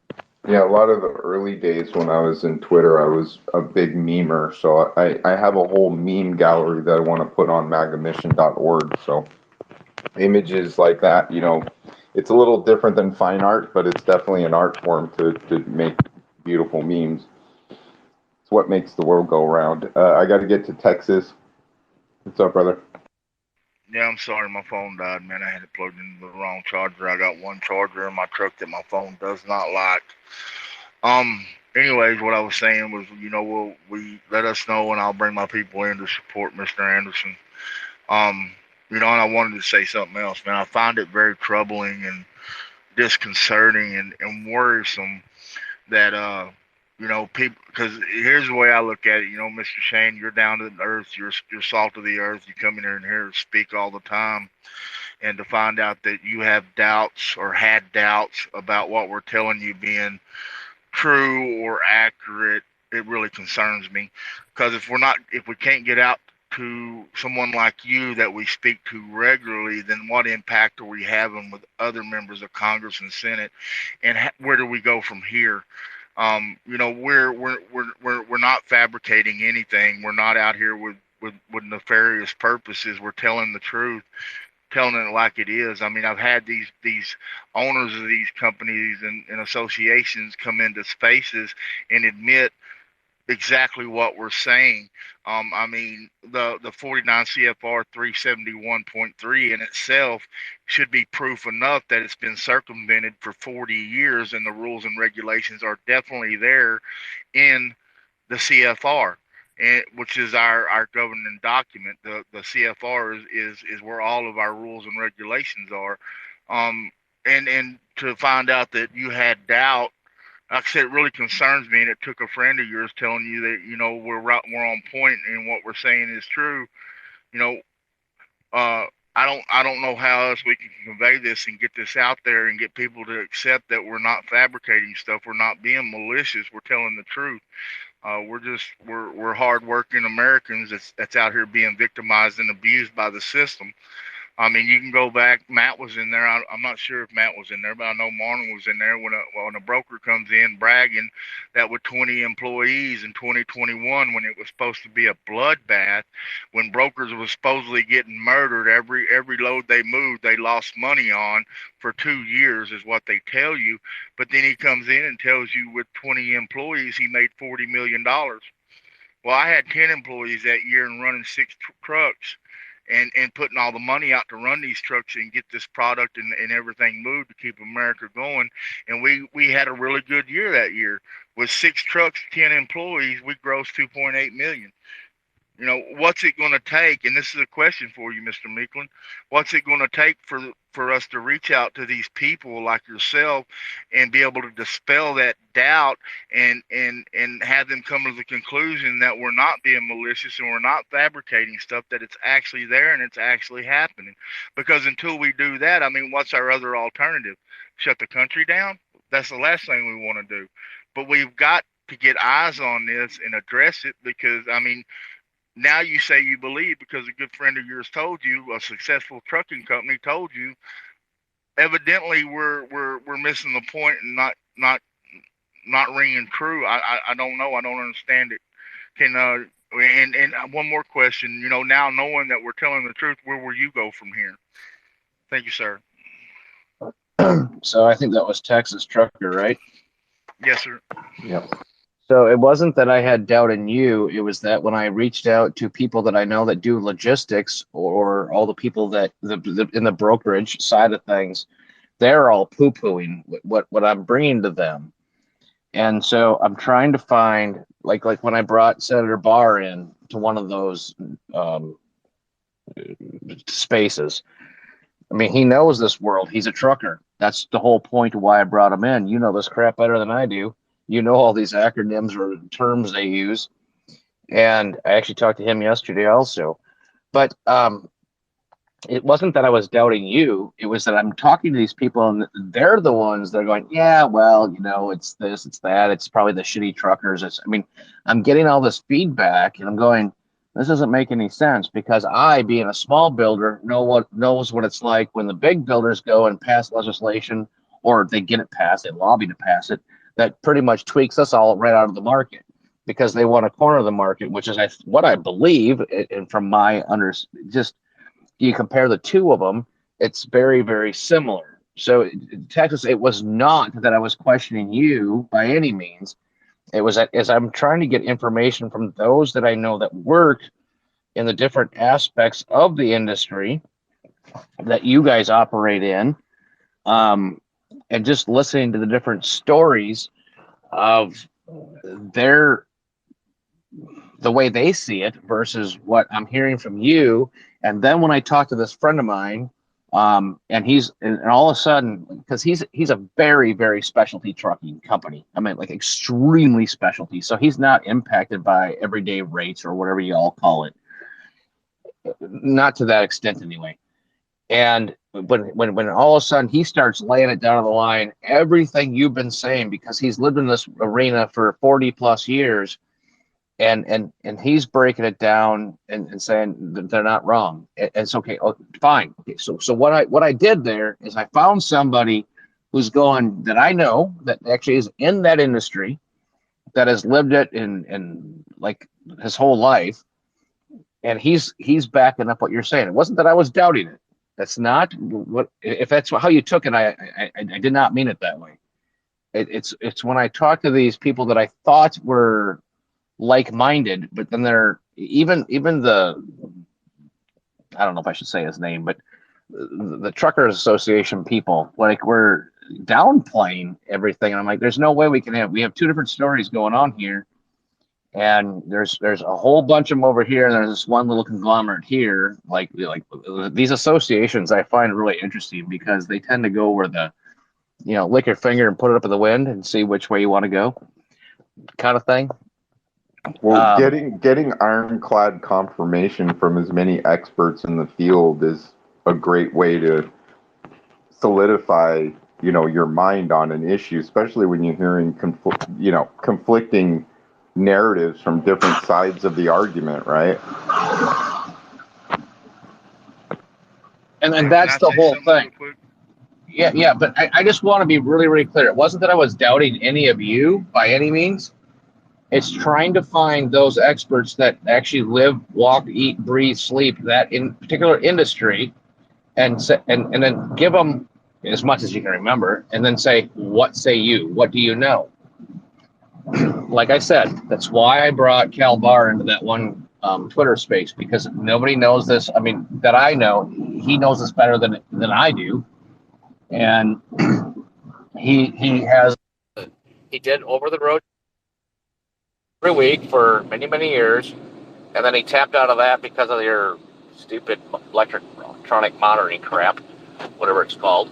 But this is how we got to where we are, and then now the hearing from Todd yesterday, I believe it was, or the day before, whatever it was, and hearing his account of what he's seen, because he does do some conventional. He has a couple drivers that do that, but the vast majority of stuff is very, very specialty. Heavy loads, wide loads, all the stuff where you need the tracer vehicles and all that kind of stuff. So the point is, I'm not questioning your guys' integrity by any means. I totally agree with you. I see it in every flippant industry going on. So that's where I come from. Thanks. I understand that, Mr. Shane. Maybe I sitting there speaking with you, maybe we're feeling in the aspect that we're not explaining it the correct way. And this is what I'm exploring, thinking right now. Mr. Barr, I don't think he owned his own company. I don't think he was a small carrier. He might have been an owner op or a lease driver or a company driver. You don't get into the aspect of what we're dealing with out here until you actually become a carrier or an actual owner of a truck that you're working in the market versus have a fleet manager. You're not going to see what we're seeing if you have a fleet manager micromanaging you, telling you where you're going to fuel, telling you you're going to pick this load here at this time and deliver it there, controlling every aspect of your day. You're not going to see what we're dealing with. Us small carriers and owner operators, we're experts in our own field because we live, eat, and breathe this years and years and years. I mean, this is what we do. And, we dig into the boards, and our livelihood depends on us knowing what's going on around us, like in any job. I mean, being observant and knowing what's going on is crucial to us being able to keep our trucks productive and keep a profit going. But I mean, there's a lot of aspects, like you talking about the big trucking associations, the ATA. They're all geared toward the mega carriers. They don't care about owner ops at all. UIDA, they're which is Todd Spencer. They're in for the owner op, but they care more about selling insurance than the actual day to day what's hurting the owner op. The TIA and the brokers, the TIA is our mortal enemy. They're the ones driving all this, and the mega carriers are driving this and colluding to do this because they want us gone. We make up the biggest portion of the industry, and they want us gone. We're taking what could be theirs. You know what I mean? And we have spent. I mean, we're not idle and just dreaming stuff up or going off what somebody else says. Every one of us now we're allied with TMJ and SBTC, which actually makes us one of the biggest associations that's super laser focused on the owner op and the small carrier versus the mega carriers. I mean, that's what we're fighting. We're fighting these big associations, and of course, they're not going to tell you. They're not going to tell Congress. They're not going to tell the Senate what they're doing. That's the last thing they would want to do because they know that in the long run, when these rules and regulations, if we're successful, is enforced, that they're the ones that stand to lose, not us. We've lost long enough. And I don't know. I gotta do some thinking, man, because maybe we need to come at it from a different angle. And I'm not saying you doubt us, man. I mean, I understand that in your position that you got to look at all sides and come into everything as a skeptic. You can't just blindly accept what one group or some people are telling you. But I mean, what we're saying is the God's honest truth. You got TQL, you got CH Robinson and JB Hunt making billions of dollars a year on brokering freight out and putting it out. They're booking these loads at $4, $5, $6, $7 a mile, and then putting it out to owner operators and small carriers at $1.50, $2 a mile. When we're the ones that had the most skin in the game, we're the ones buying the fuel, we're the ones buying the tires, we're the ones with $300,000 worth of equipment. The insurance alone for my company is $3,500 a month for 2 trucks. So of course they're going to say it's not happening. They're going to deny it. But the proof's in the pudding. The proof is in the regulations in the CFR that they are circumventing, and now they're fighting against it, saying that that's rate intrusion. I mean, that right there alone should prove to you where the problem is. Thank you, sir.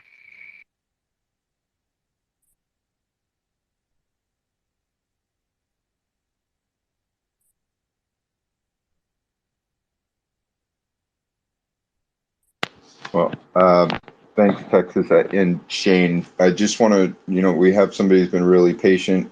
What's up, Real DC?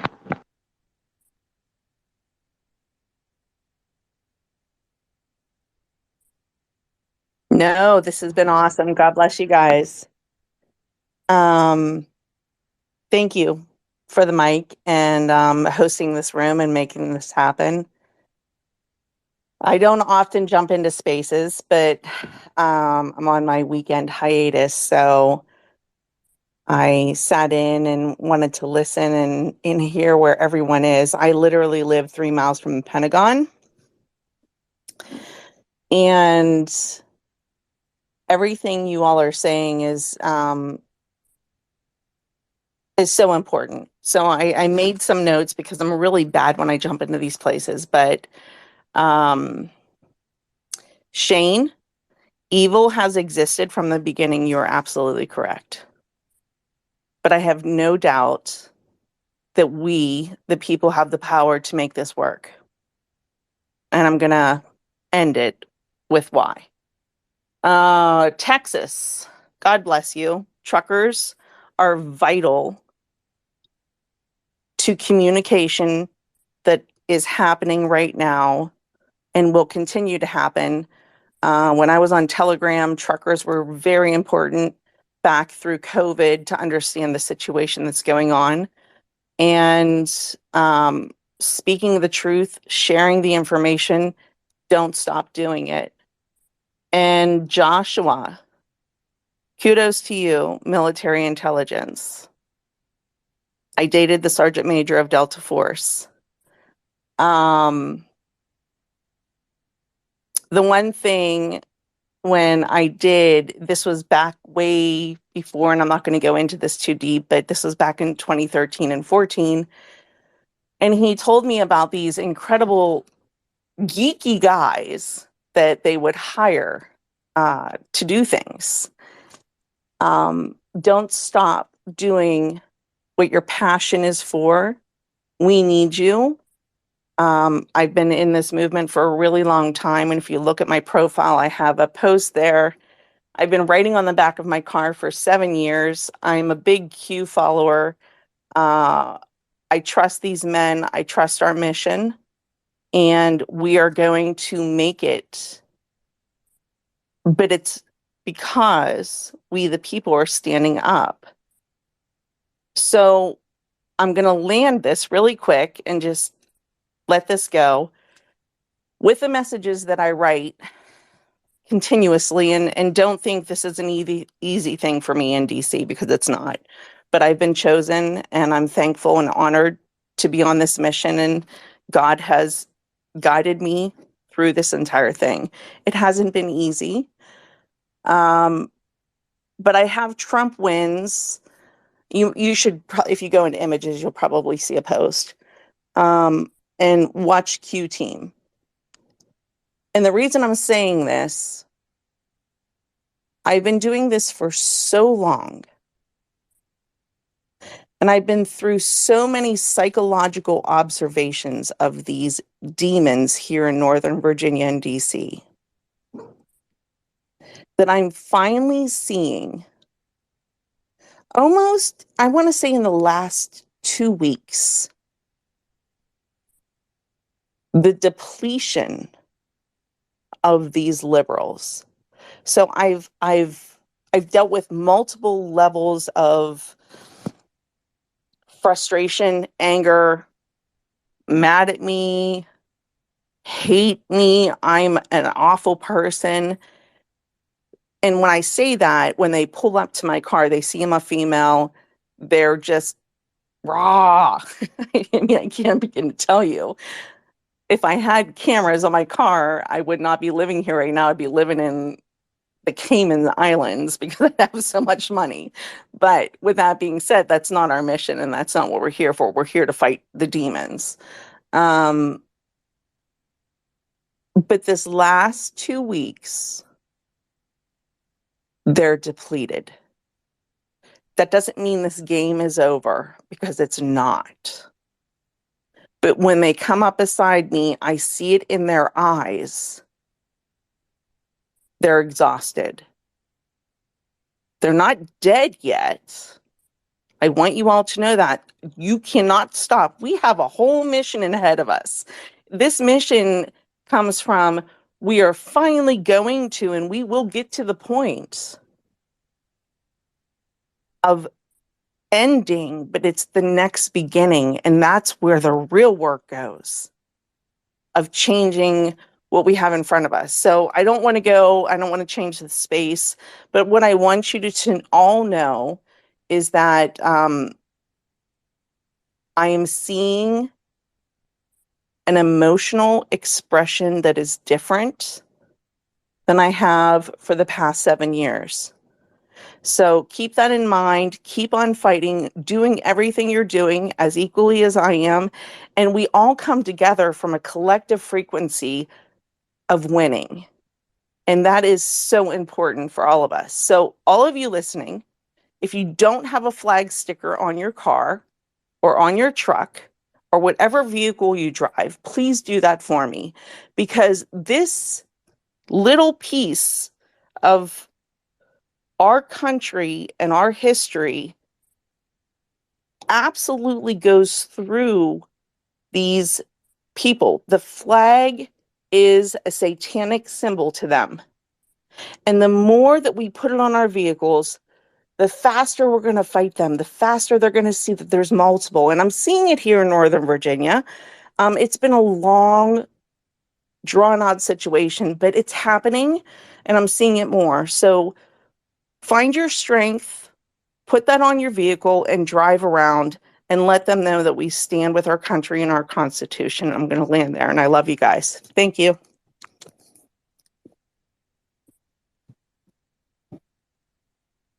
Thank you for coming up. It was great to hear from you, and I definitely am following you back.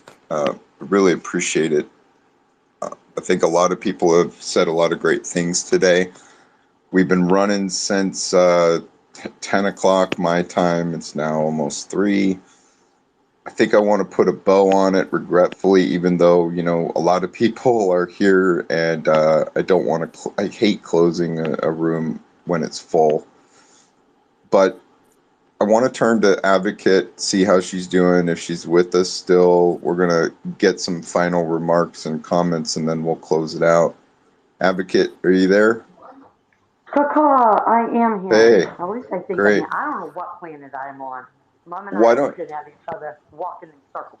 So. why don't you let everybody know when your next space is going on, and give some times and dates if you can. And Perfect. Yes.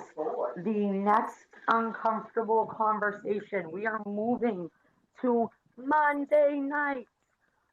Because my kids now have soccer practice on Wednesdays. So I just couldn't pull that off. Um, and I put the new promo up in the Jumbotron and then promptly got booted, MAGA. So you were probably right telling me not to try to tweet or do anything. Um, this week or next week, I will do it on Labor Day, most likely, just to do a beginning of school because for us over on the East Coast, school starting, last week, this week, coming up, and do a big refresher. And I am going to stick to my guns unless any big thing happens, which, it's changing constantly. And I will be presenting the Woke 101 Parents Guide presentation and go into a little bit, what is it, the meat and potatoes? Is that what I learned earlier? Of our public education system. I tend to just give you all a little snippet and resources and whatnot, but this will be a little bit more in detail about each area of indoctrination. And of course, I'll field questions, or if there's anything else people would like to talk about. If the conversation flows, and it's always open. So yeah, that's it. I hope everybody enjoys the rest of their Labor Day. yeah, well, we do have a banner scheduled to be flying to fight against child trafficking. That's huge. On the 3rd and the 4th, they had an anonymous donor donate a MAGA mission banner, and to get that message out there. So that's really awesome. There was an anonymous donor that stepped forward to help Walker Anderson. That anonymous donor contributed quite a bit, and so we thank them, and we give thanks for these people and their efforts, not just the people that are here, but everybody that contributes in any little way that they can. Just being here in support, it's felt, and we see it, and thank you for that. I'm going to turn to Shane. Shane, yes, please. So when you give thanks to those who give and donate, in January of last year, when we flew Scott Quiner from Minnesota down to Texas because they were going to kill him, and his wife said no. I want to put this in context. That medevac flight from here to there was like $42,000, something like that, 43. There was one donor.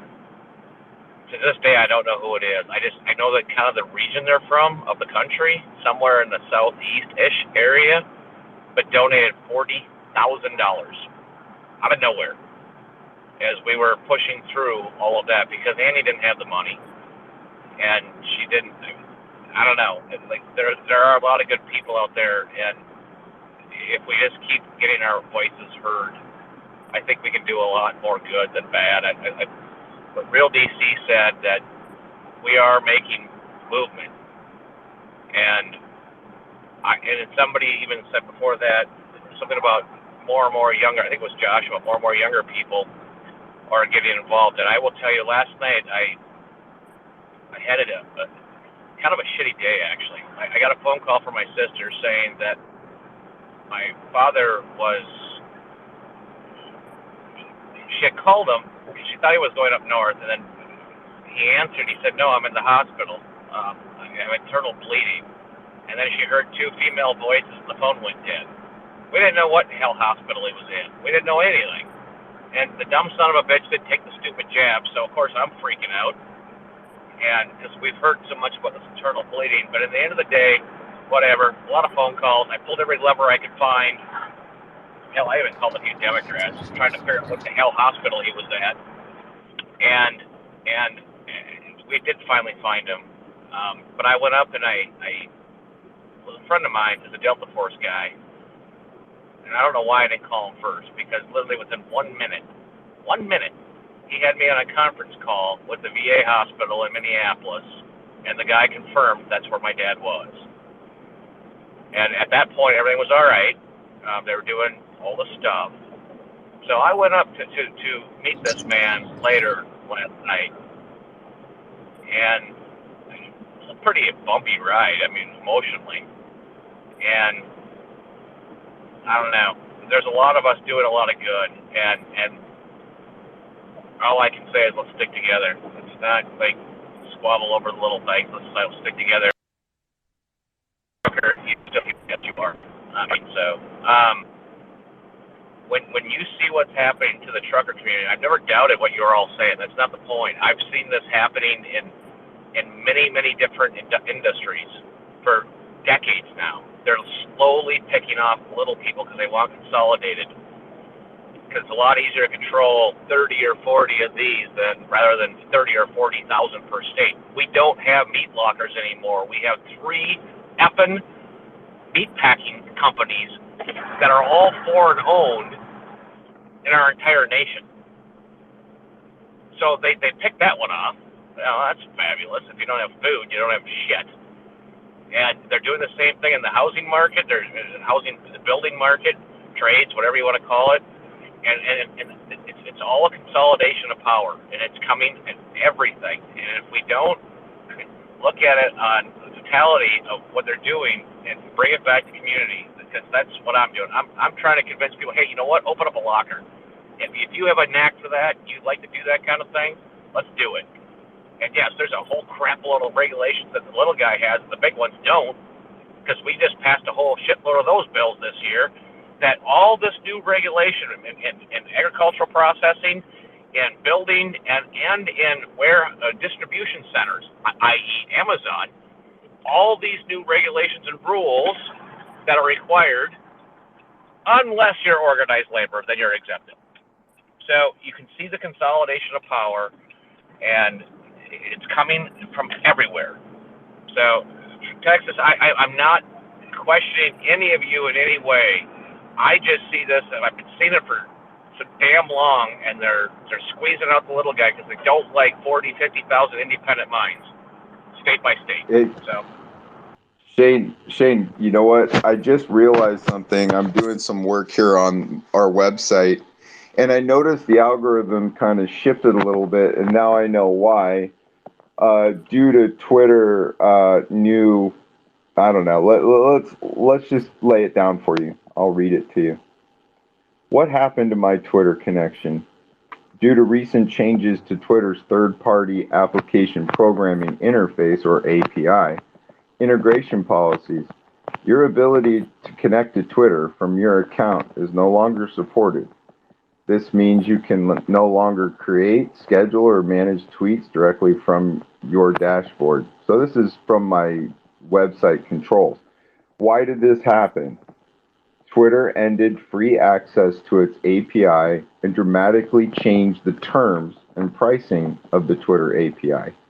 We've attempted to work with Twitter in good faith to negotiate terms, but we haven't been able to reach an agreement. How will this impact your ability to use Twitter through your websites and marketing? You can't post or schedule any tweets. You can't use any marketing. You can also no longer promote your business on Twitter directly from your account or receive any Twitter data analytics based on your social media and dashboard analytics of, traffic from Twitter. It's just interesting to me.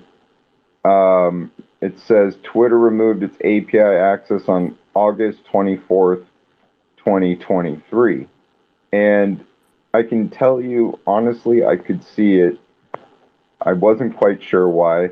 And that's a good reason for it. So, anyways, they're trying to suppress certain people in different ways. That's what we were talking about here earlier, and about the algorithms and terms of service on Twitter. Anyways, we want to get the message out there. We're going to do everything we can. It doesn't matter if the platform is Rumble or whatever platform is the most free. We'll try to get the message out there regardless of whatever Twitter's doing. I wanted to say hello to Ann. Ann, you came up and you've been patient. How are you doing? I'm doing pretty good. You guys really struck a nerve with me right now because my husband has been in logistics, the one that passed away at the Houston hospital that Shane has been talking about. And he was in the military for 8 years, and he was in logistics. He was one of the handlers for shipping, all the hazardous materials. And then when he got out of the military, we moved to Minnesota. And he's been in the logistics he was in for probably over 20 years. He started out at a company that is one of the largest companies in the shipping or the trucking industry. He started as a freight broker, and he worked his way up. He took the TIA test. He passed it, and so he was so frustrated with the trucking industry. He used to come home and he was just so irate because of the rates, the brokerages, the truckers, and you get a bunch of, I hate to say it, I'm just going to say it, a bunch of illegals, and they would buy a truck, and they would all share it, and then they would come in at some low rate, and then they would get the load. And so they had these, and I can understand when I listen to Texas Trucker, I know exactly what you're talking about and your frustration because it was a game. It's a game show with these guys. And as a lot of times he didn't really want to talk about it because he would come home so stressed out because of they would spend all this time trying to get the load and then the rate, and then somebody would come in and lowball them with this really ridiculous rate and get it. And if I told you the name of the trucking industry, I know that you would very well know who it is. And he worked for a company that became a subdivision of this larger company in Minnesota out of Golden Valley, Minnesota. So there was only a handful of them that worked in this small office, and they worked very well together, but it was such like I said, a game show with these guys. And Shane, I do have somebody that I know that I would love to introduce you to because he was a trucker for a very long time. Him and his wife, they know the trucking industry very well. He sold the industry and he went into sales for the company that Scott worked for. And I believe I don't know, I think he retired, but he's been doing this for probably at least 40 years. And he knows all the ins and outs of the trucking industry. So when I get time, I want to introduce you to him.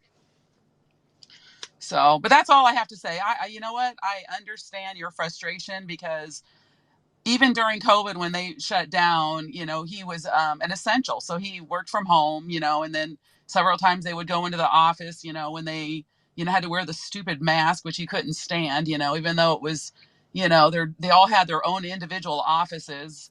They made him walk into the office and wear the mask until he sat down and he had his own office, which was even more ridiculous. So anyway, that's all I have to say. I'm fed up with, I get it totally because I've been involved. I was married to the guy for 35 years and that's, and he was in it for pretty much the entire time I was ever married to him. So anyway, I'm ranting. Sorry. No, it's okay. And is it Annie or Ann? I Just go Ann? by Annie. I don't have an I in Okay, my Annie. name. So, and by Yeah. the way, my legal matters are still in the works, and so, and I, like Shane said, I I am so thankful for the Give Send Go because it literally saved my life. That's all I can say. And my family and my children. And I'm still, you know, I pretty much lost all my income from Scott. So, yeah. So, anyway, keep giving to those Give Send Goes. I'm telling you, it really makes a big difference. So, Well, God bless you, Annie, and please just, hang out with us for a little while longer. Texas has some words, I'm sure. Texas, please jump in.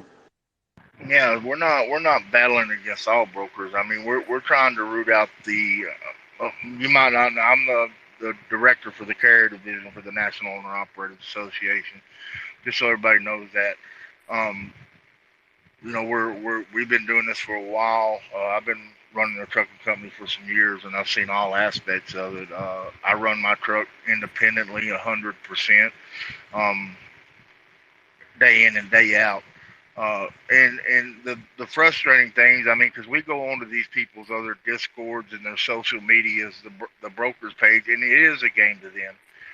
They're making fun of actually just ripping off owner operators and small carriers. To them, it's a game. We realize a lot of these people are kids just out of college that are doing this, and they don't have the history that your husband had, the years and years in business and in new trucking when trucking was actually honorable. Now it's cutthroat. You got brokers cutting each other's throat. When they say that it's supply and demand, well, first they'll say, well, there's a shortage of drivers, and then they'll say, oh, well, it's an overcapacity of trucks, and then it's supply and demand.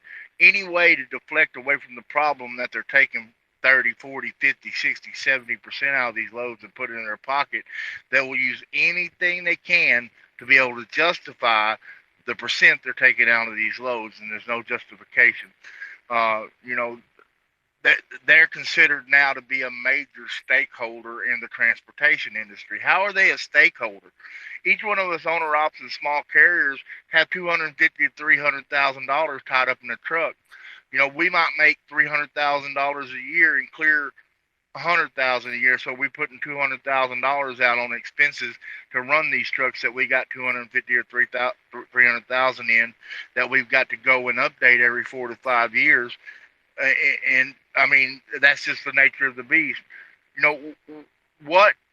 Why does Congress and the Senate accept that they're actual major stakeholders in this business? I don't get it. TIA has a spot at the table to speak to Congress on any rule or regulation that concerns carriers and owner ops. Why? They don't own trucks. They're an association that represents brokers. Why do they have a spot at that table to get to put rules and regulations on us when we're the one that owns our equipment and owns our businesses? There's a lot that needs to be addressed here. And like I said, we're not trying to be malicious and we're damn sure not being nefarious about it. I mean, we're bringing facts and we're laying it out on the table so everybody can see it. We're just not going off the hip with this. We're doing the research and asking the questions and getting the answers. We went through all of the load boards and found their disclaimers where they say basically their data should not be considered in making determinations on rates that you charge lanes, and you couldn't hold them liable for it. So they're saying right there that their data is not accurate. But that's what's controlling us out here, because anytime you call a broker on one of these loads for $1.50 a mile, their first go to is, well, that's what they say the average is on that lane. But they admit that their data is not correct. They take that data from less than 300 carriers. There's over 1 million carriers in the United States. 82% of them are owner ops and small carriers. All right, so they're taking less than 1% of the data off contract freights. They said it themselves. I've got it recorded. I've cut it out. That they're taking less than 1% of the data and building these rates and lanes in this utility that determines how much we make out here. Everybody knows that when you're working the spot market, that the rates are always higher on spot freight than it is contract freight. Your mega corporations are mostly who does the contract freight. They don't work on 2 or 3 loads a week where you need to make your money. They work in volume and they pay their drivers chump change. I mean, there's so much to it that once you get to digging into it, but it seems like these people that we're contacting and the people that on these transportation committees that should be opening up their eyes and looking at this and saying, "Hey, look, this is it's true," are just saying, "Well, no, we don't see it that way. They're major stakeholders in the industry." No, they're not. And I'll park it there. I got to go and check in, y'all.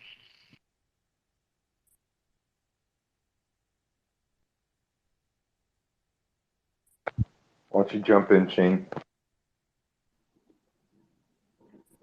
So as you guys have been building this, I have a question, and you guys can just do a thumbs up, thumbs down. But how many people like lobbyists? By a show of thumbs. I don't like them, but they're necessary, brother. All right. So here's where I'm going with this. Wait. Hold on a second. Let me just really jump in really quick. I have a client who's a lobbyist, and he told me that he used to work for a congressman in pharmaceuticals, and now he works congressman.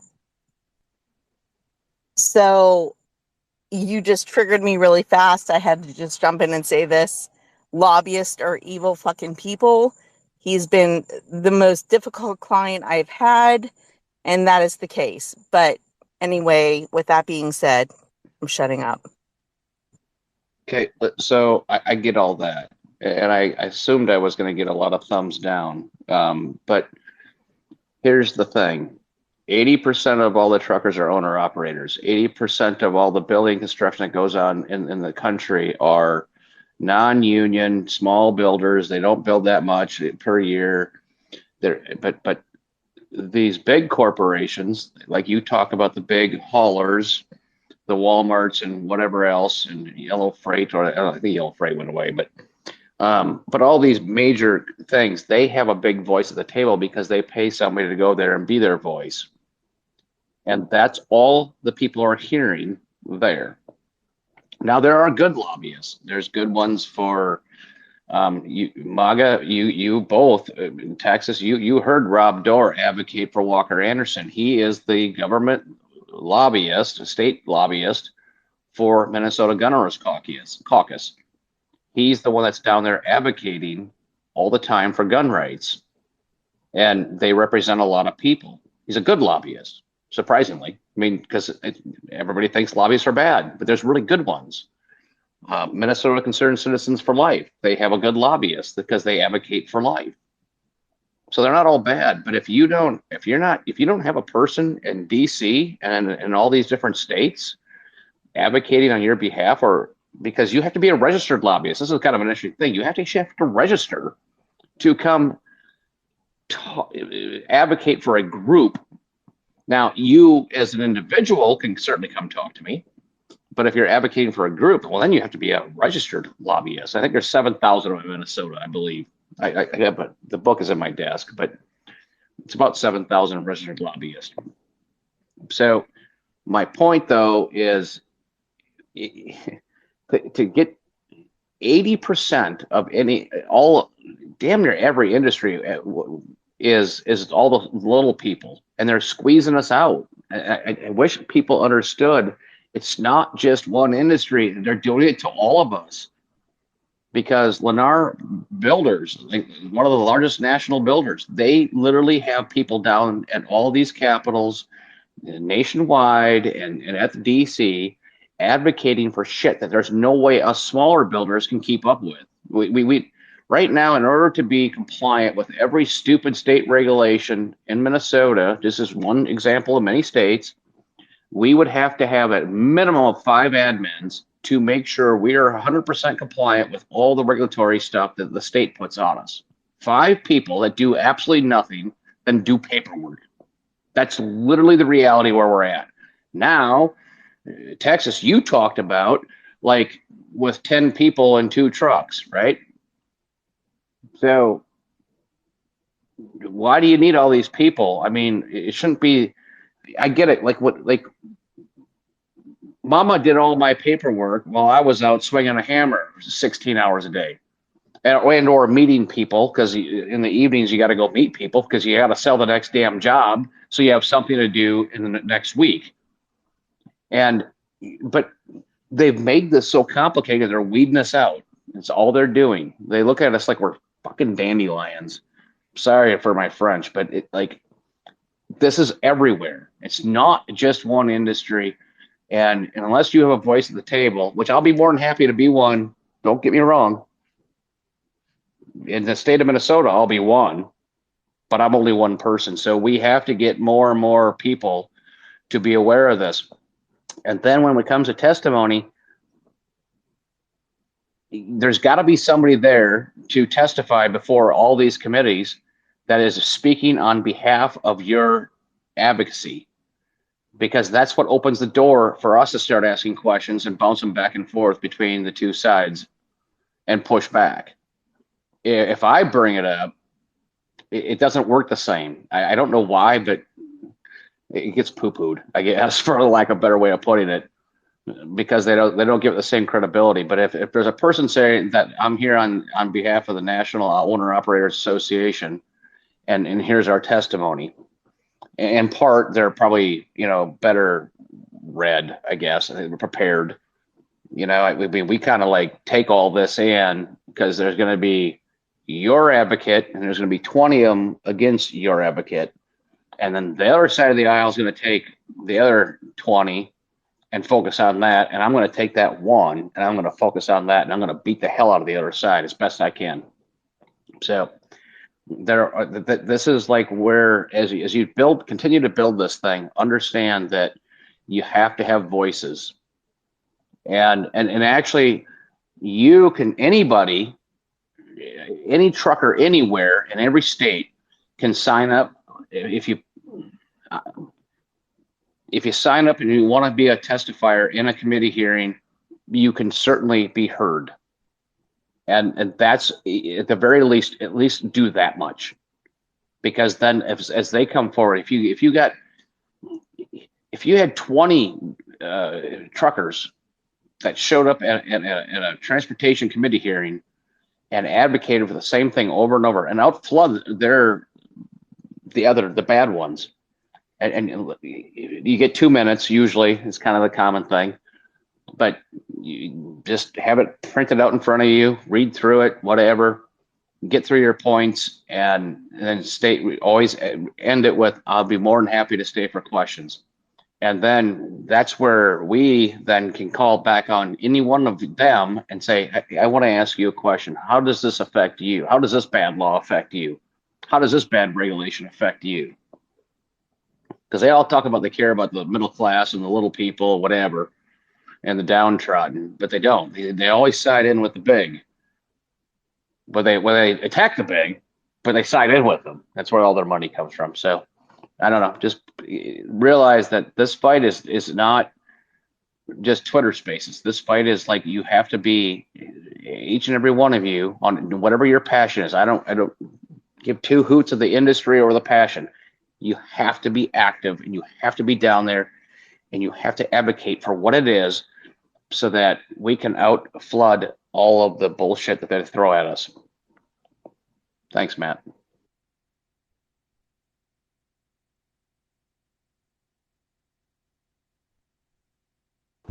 You're very welcome, Shane. And Advocate's stepping back up. It looks like Advocate is going to maybe speak here. Give her a second to connect, see if it works.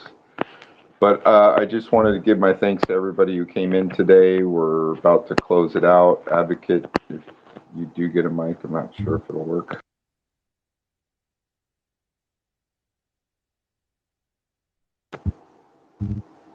All right. Think it's not going to happen. Anyways, I just want to thank everybody for today. Shane, we will be working with each other on something soon for Walker Anderson. Shane's been making a lot of connections with a lot of great people, and so I really appreciate everybody coming in today, and I want to wish you a great weekend, Labor Day weekend. If you are able to have fun and a barbecue or something like that, spend time with your loved ones. and I will see you next time. Thank you. God bless and Godspeed.